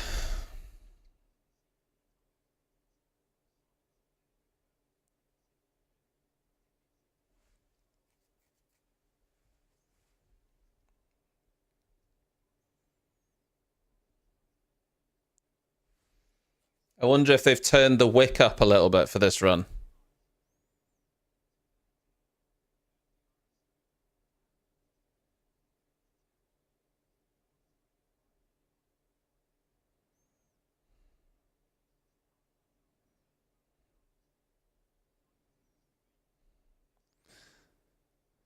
Nine-tenths.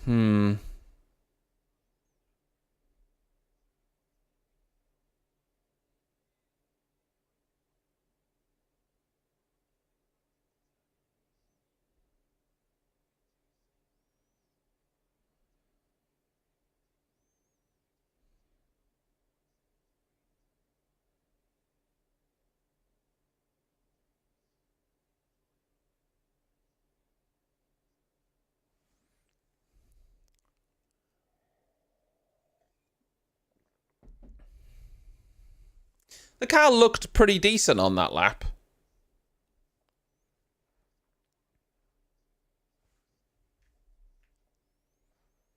.31 flat, 1.1 seconds off.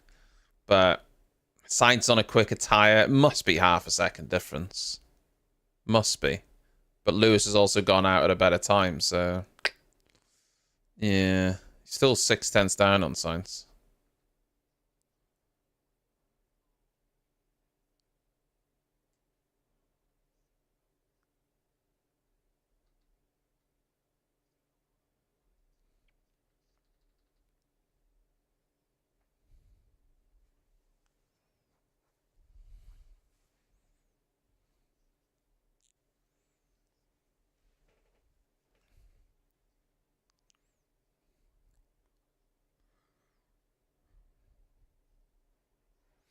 Yeah, they just don't show off their hand, really, Wobe. They just usually put the engine down a little bit on power. They just try and focus on balance and downforce and setup and things like that, rather than just going for full beans. I don't think any teams turned their engine all the way up yet. I don't think.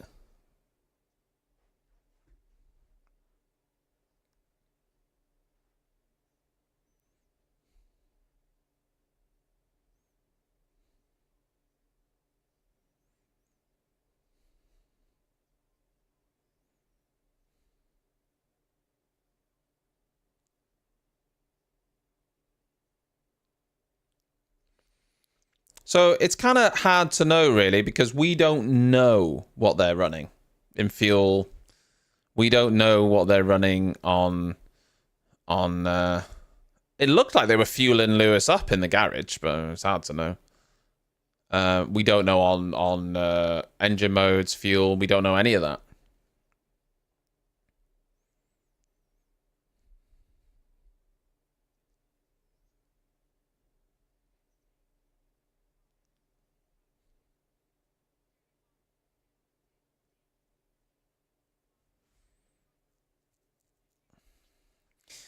Ricardo on the C3. Let's see what he's doing.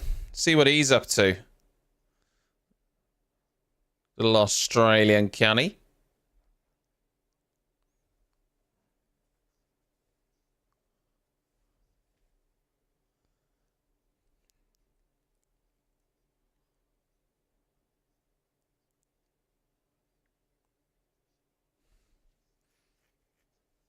Half a second down first sector for Ricardo, but the car looks nice.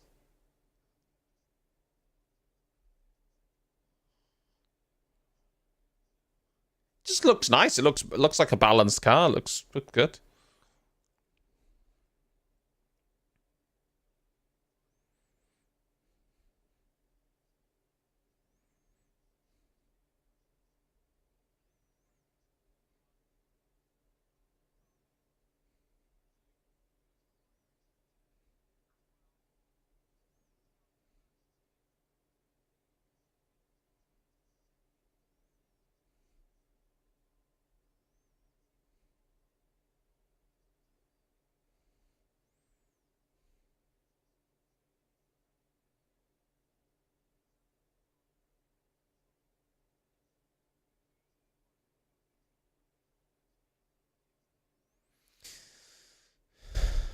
Yeah, Ricardo may be running a bit heavier on fuel there.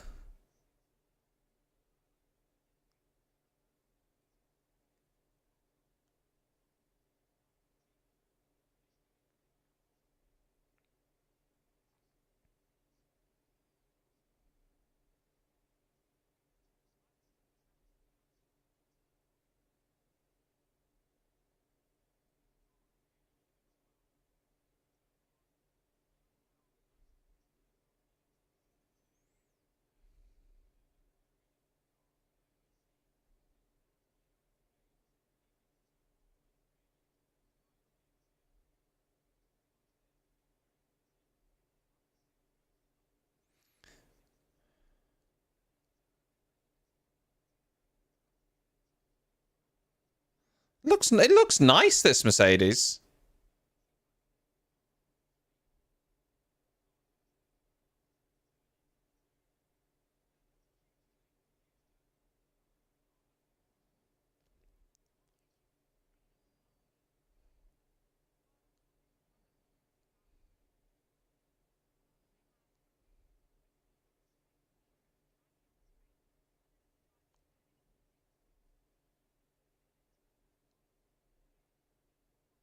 It's a pretty balanced lap watching this replay.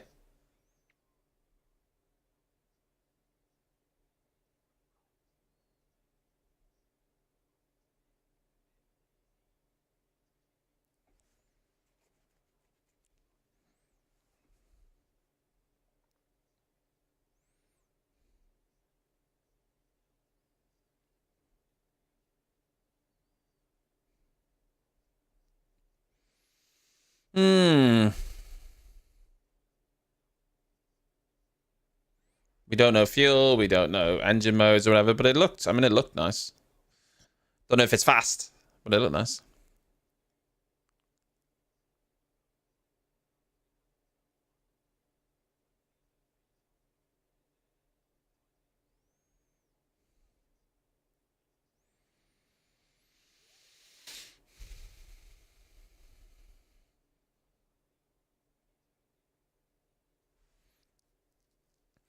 It looks like Lewis is trying to find that limit, though, I think, which is what you're meant to do in testing. You're meant to see where that limit is and...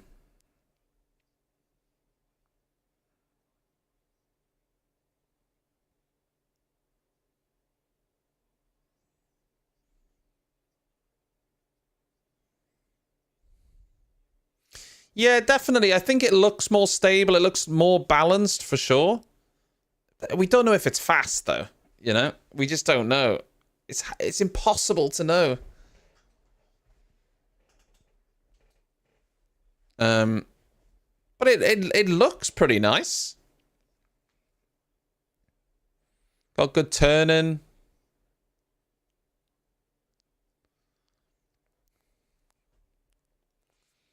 But it depends how much they've got left in the tank, really, doesn't it?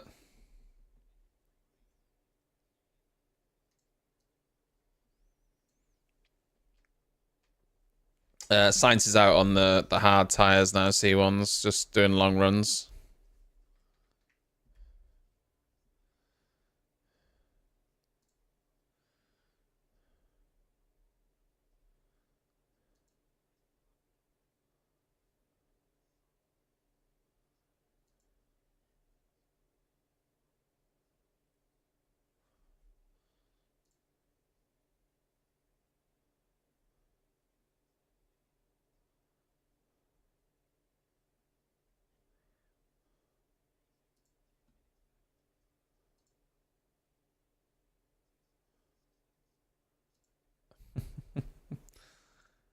Oh, God.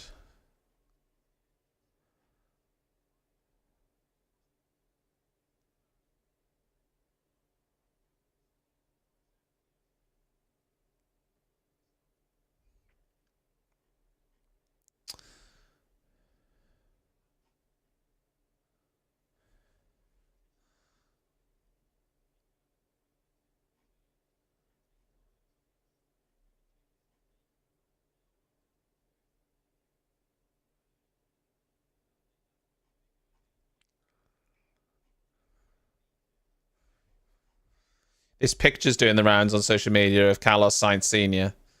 with Christian Horner, Adrian Newey, and Helmut Marko.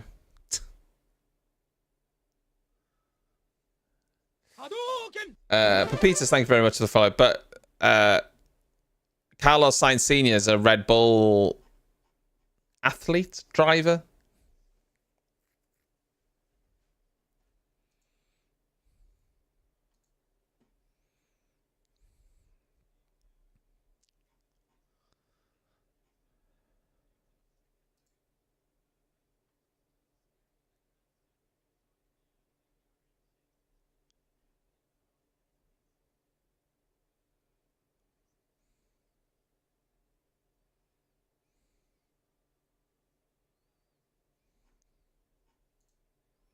Hmm.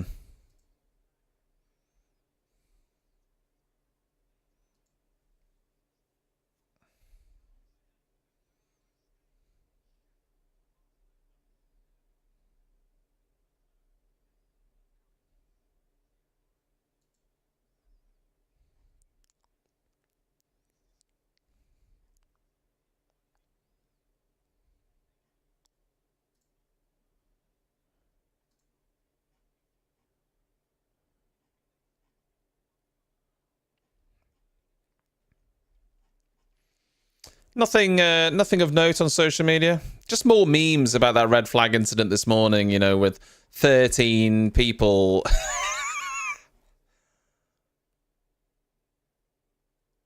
just surrounding it.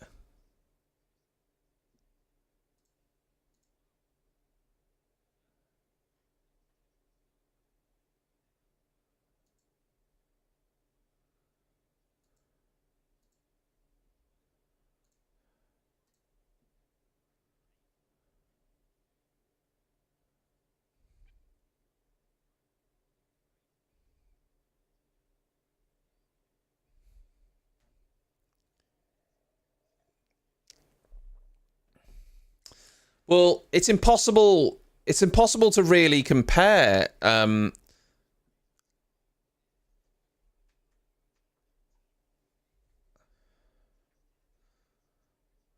Because Daniel Ricciardo on the C4 tire.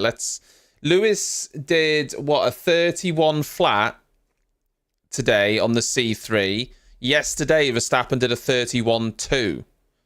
So 1.2 seconds quicker than yesterday. But different times of day, we don't know fuel loads, we don't know anything.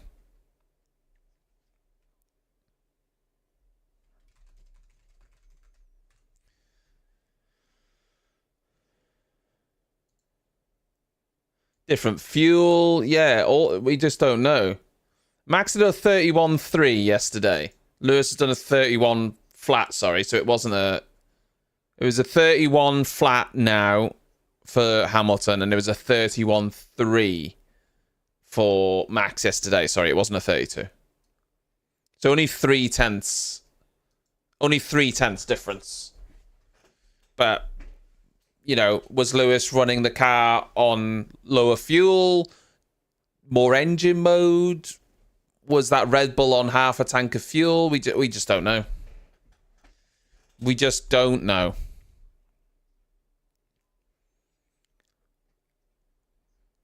And that's why you can't make any judgments. Well, we could try. But it won't do you any good. I can barely hear Ted Kravitz. What's going on?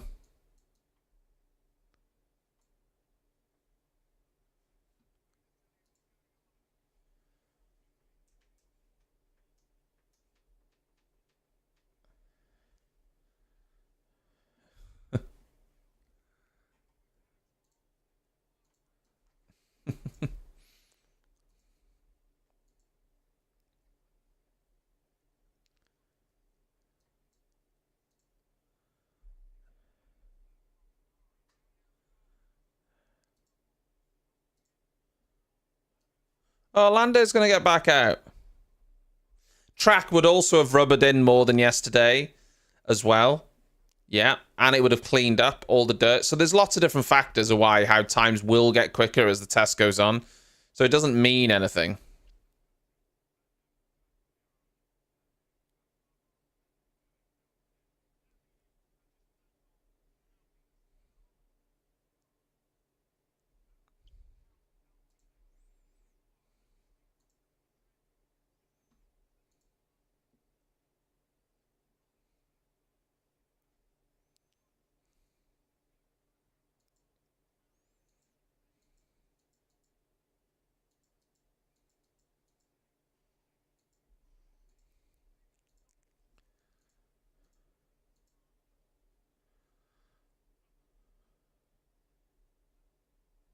Also, Anthony Davidson talking about the Mercedes is quite interesting because what some of you might not know, or some of you might know, is he is one of their simulator drivers.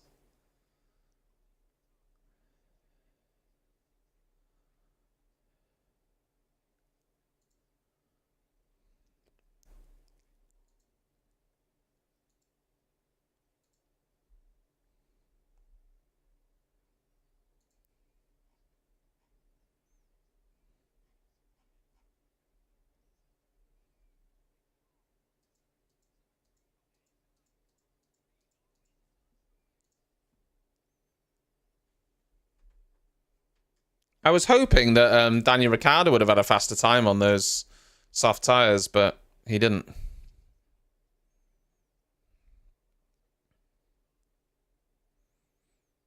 $41 minutes to go. In reality, it's half an hour because the last 10 minutes are a safety car test. I'll probably give it another 20 minutes.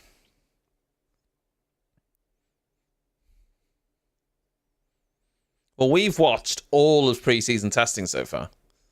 I'm impressed by us, guys. Well done. Everyone that's been watching with me, well done. I appreciate your company. I appreciate your conversation. And we're going to do all day tomorrow as well.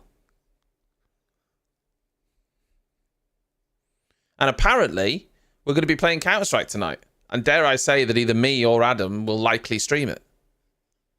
So,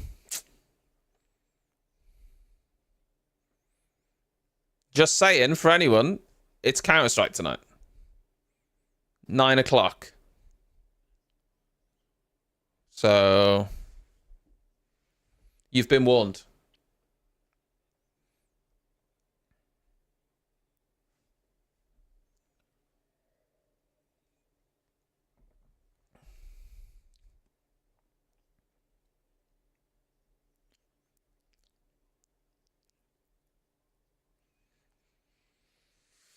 Yeah, it's some sort of Monday qualifier. I don't know exactly what it is, Tilbert, but I've seen people have been getting a bit pissy about it, and I'm not sure why. Because as I understand it, and I don't know too much about it, anyone can do these qualifiers? Or is that not the case? I don't know, because some people seem to be getting pissy that he was in this qualifier, saying it was privileged or something. I don't really understand it. I thought he was just doing an open qualifier. Or maybe it's not an open qualifier, I'm not quite sure. He reminds me so much of his dad in the way he swings, which is obviously natural because he's his son and he's probably had a lot of teachings from his dad, so it makes perfect sense. Can he ever, be as good? I don't know.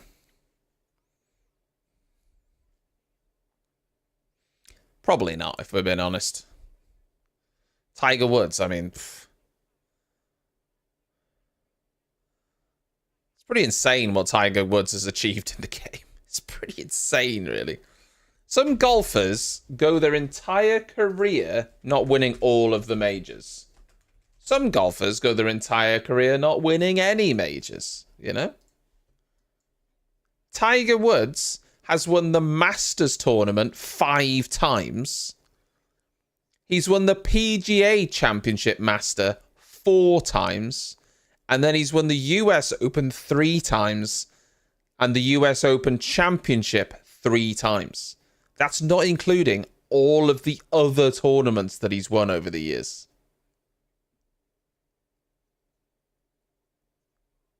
I mean, PGA Player of the Year in 99, 2000, 2001, 2002, 2003, 2005, 2006, 2007, 2009. No, sorry, that was the Brian Nelson Award. PGA Player of the Year in 97, 99, 2000, 2001, 2002, 2003, 2005, 2006, 2007, 2009, 2013. PGA Tour FedEx Cup winner in 2007, 2009. Rookie of the Year in 96. Money List winner in 97, 99, 2000, 2001, 2002, 2005, 2006, 2007, 2009, 2013. That is bonkers. How many tournaments he won? How many majors he won? Absolutely absurd, honestly. Not only has he won the Masters 5 times, he's come second twice and third once. The PGA Championship he's won 4 times, but he's also come second 3 times. The US Open he's won 3 times, but also come second twice. Like, that, the level of golf he played over the course of a long period of time will never be matched, I don't think. It will never be matched, ever.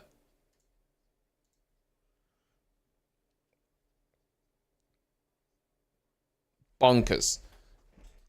Absolutely bonkers. Yeah, we were talking about this earlier, Spongeman. I was ranting. Is this the female golfer who's getting coached by some random lad at the range?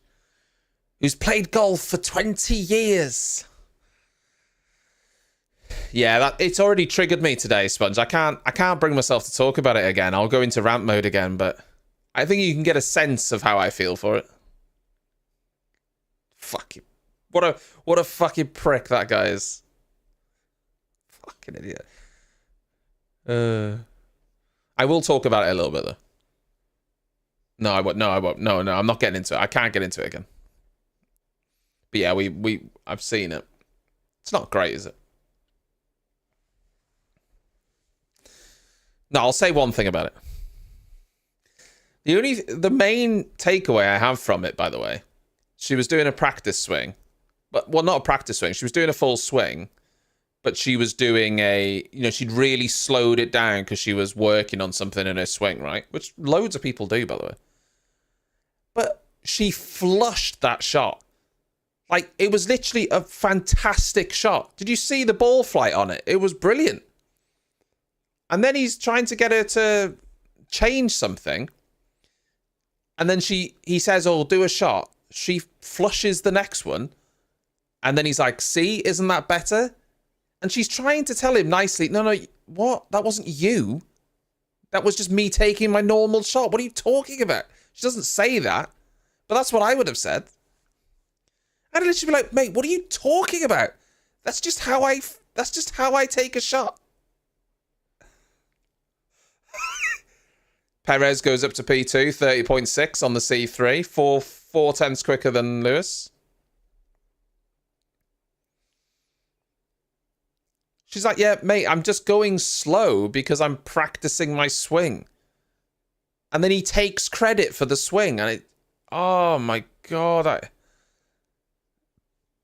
I genuinely don't know how some people have that level of control.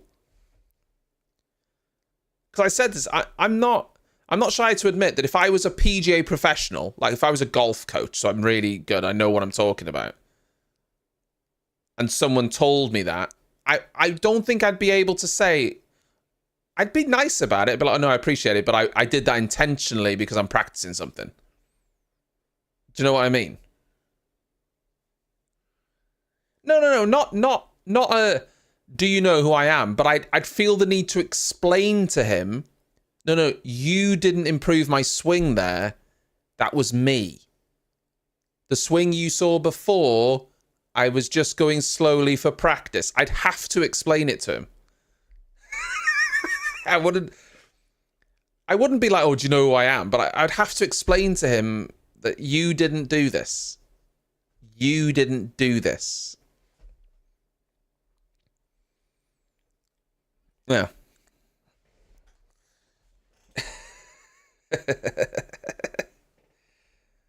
Oh dear. Anyway. Absolute tool. An absolute tool. I hope he sees that video online and realizes that he's been an absolute idiot. When he realizes she's a PGA professional coach. She doesn't need your... Listen, I'll say this. No matter how good you are at golf, everyone has coaches. It's not like she's by her own... It's not like she's immune to coaching or anything. I'm not saying that she is. But to have just someone who thinks they know better, it's the way it comes across, isn't it? Oh, I've been doing this for 20 years. I know better than you. Well, actually, I didn't need you to interject because I'm just practicing something myself. But it was, the biggest thing was just, she hit it really well. And it's not like she shanked the ball and he's trying to offer her advice. Oh, can I help you maybe? Because I can fix that. I've seen something. She hit it well. So, yeah, but I set up a camera in the driving range to hit some balls as well. And I'm just having a lark. So the camera doesn't mean that you're good. But I set it up so that I can go and quickly check my phone and see where my swing is.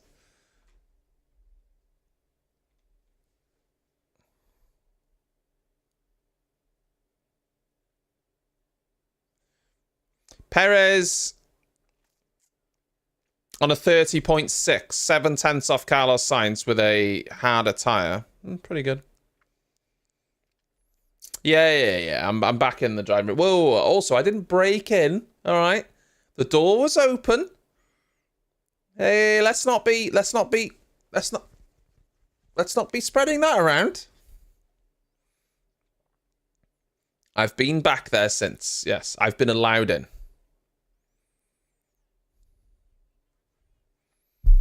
Let's not be slandering me.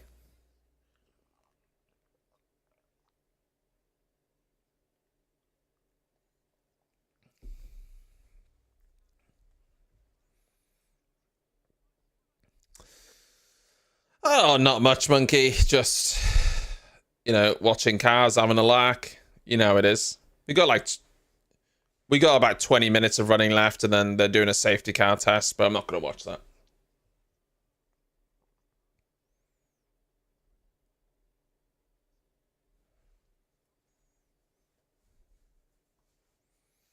Sainz has put in the fastest lap so far. On a soft tyre though, so doesn't look like Mercedes. Well, I say it doesn't look. They might do. It doesn't look like Mercedes are maybe gonna do a soft tyre run.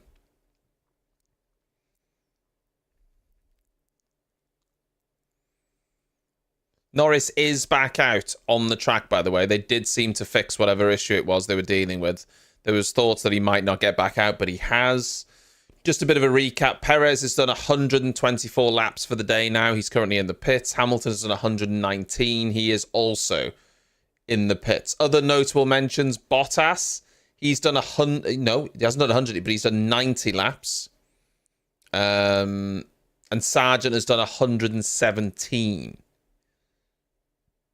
So a good amount of laps from them. Norris, who's currently out, has only done 43 laps today. And Piastri only did 35, so McLaren would have perhaps hoped for a little bit more. A few more laps, but it is what it is.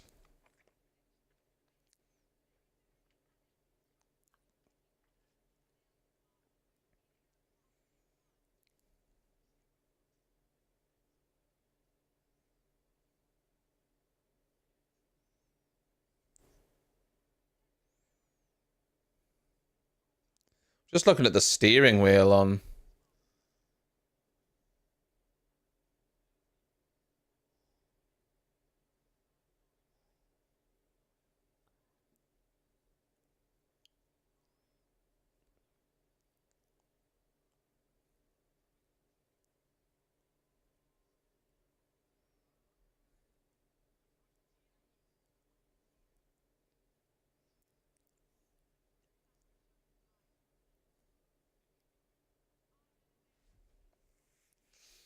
They're guessing what they think the fastest lap will be in qualifying, the pole lap.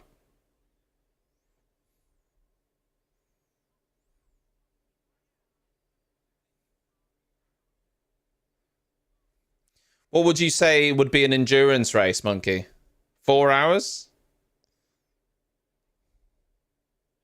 I'm not sure the drivers could do 4 hours, depending on the track. 8 hours? What? You can't. How are you going to do that? That would be a driver swap territory. You can't do a driver swap. They have to change the whole car setup. They have to change the pedal box. They have to change the seat. It's impossible. It'd take like half an hour to do all that.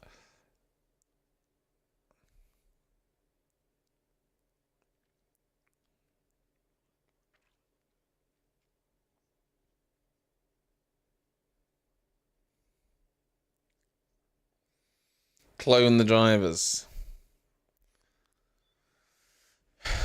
Yeah, 2 identical cars, and then like Formula E, one peels into the garage and the other one peels out. Is that what we're saying?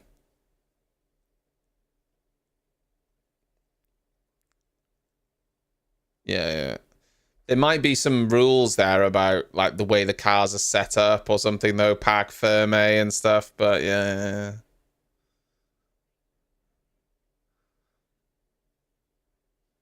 No, they haven't done that for a long time, Archie. That was the very, very first season of Formula E. They switched cars. But the batteries now are really, really good in Formula E. They haven't done that for a long time.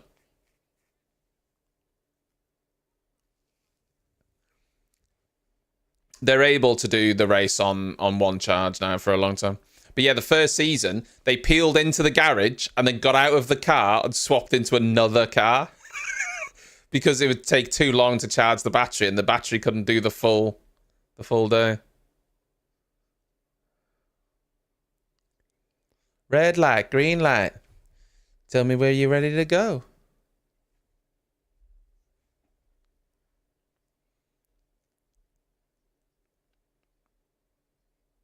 Was that Limp Bizkit, that song? Red light, green light. Or is it Snoop Dogg? Tell me when you're ready to roll. What song is that? I think it's Limp Bizkit.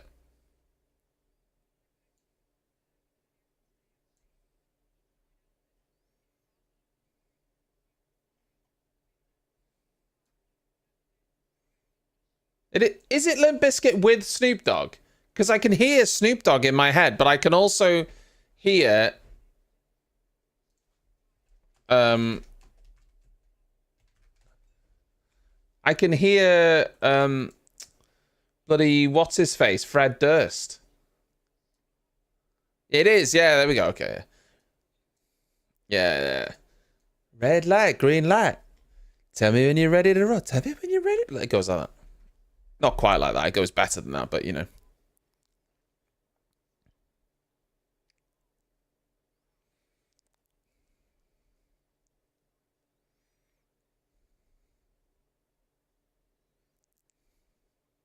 You're all linking it now. Yeah, you see, this goes back to what I was talking about earlier, talking in accents, right? When people are talking, I do it. You're trying to, say Italian words and stuff. You do it with an accent. I'm trying to convey Snoop Dogg, and I'm doing it like Snoop Dogg. Tell me when you're ready. I'm like doing the voice, or trying to. It's so stupid, isn't it? I'm so stupid.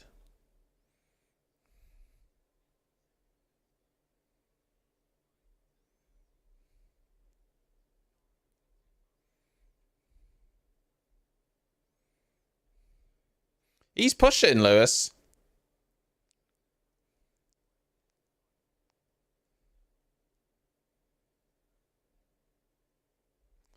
He's pushing.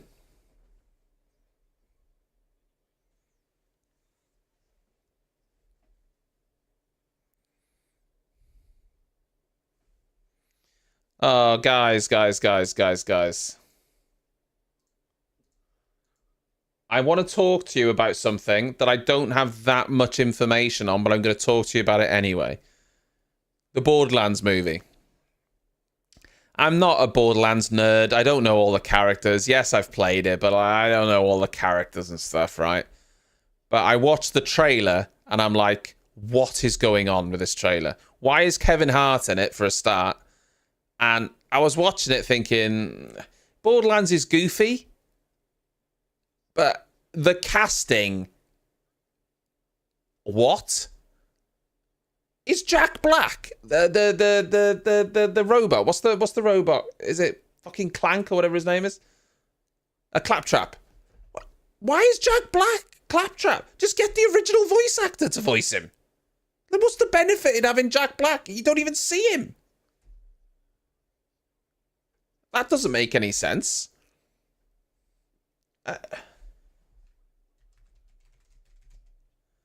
And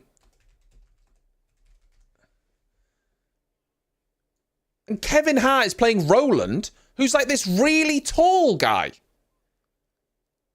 Who's serious. And yet Hart is playing him, who's small and funny. I don't understand.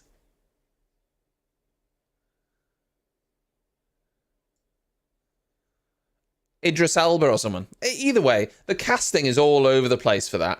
And I know that Borderlands doesn't take itself too seriously, but I didn't like the vibe. I was like, I'm not feeling this.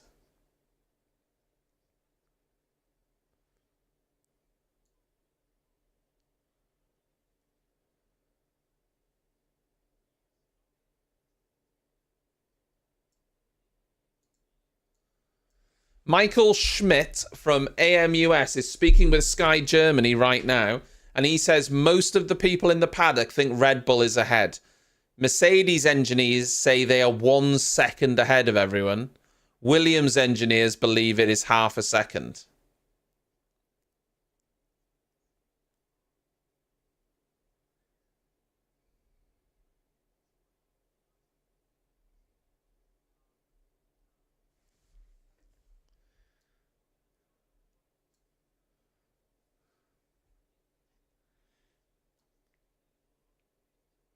Well, this is from Michael Schmidt from AMUS, which is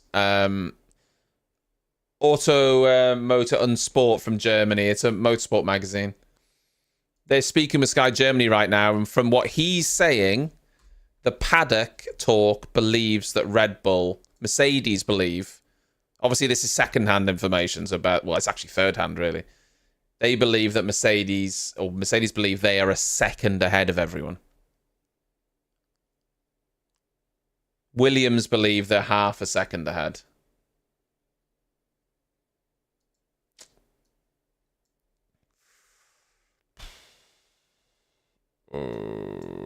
That would be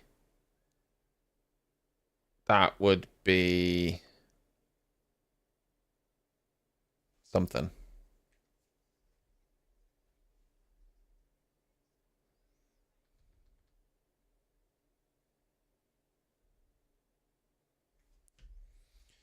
How's Perez getting on with this lap?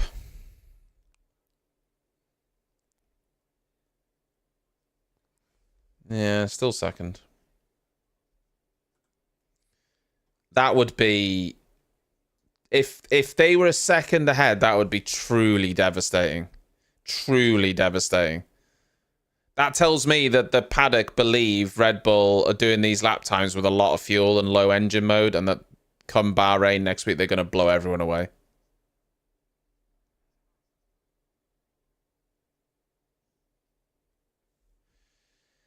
Oh, that would be...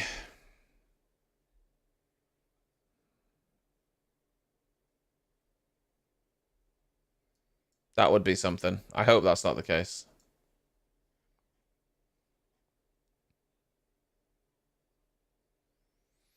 Michael Schmidt said that at the moment, people in the paddock believe that Ferrari is the second fastest car behind Red Bull.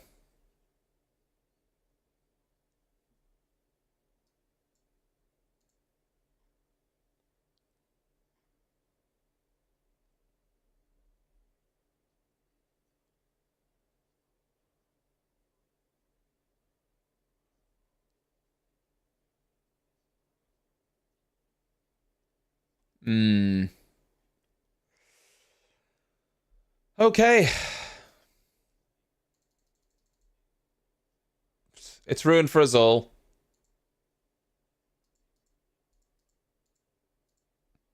It's over.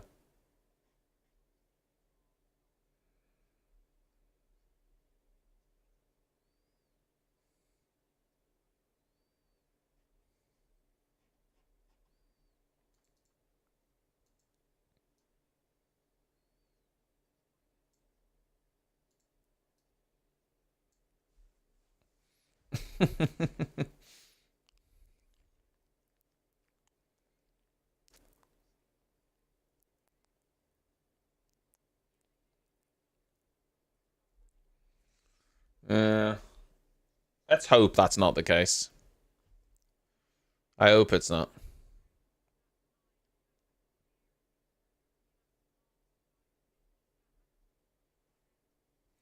But we don't know, do we?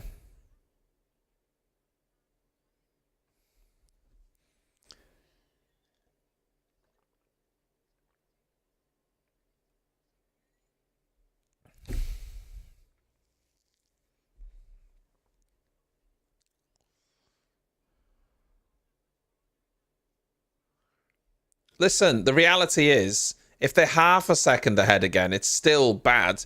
Because last year at Bahrain, Ferrari were 3/10 off Red Bull in qualifying. So if Red Bull are now 5/10 ahead of everyone, then they've moved further away. So that would be bad. That would be bad. A second would be... if they're a second ahead in qualifying at the Bahrain Grand Prix, you may as well end the season there. No one could beat them when they were 3/10. So you may as well quit the season right there, and people will turn off. People won't watch.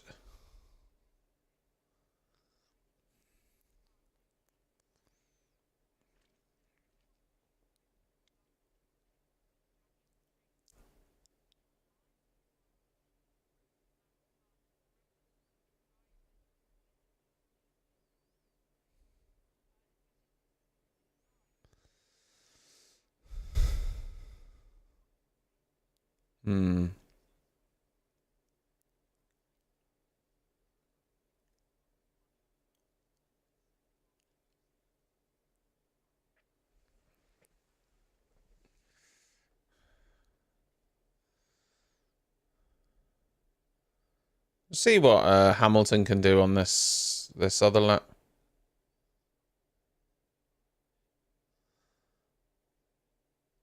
Virtual safety car? This can't be the safety car test.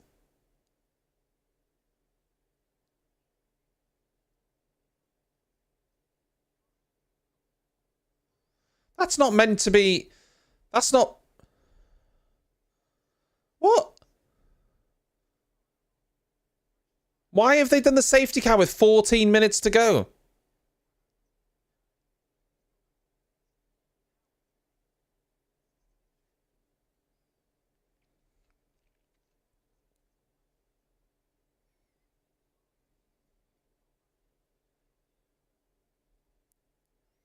No, there's meant to be a safety car procedure at the end of the session, but it was meant to be in the last 10 minutes. They added 10 minutes on.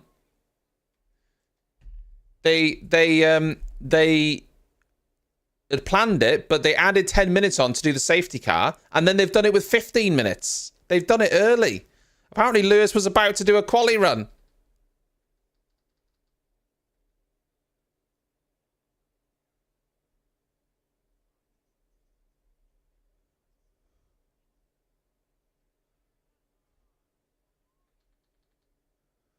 The red flag now, so I just going through all the procedure. We know the red flag works. We had one this morning, you idiots. Right. Listen, I don't think anything much else is going to happen now, so let's accept that now. Oh, hey, sorry, God, that was quick. Let's accept that now, and we'll say our goodbyes until tomorrow. Well, actually, for YouTube, I will see you on the flip side. For Twitch, I will probably see you later for Counter-Strike. So, bye YouTube. And then I'll see you Twitch folks later for a spot of Counter-Strike. I think the plan is like 9:15 or something like that.